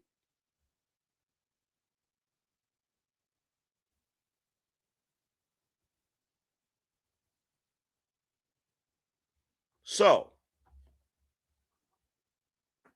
when you hear the friend talking like that and telling this story, right? It starts to make sense. Because how did she know that somebody was in the house in the first place? How did she know? Remember I said that? I said, how did she know he was there in the first place? Maybe she got cameras in the house. I said, how did she know? She knew because that's not the first time he'd been there. And I think I said that the other night. That's not the first time he'd been there. That's not the first time he came over there. So this is what I think. This is what I think. I think that just like certain people, because I know some mamas that operate like this, right? I don't think that 20-year-old started out talking to her daughter. I think that 20-year-old started out talking to her. Remember I told y'all a lot of times in these situations where there's a mama and then there's a daughter or whatever, a lot of times these dudes be talking to the daughter and the mom.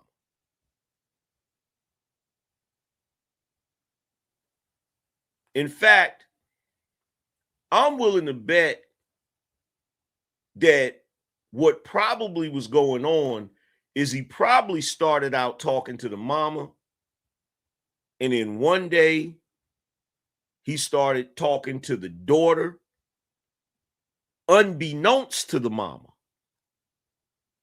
The mama finds out about it and then basically tells him, "You better help me pay these bills or whatever, or I'm gonna do XYZ." And now he gotta help pay bills or whatever, right? And so she waiting on him to bring some money over there. And she done had an argument with him and told him, "Look, don't you come over here if you ain't gonna bring no money."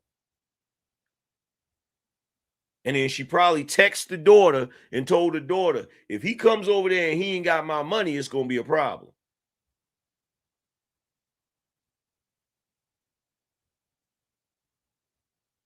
How does she know he was over there? Because she's in contact with him. She got his number just like the daughter got his number. She texting him just like the daughter texting him. You know how many dudes I know that's dope boys that mess with a chick's daughter, not necessarily underage, but You know how many dudes is dope boys that'll mess with the daughter and be giving the mama money? So she probably texted him and was like, yo, you better not be at my house. Where's my money? I ain't got no money. Okay, bet. So she shows up, beats on the door. Who's in my house? So the neighbors can hear that shit. She then goes in the door, and he done already heard her. The reason why he was hiding under the bed is because they done already had words. He didn't think she was going to leave the job and come home. He up there in the room with the girl. Why is he that comfortable? Because it ain't the first time he been there. He probably done spent the night there in the whole 9. He been talking to her for 2 years. That means he started talking to her when she was 11. Which is crazy. He hear the car pull up. He knows she there, mad and mean business. He ain't got time to get out of the house, so he hides under the bed to make it look like he already left. But she ain't going for it. She goes in there like Terminator, tells him to come out from under the bed. He comes out from under the bed. Where my money at? I ain't got no money. They arguing. They bickering. Get out of my house. He goes to leave out of the house. She want to shoot him. She done already set up her alibi by yelling, who's in my house, this, that, and the third. So she trying to work up the nerve to do it. And in the back of her mind, she like, if I do this, I'm going to get in trouble. Then she thought about it. No, I ain't going to get in trouble. He 20 years old messing with my daughter. I can act like I didn't know. And what did I tell y'all? The dead giveaway was, I did what I had to do. That's what she said. That's what she said. She said, I did what I had to do. Why did she have to do it? Because he didn't give her the money. He walks out the door. She finally done worked up her nerve. She lifts up the gun. Blah. She probably wouldn't have been able to do it if he was facing her. She probably wouldn't have been able to do it if he was facing her, looking straight at her. She waited till he turned around where she couldn't see his face to get up the nerve to do it. And guess what? Before anybody says, oh, this is a stretch of the imagination, Angry Man, you don't know what you're talking about. Oh, really? Then why is it the daughter is posting photos of him on TikTok with sad music playing? Music that's saying, I'm sorry.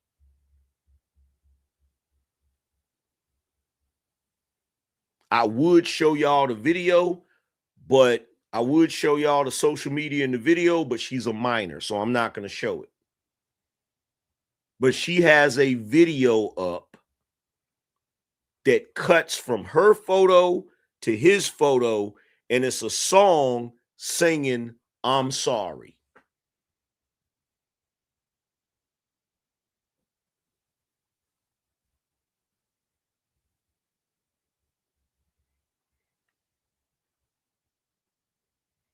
And look, I'm not excusing him. I'm not excusing him. He was dead wrong for messing with that girl. But if it's true that the mama knew about it, she's even worse. He's wrong for messing with that girl, but if the mama knew about that, she is even worse. So even if she hadn't shot him, I would say lock her under the jail. But like I told y'all the other day, she ain't gonna get no whole lot of time unless the police know about that angle. If the police know about that angle and they done got that little girl's cell phone and they see her saying in that text message that if he don't have her money, she gonna do XYZ, she cooked. If they got that girl's cell phone and they see that text message in there from her saying that if he comes over here and ain't got my money, I'm gonna do XYZ, she's done. She's cooked. She's cooked.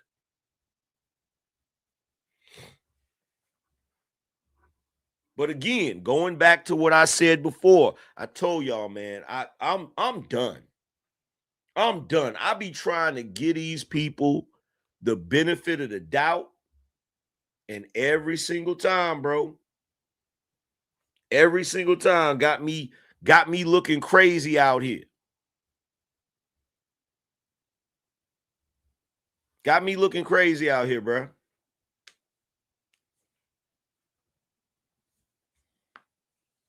Every single time. And I should have went with my first mind because something told me. I was like, yo, I serious. I think she know. I think she know this dude. I think she know about their relationship. I didn't want to say it. I didn't want to say it, but I damn sure thought it. I damn sure thought it. I damn sure was like, bro, I think she know. There's more to this story than is being told. There's more to it.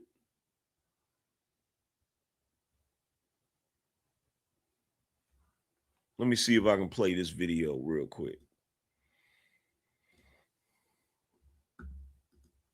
Gun, went in there and get the fuck out of my house, all this and that.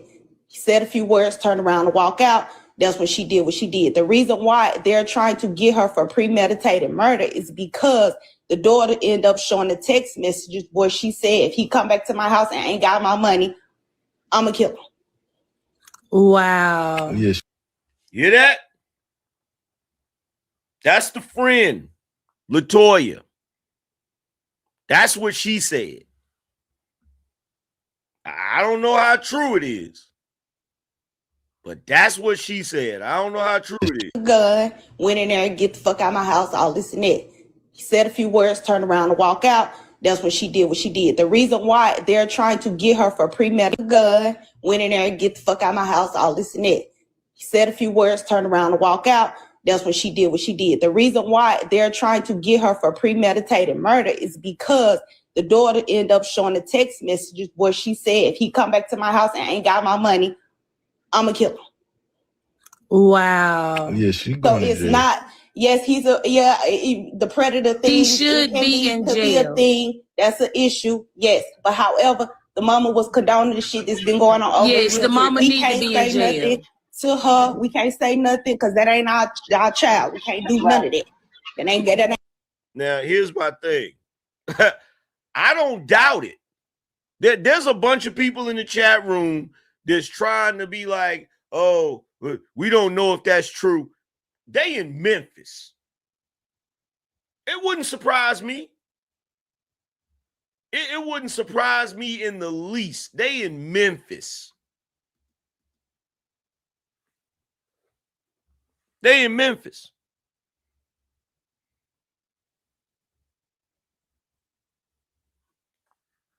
So it don't surprise me.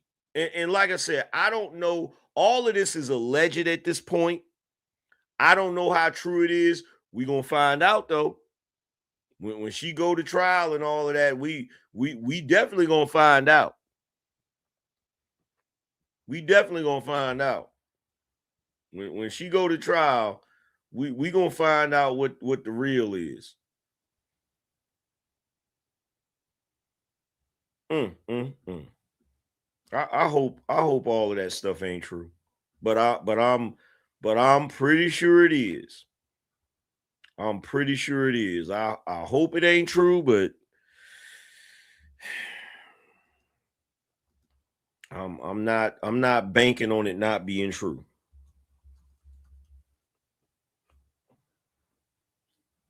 I'm not banking on it not being true.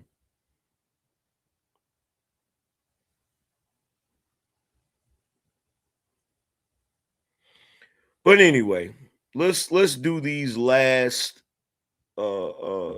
support joints so we can get up out of here. Let's see who we got.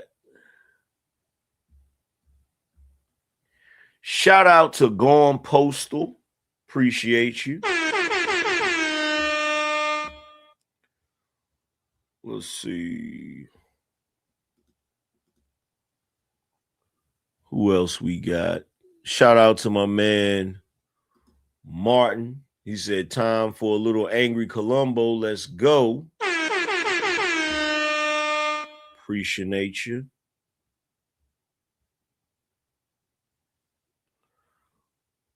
Let's see.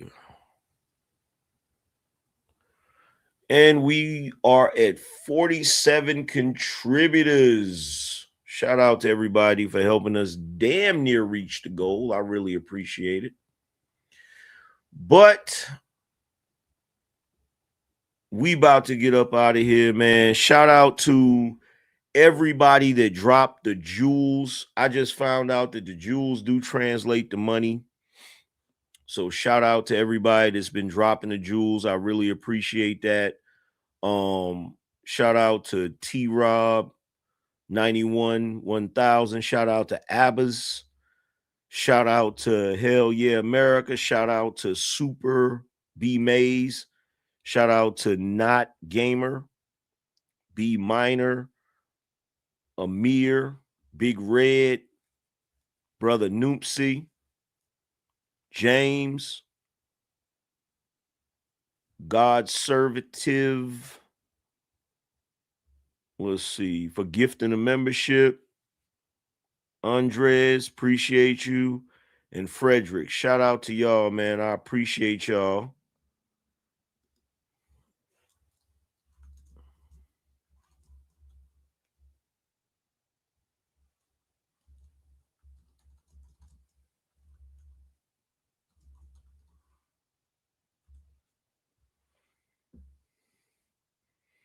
Shout out to everybody in the building. I definitely appreciate y'all. Real talk. But we about to get up out of here. Salute to everybody for coming through, showing love. I'm going to keep track of this story. I'm going to keep track of this story so we can find out what really happened, because I want to know. I really want to know what really happened. So I'm going to keep track of this story. But outside of that, man, salute to everybody. Let me get up out of here because we almost on 5 hours. I'm going to holler at y'all later. Deuces. The session is closed. The board is dismissed.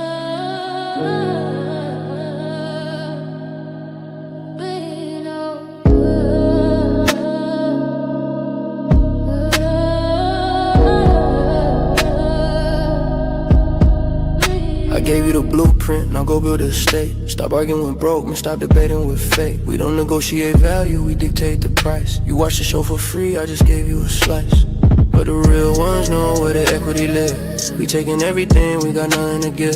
The manual is waiting, you know where it's at. This ain't a gamble, it's a guaranteed bet. Go protect lead, go and plant the seed. Go protect lead, that's the code we need. Go to the side, yeah, secure the command. The Angryman channel, the standard of the land.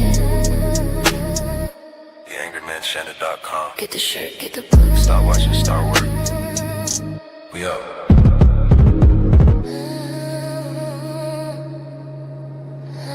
The session is closed.